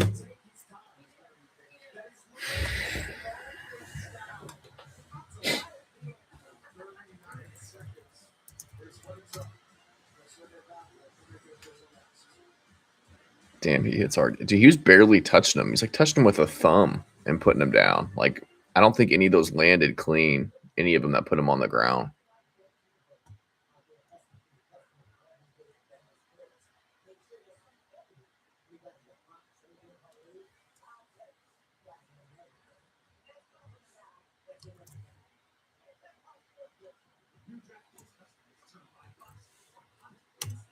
All right, I'm gonna heat some food up. I'm not a betting man, but I see Zhang Mingyang getting it done. Standing, none hit Towson clean, but once he got him on the ground, it connected. Yeah, dude. Had him like laying on the top of his head. All right, be right back.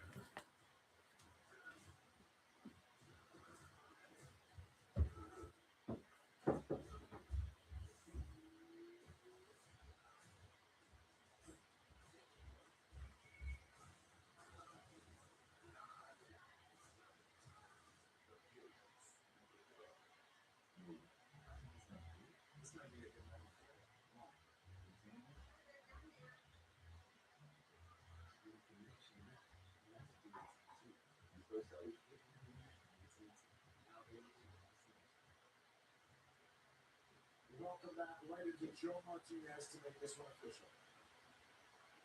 Ladies and gentlemen, here comes officially 39 seconds, round number 1. Your winner by way of knockout, Sergey Pavlovich.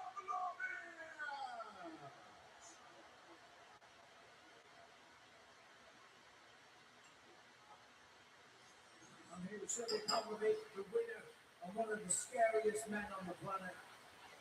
Is that what you're expecting? Obviously, the taller guy, you know, the kids are often easy to find. But did you think you would take him out there that quick? 也是世界上最可怕的人之一啊！你是不是一直摇着对手的下巴，如果对方长得很高？ Здравствуйте, я чувствую вашу поддержку, очень приятно. Hello, China. I feel your support. That's great. Thank you so much.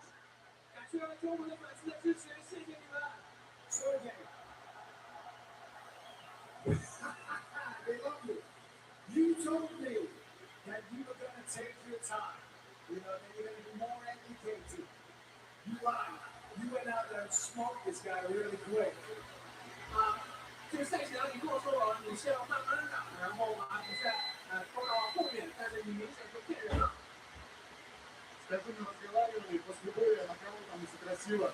Буду я просить бой за пояс. Вот сейчас на самом момент я делаю работу и хочу обратиться к Дане. Дана, дай мне бой за пояс.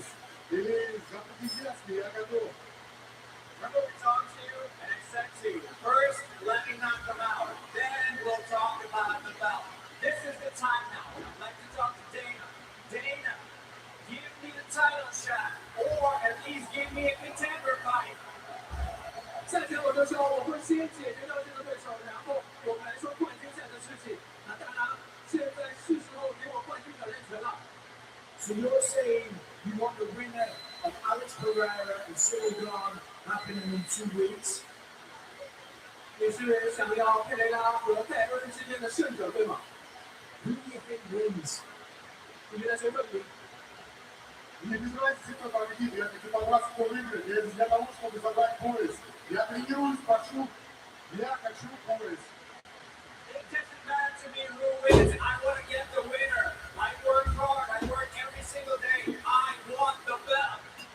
对我来说，谁胜谁负都无所谓。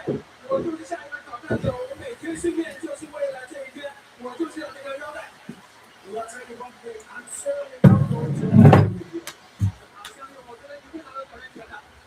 Congratulations on the Minnesota knockout. Ladies and gentlemen, your winner, Sergey Pavlovich.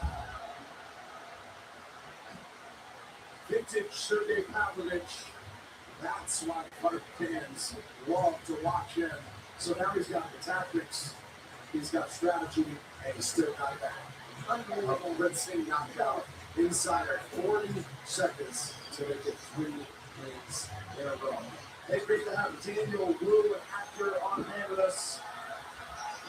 Fans in the crowd, but in here, and he's sitting right next to the champ, John Lee, the former champ, of course. Back in 30 seconds. It's crazy they came to China and didn't have a Zhang Wei Li fight.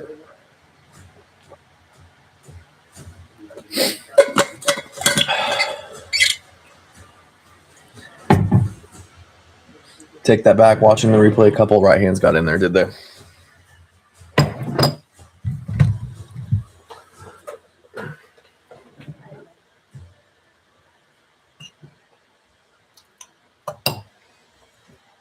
biggest event in UFC history, and the world of some of the biggest stars in UFC history. Going to play what I think now is the best ever when it's all said and done.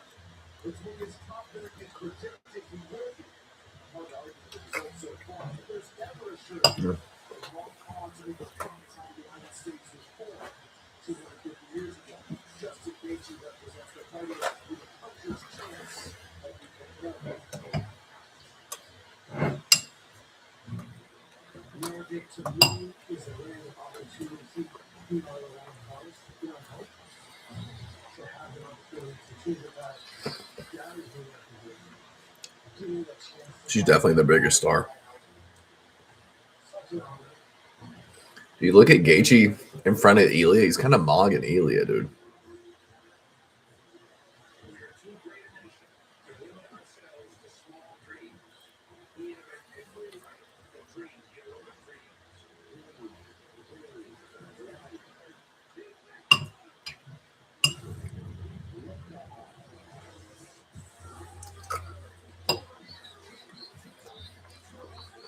Yeah, he's pretty big.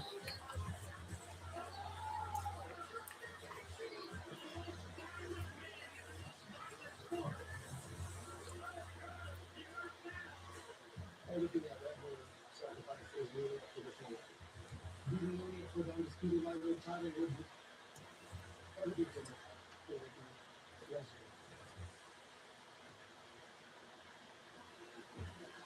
that's a deal that we choose it. There, that's like choosing. Since the first day I stepped into the gym, I felt something special. I was destined to become a UFC world champion.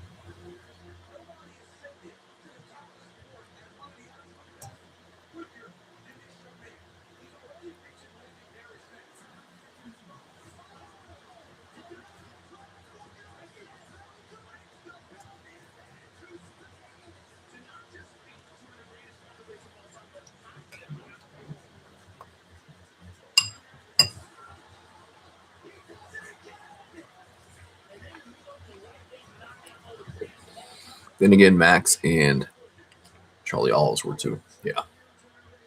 Yeah, but I would say Gaethje's more powerful, more filled out than those guys. Better wrestler too. Well, not better wrestler than Charles.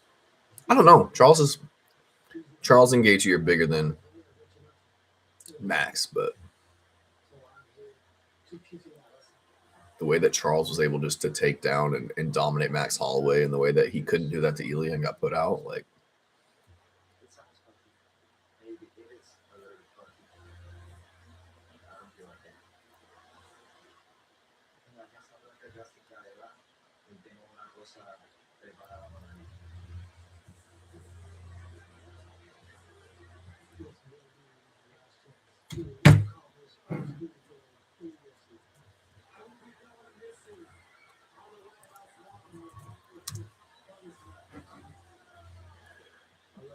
at least height and reach wise, they were. Even though Justin doesn't use his wrestling, it's still a factor. Even if he keeps the fight standing, yeah. D1 wrestler never uses it. Uses it in defense. He's very Chuck Liddell-esque, sprawl brawl type of guy.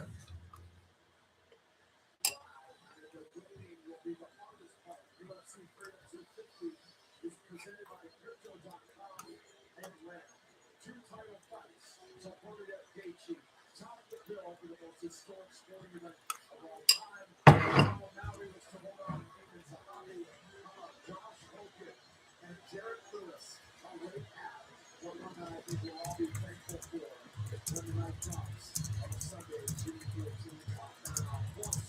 How about this main event? Elliot just pointed out he's moved up and become a double champ. Justin Gaethje. I'm torn. I know Ilya is the better boxer, but Justin is the bigger puncher. Yeah, for sure.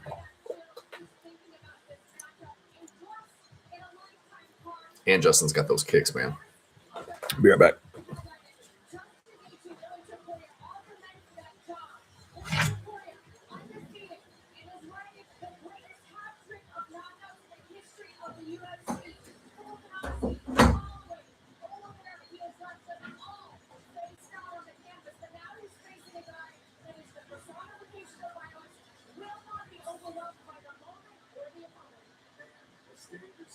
Celebration of their 10th anniversary, Crypto.com will award a $1 million CRO bonus pool at UFC Free 250% on Crypto.com.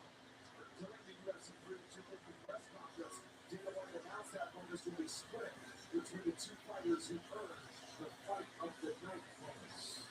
Justin Gaethje has many of those. These firearms are brought to you by the 165, official sports betting partner of UFC.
particularly early, given that jumps only end the second round once in that season last week?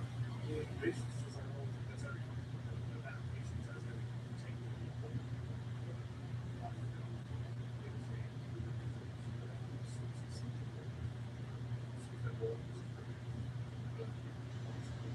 So much appreciated. Sticking lights out at light heavyweight, and it's underway next.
Champion 6 o'clock in Florida, UFC Fight Heavyweight division, with Carlos Holder sidelined due to injury and the rest of the rankings in a state of flux. And finishers clashing now in the game of launching themselves into the thick of the title chase. Tonight, at least in our class, is putting us thinking now, not just defending ground, or just, getting on that fight, to the decision that's played.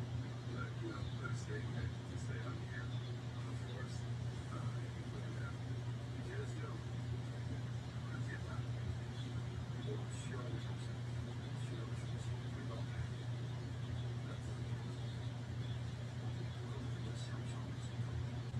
After an impressive win that launched the road to UFC series, Charlotte Young earned a first-round stoppage wins over Regis Camaro, Ozzy Diaz, and Anthony Smith to establish himself as a person of interest in the 205 power weight.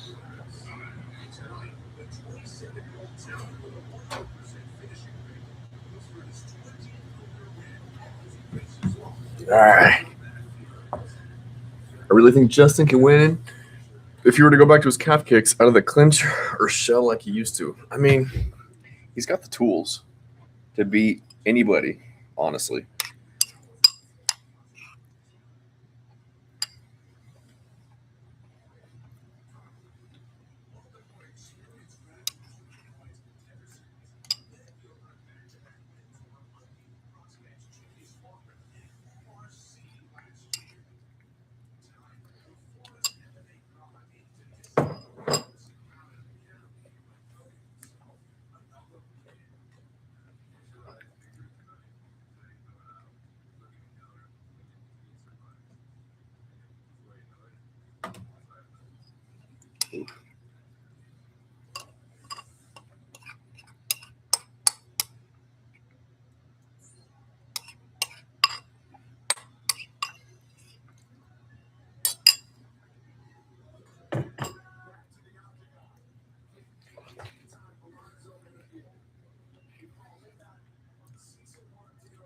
Already not a good sign that he's got Pat Barry in his corner, walking out with him. Red flag. Red flag number 1. I didn't like his last performance against Pat. He just looked a little sloppy compared to what I know he could. Yeah, he was sloppy, but now that you mention that, I wonder if he knew that he could be sloppy to try to get a slime out KO, knowing that Patty didn't really have a lot for him on the feet, but still couldn't get him out of there. He was landing some hard shots, though. Patty's just a tough dude.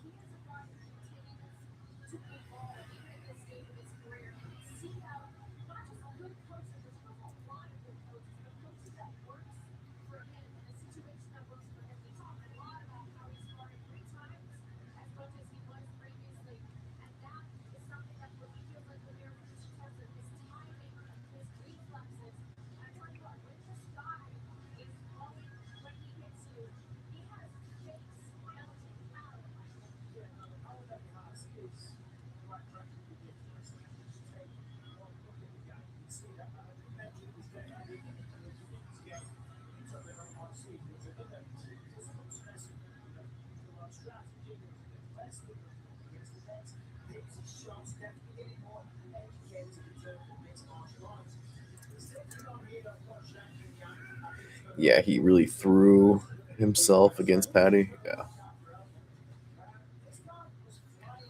Has Patty got another fight lined up?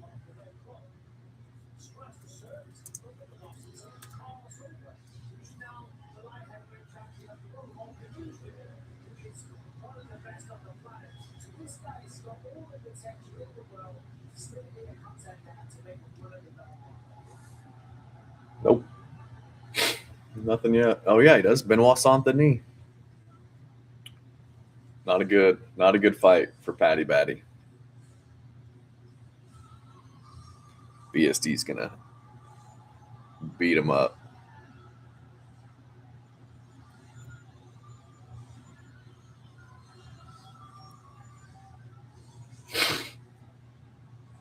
Sandhagen Bautista, that's a very evens match.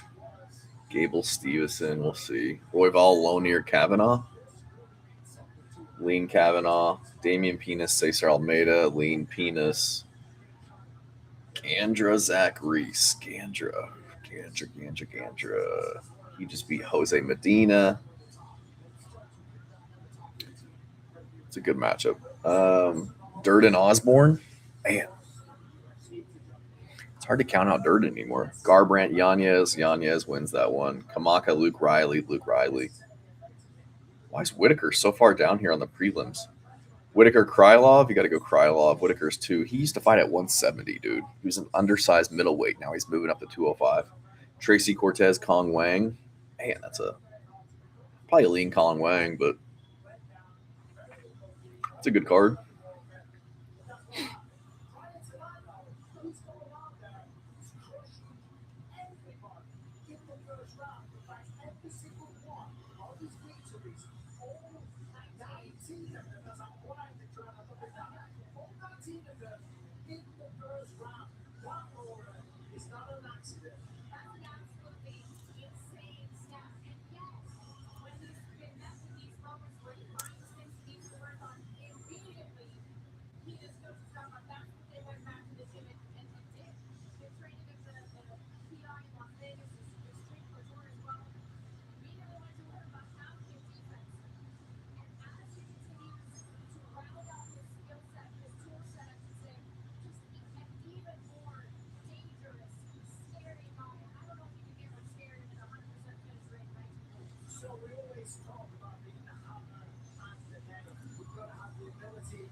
BSD's good everywhere. We'll challenge him on the ground. Mario Batista's on the come up. Yeah, dude, Mario Batista is very underrated.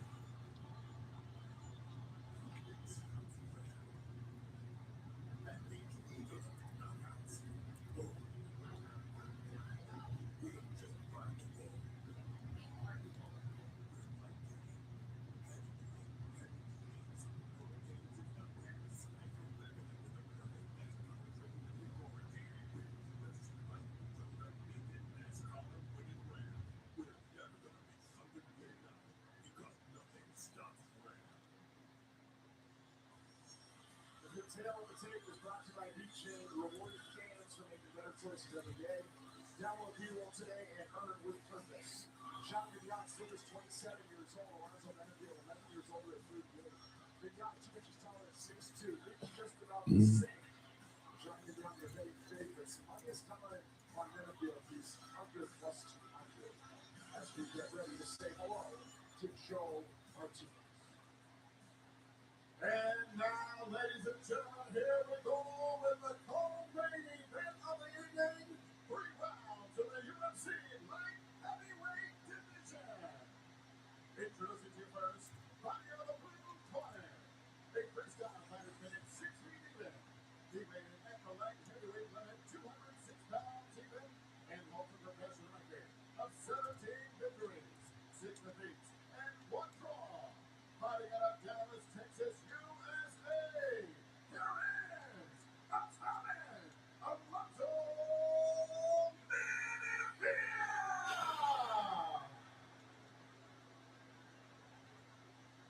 And across the octagon, his opponent in the red corner. This mixed martial artist is 6 feet 2 inches tall. He weighed an officially 205 pounds and in 26 professional fights. Holds a record of 19 victories with 6 defeats. He fights in an Anhui, China. He is the Mountain Tiger, Shaw. There we go. I expect to see a lot of pressure from Zong here. Yeah, I think he can pressure Menifield to the fence. Menifield's going to sit there and just look to counter and blast big shots. So we'll see.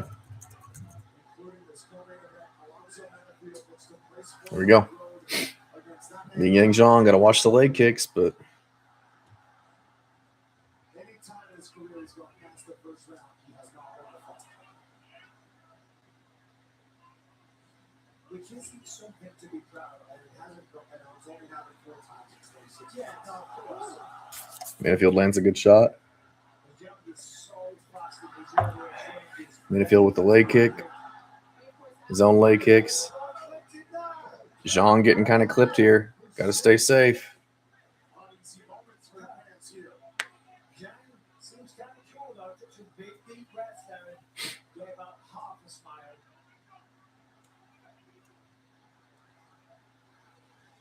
Nice knee. More knees to the body. Uses the head. Good knees there. Jack up against the fence.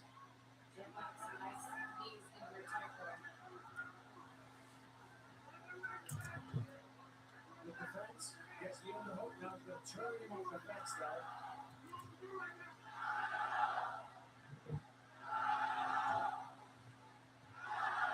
So the elbow is from Mignon. He's able to break away from his clinch. Zhang got to get out of the clinch here.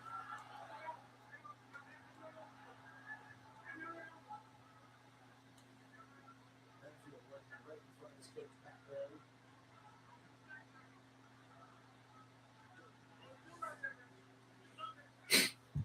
This is the thing is you got to wear on Zhang. He's already like that breathing that he's doing. Like he comes out fast and hard. So I think Menifield will just back up and let himself counter and try to counter. Yeah, dude. He tried that stepping elbow. There we go. He's eating him up with these knees here. This is good.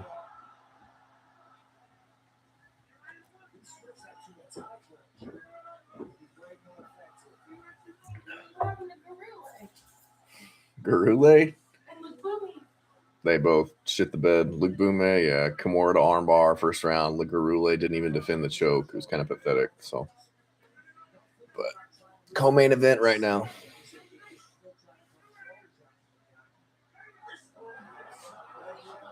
Zhang got to watch himself here. These guys are winging. Right? Menifield's winging. Zhang gotta find his opportunities here. Oh, come on, Zhang. Menifield's getting after him though, making him work. Zhang's already tired, dude. This is round 1? Yes, round 1. He's throwing these little cheeky knees, but I'm going to take him and go for it. okay, I fed him.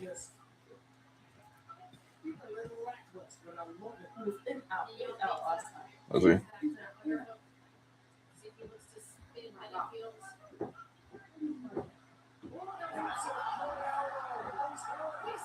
Get him out of there. Get him out of there. What are we doing? Just stick to the meat and taters. Left hands, right hands. Don't get flashy.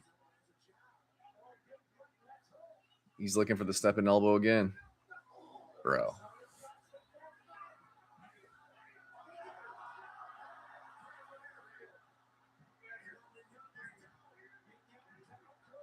Yeah. Clinch here, Zong.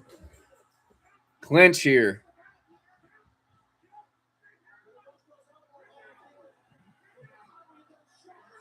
Zhang, you got to clinch. No, we're good. Wow, he's so shit. He's so shit. Yes.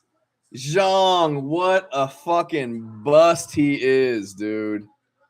What a bust letdown. Unreal how much of a bust that dude is. Fuck me. Unreal.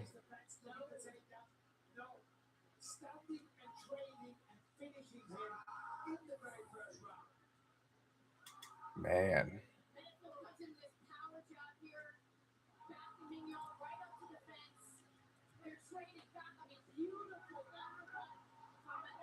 He's just not like moving his head, not doing anything. Yes. It's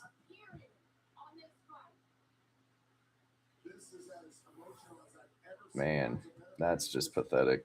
I don't even know what to say after that. I did not see that one coming. Zhang just like, dude, if he doesn't get you out of there quick, he's just kind of a pussy. Honestly. He's kind of bitch made. His head never came off the center note. Yeah, didn't do anything. Get him out of the sport.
CBS Sports presents Deep Waters of the UFC podcast, hosted by Keith Thomas alongside UFC legend Torian Masvidal, Justin Poirier, and Chris Long, and Vincent Hunter for Monday at noon on the UFC Fight Night Yadong. Then you can stream every episode on Paramount Plus. Cut him from the sport, dude. Cut him from the sport. Man.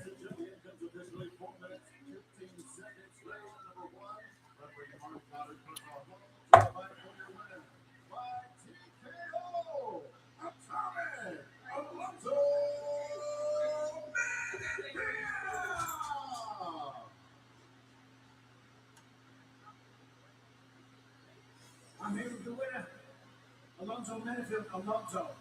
That was insane.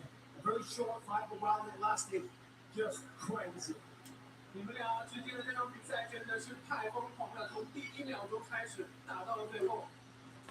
Yeah, when I got into the sport, it was always between number one him, number one him. Yeah, that was me. I put him down. I started off like that. I'm damn sure I ain't gonna eat like that. So this is what you're supposed to expect. And, you know, I laid him down. You said it, you did. 他说这个比赛提上来的话，我们就渐渐的都在往从第1分钟开始，我们就打成这样。他想要把我放倒，但是我是把他放到这个。is one of the most dangerous guys in the first round. He's won every single one of his fights in the very first round. You can come out here and try and Man, that's so annoying, dude. Can't explain how frustrating that is from Zhang. Just an absolute pussy, dude. Like, yeah, it's easy for me to say that sitting here, but it's like, dude, I don't know.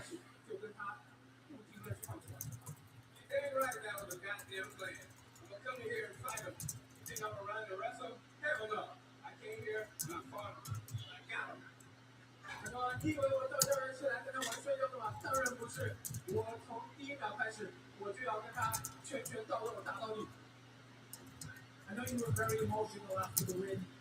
Your wife's here. What did it mean to you to come out here and win in style like that?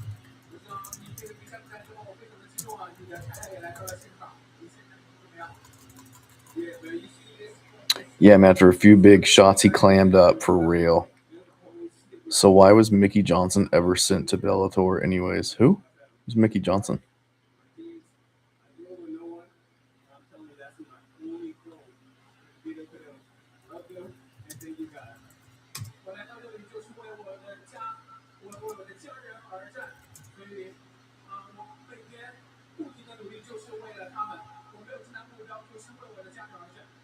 Alonso, you're one of the most dangerous guys in the division. The power that you got is ridiculous. I've got to ask after that crazy win, who do you want to fight next? Plus, he was breathing heavy outside the first minute. Yeah, dude, breathing heavy, gasping for air, looking at the clock. Fucking pathetic, dude.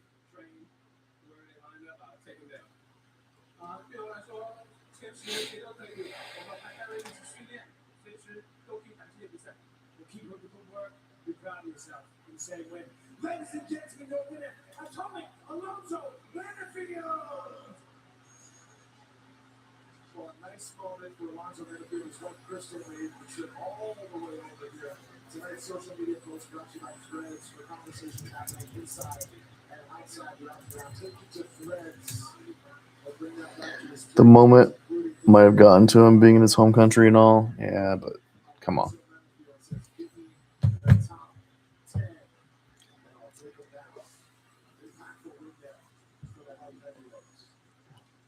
He's got a lot of fights, though.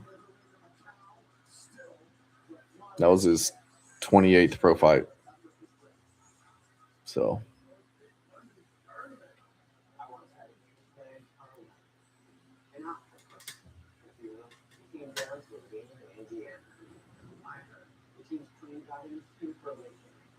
So I figured I'd use my Bet365 sign-up bonus to hammer the other. Did you win? Let's just say the next round of omelets is on me, fellas. New customers bet $10 with $200 in bonus bets. Well, for that, the victory lap on the way out. The Galaxy Arena for Alonso Figueiredo. Here's your same-game parlay. It's brought to you by Bet365, the official sports betting partner of UFC. Winning is everything.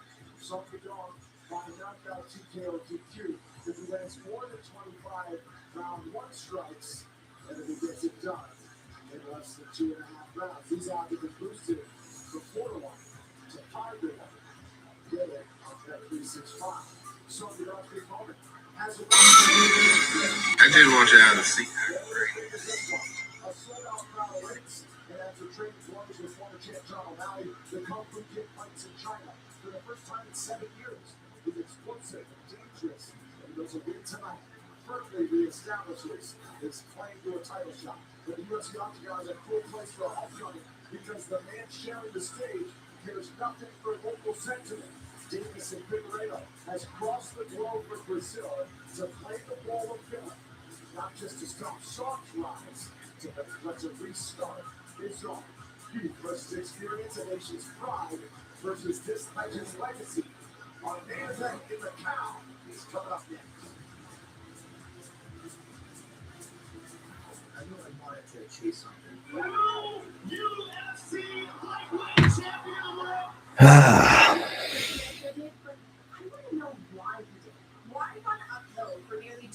Zhang, a minus 250 favorite. What a fucking pussy.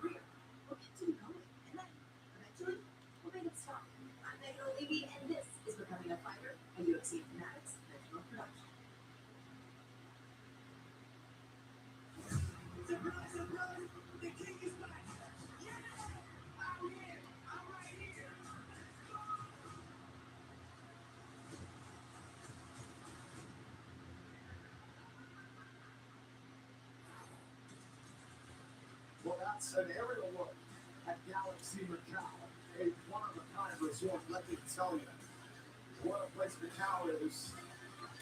Something for everybody, including, of course, the Octagon for the 5th time.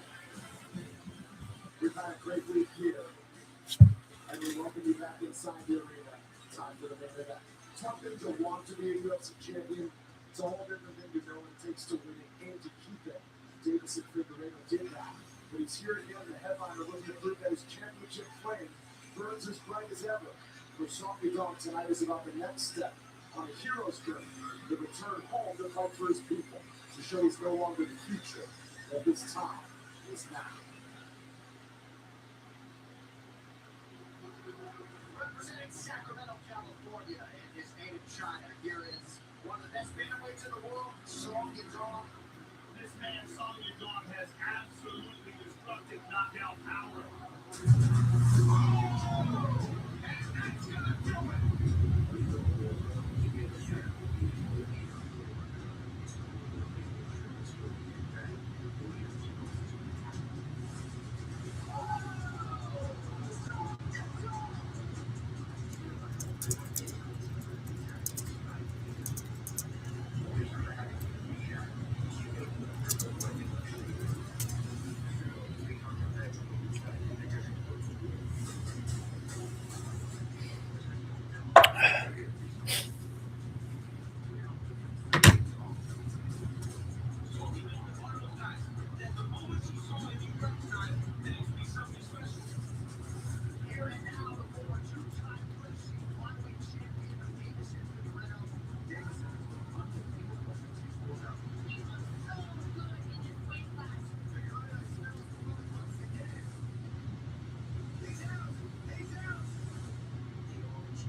I'm fully prepared for a Figueiredo upset here,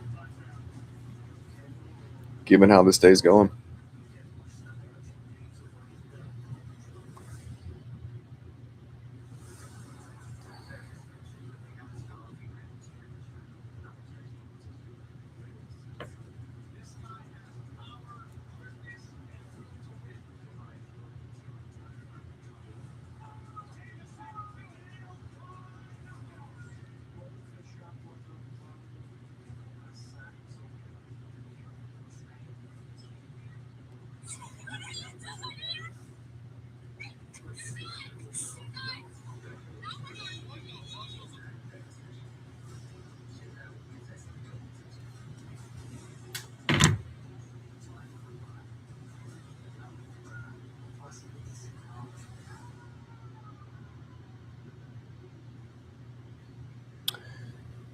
You may not be wrong. I just don't see him out striking getting Song to the ground. Yeah.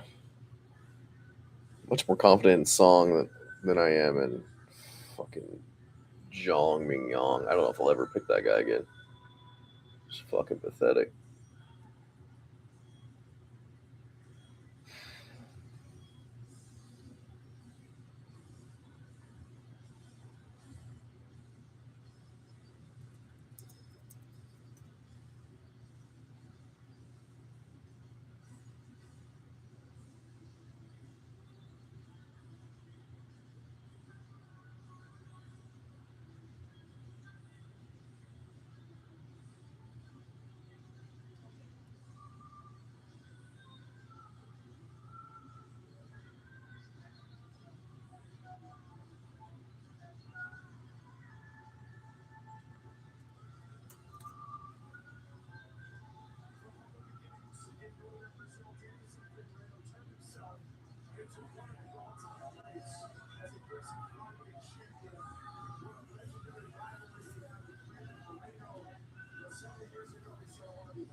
He says the hard work ethic has not wavered from this. Absolutely. He said he is still obsessed with this game, chasing that title at 135. And this is his Brendan Allen, Evan Shabazian fight.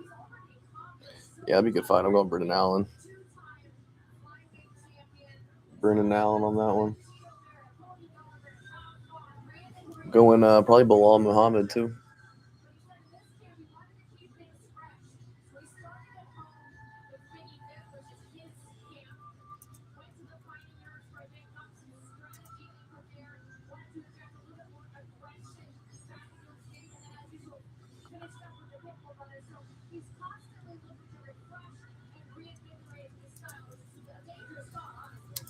So impressive. Considering that he's 38 years old, the one championship run that he's had, the career that he's had, he's still trying to improve his body and improve his overall game. I mean, he is very violent. He does have knockout power. He has been a former champion of the world. However, he's given some fans his hands in something done.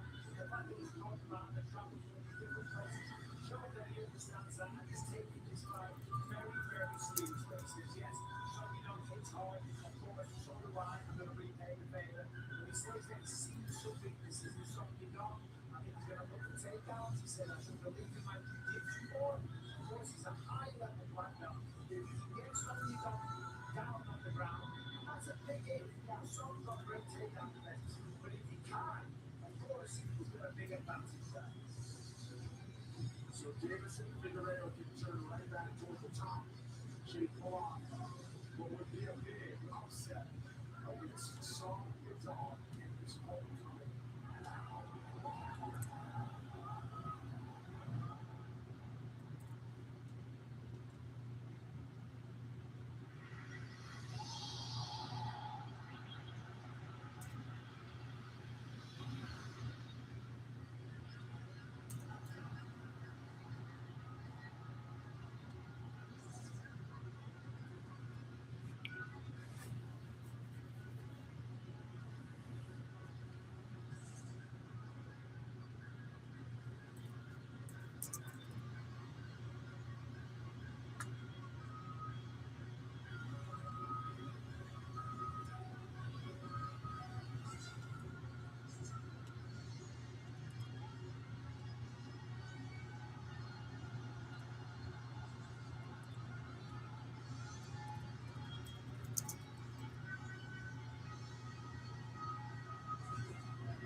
Song Yadong. Very impressive opponent. Remember his home country, China, and he hasn't fought here since his third UFC appearance. It's one thing to be a teenager and kind of have an idea of what you want to do with your life, but when you were 16 years old, you really wanted to be in the UFC. And not only that, you had a plan. You contacted your rival, David Michael, and he said, hey, I need a coach. And he went across to America, and here he is all these years later in his 17th UFC appearance, a headliner that they broke this week now. And this man is closing to being on a title shot. That is just the facts of the matter. Figueiredo don't know about the jiu-jitsu, and he hits hard. Of course he does. The difference is something done is tight, compact, technical, fast. Whereas Figueiredo throws big, big punches. If he connects, it's a problem. But he can telegraph them. This man's got extremely fast movement. Closes the distance so quickly, and the boxer is crisp and technical. Wow, another narrative that we've got to consider is that Figueiredo's 48, Song is 28. Figueiredo's been down with obviously a lot of the best, and he's lost some fights along the way. Is that because he's on the way down? We don't know. You know, Song is on the way up. He had a very, very close fight with the Sean O'Malley. That could have gone either way. Before that, he beat Henderson. He's had great fights with a lot of former champions, and he's only getting better. I was 27 when I signed with the UFC, and I was 37 when I won the belt. What the fuck is going on? This guy right here, 28 years old, he's still in working progress.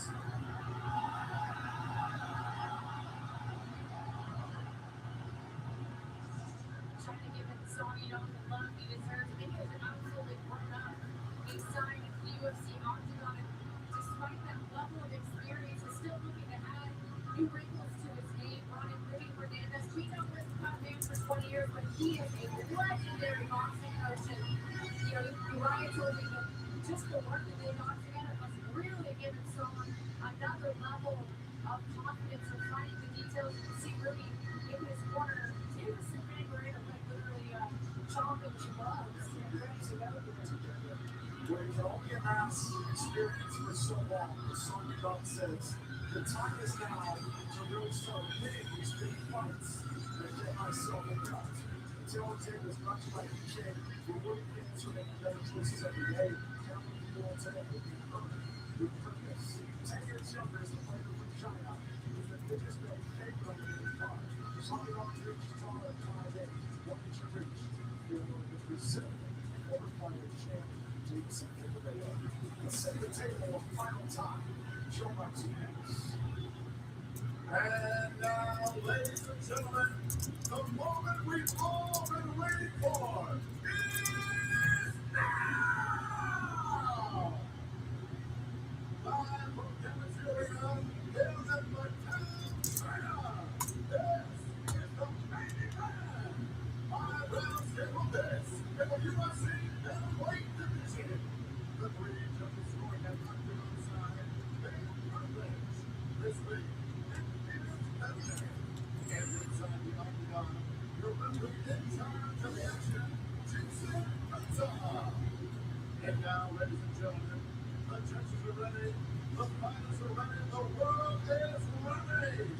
China, make some noise, and you are ready.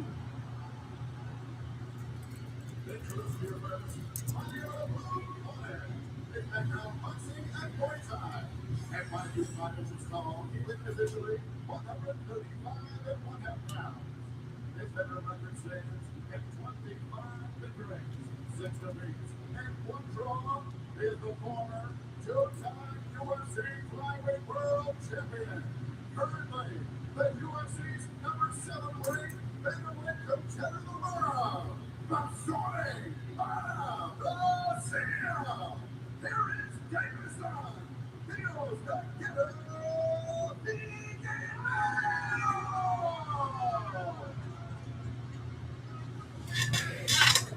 And across the octagon, fighting out of the left corner. Background boxing and jiu-jitsu. Song Yadong stats 54% finish rate, not bad. KO, not a huge sub threat. Figueiredo's he's a good finisher too. KO submission.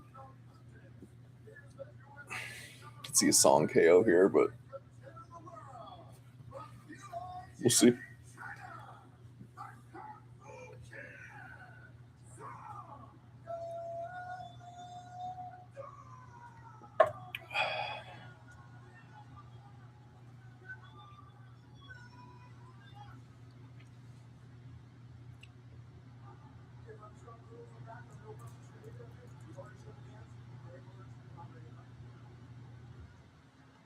This is the type of pressure that Sonya Dunn always wanted. The big fights, the main events, he's had those in the States, he said that everybody was booing. But now, when you consider that China has not won a fight tonight, these fans want to celebrate. And Sonya Dunn could give them a great reason to do so against Davison Figueiredo. They haven't won a single fight, have not won a fight tonight for a Chinese crowd. 0 wins for the Chinese tonight. There we go. 450, 449.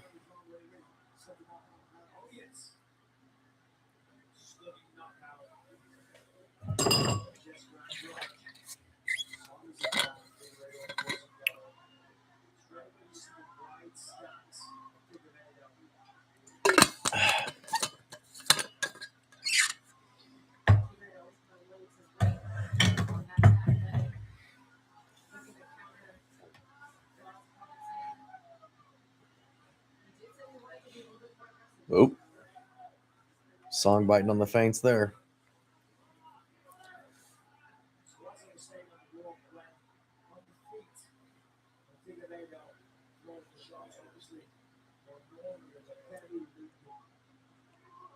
Because of that kind of telegraphs it a little bit. It's not very technical, direct. Both these guys taking their time here.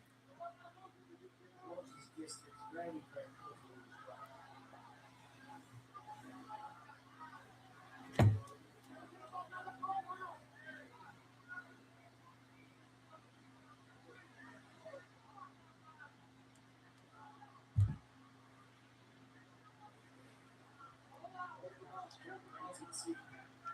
Guys, Karen just staring at each other.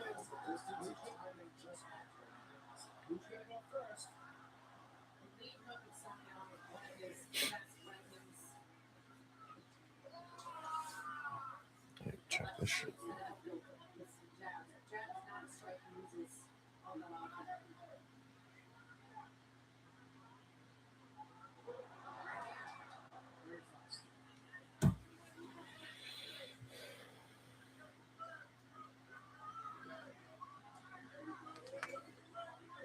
Obviously, with Figueiredo being a southpaw, the right hand for Sonny Dump's always going to be predominantly the lead attack. Just plays into the hands of Figueiredo. Oh. Take him down. Got the change with the right hand back the left.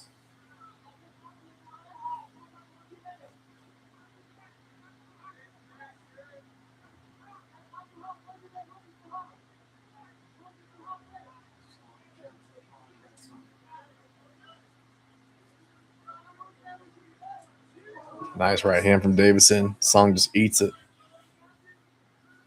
Reminiscent of Jorge Masvidal versus Darren Till, the Ultimate Arena 2019. This first step to a big shot.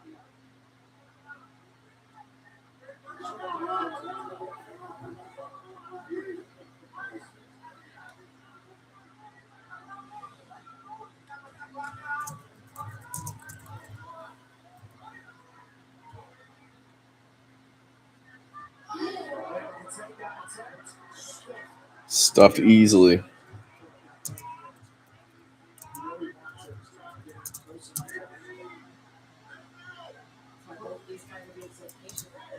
the only trick is you try and con them into thinking that you've got to stand and that's when you shoot. But everyone knows this. Certainly the fighters competing in the odds know this. And certainly no one knows this. Davison keeps looking for those takedowns. It ain't working though.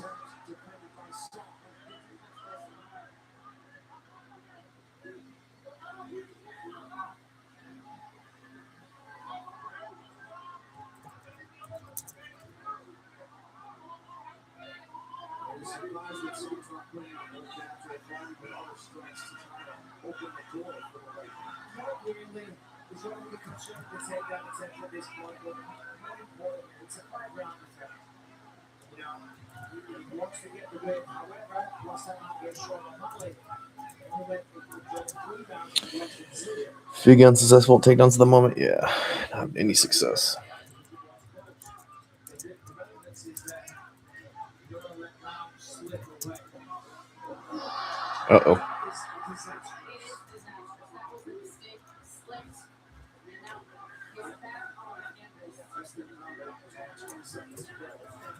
I wouldn't say it was disastrous. It's 20 seconds on his back, but whatever.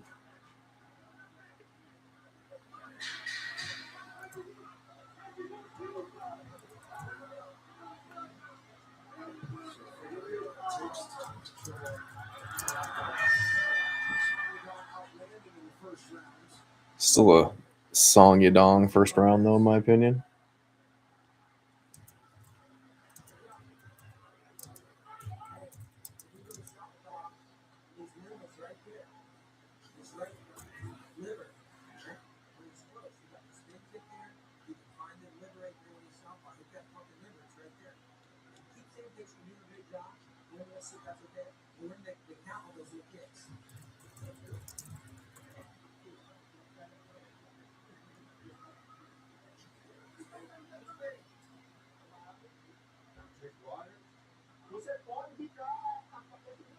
You can kick this.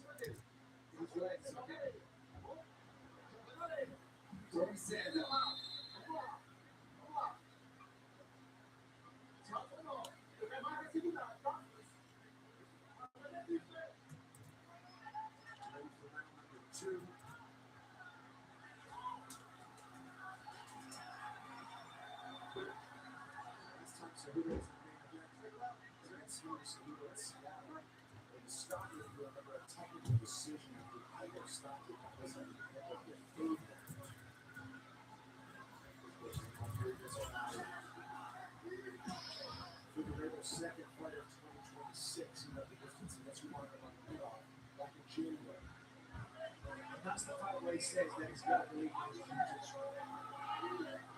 Because he was too busy trying to get back to his feet before I believe he could have the ability to squeeze in the submissions.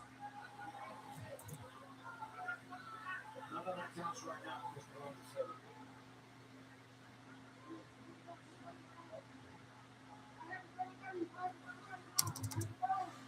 Again, both men being very tense. Some just not range without one of them.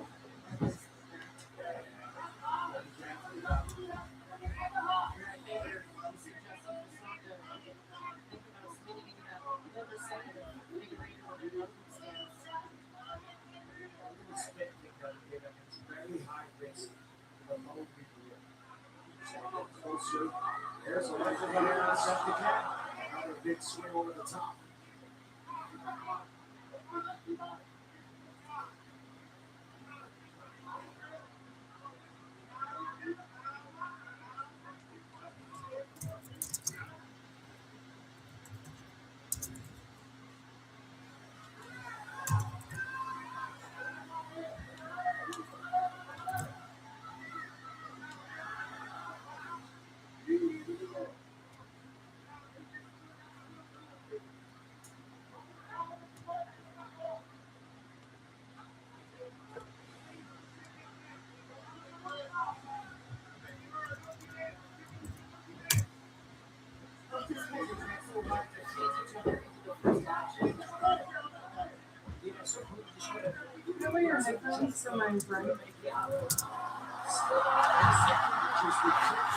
Oh, gotta watch the heel hook.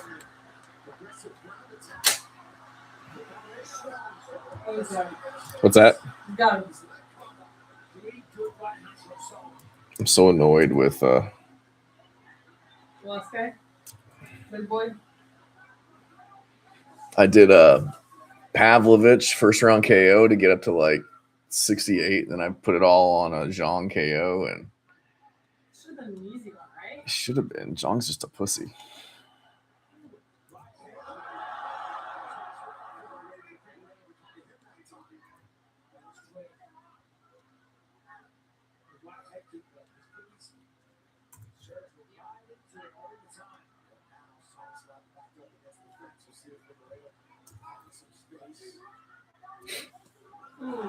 Nice calf kick there.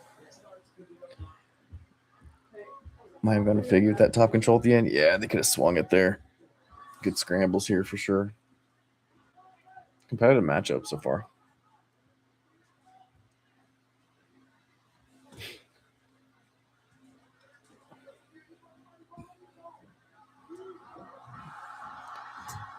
Ooh, nice kick.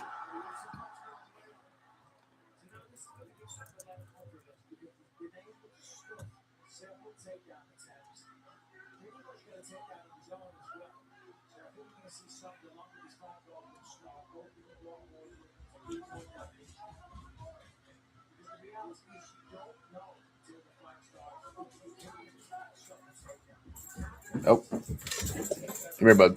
Come here. Okay.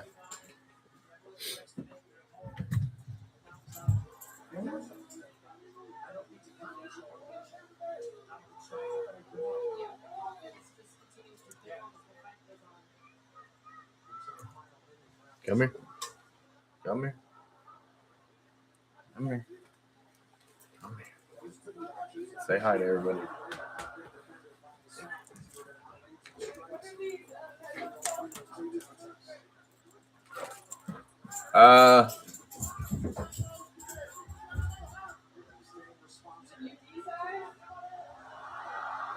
Shooting again. Got it. Sound core. Oh, he's got it. He tapped him. What? Didn't see that coming. Holy shit.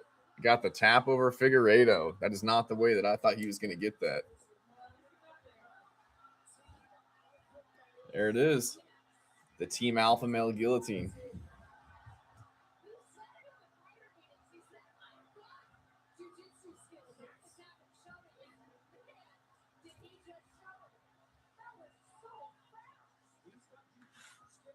Yeah. Team Alpha Male. Guillotine right there. Getting the finish, dude. Who's subbing? Who's subbing Davison Figueiredo? I bet you Figgy was like, I'm going to take this down, dude. He's no submission threat.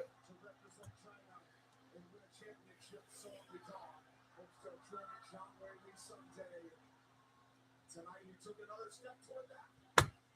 Fuck off.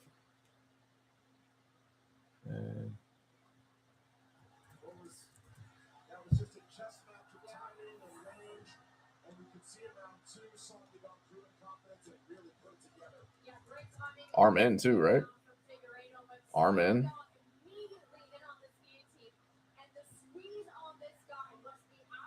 Right, he tapped immediately.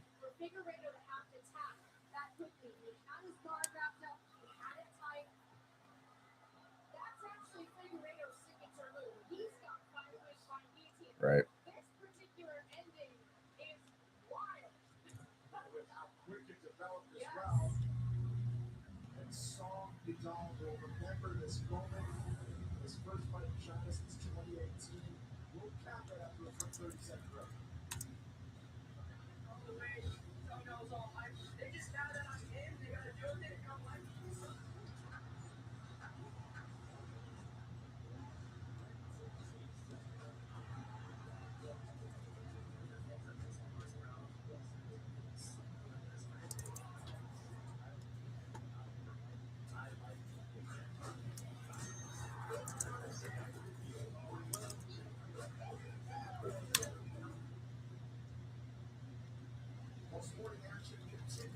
Did not see that coming.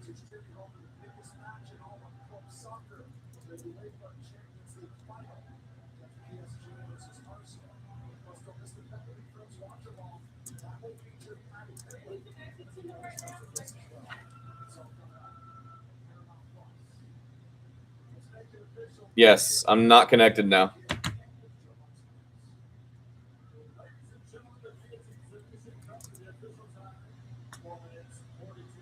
Davison. You have to call it a wrap, maybe.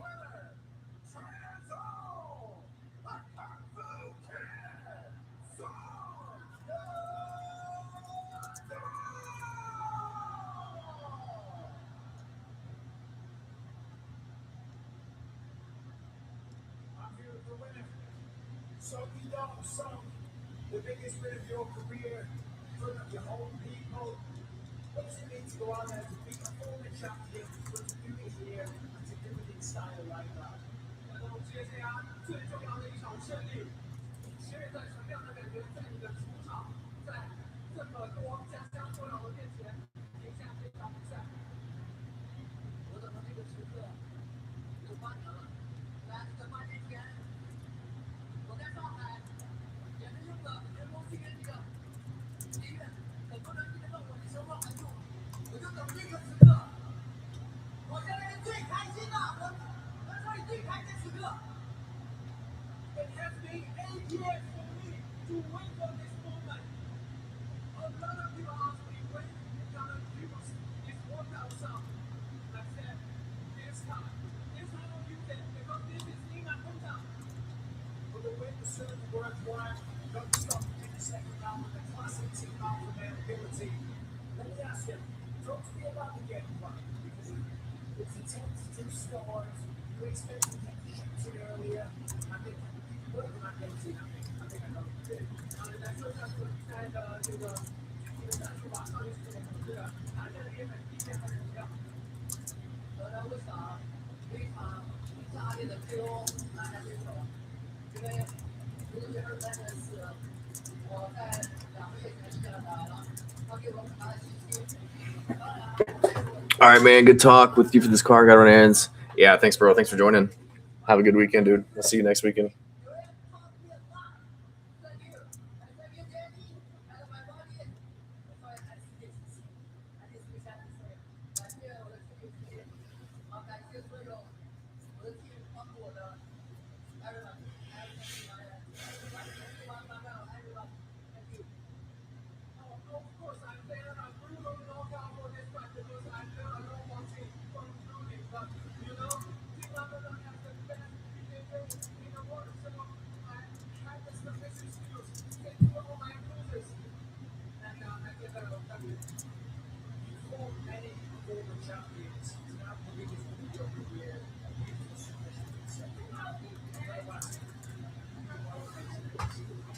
All right, guys.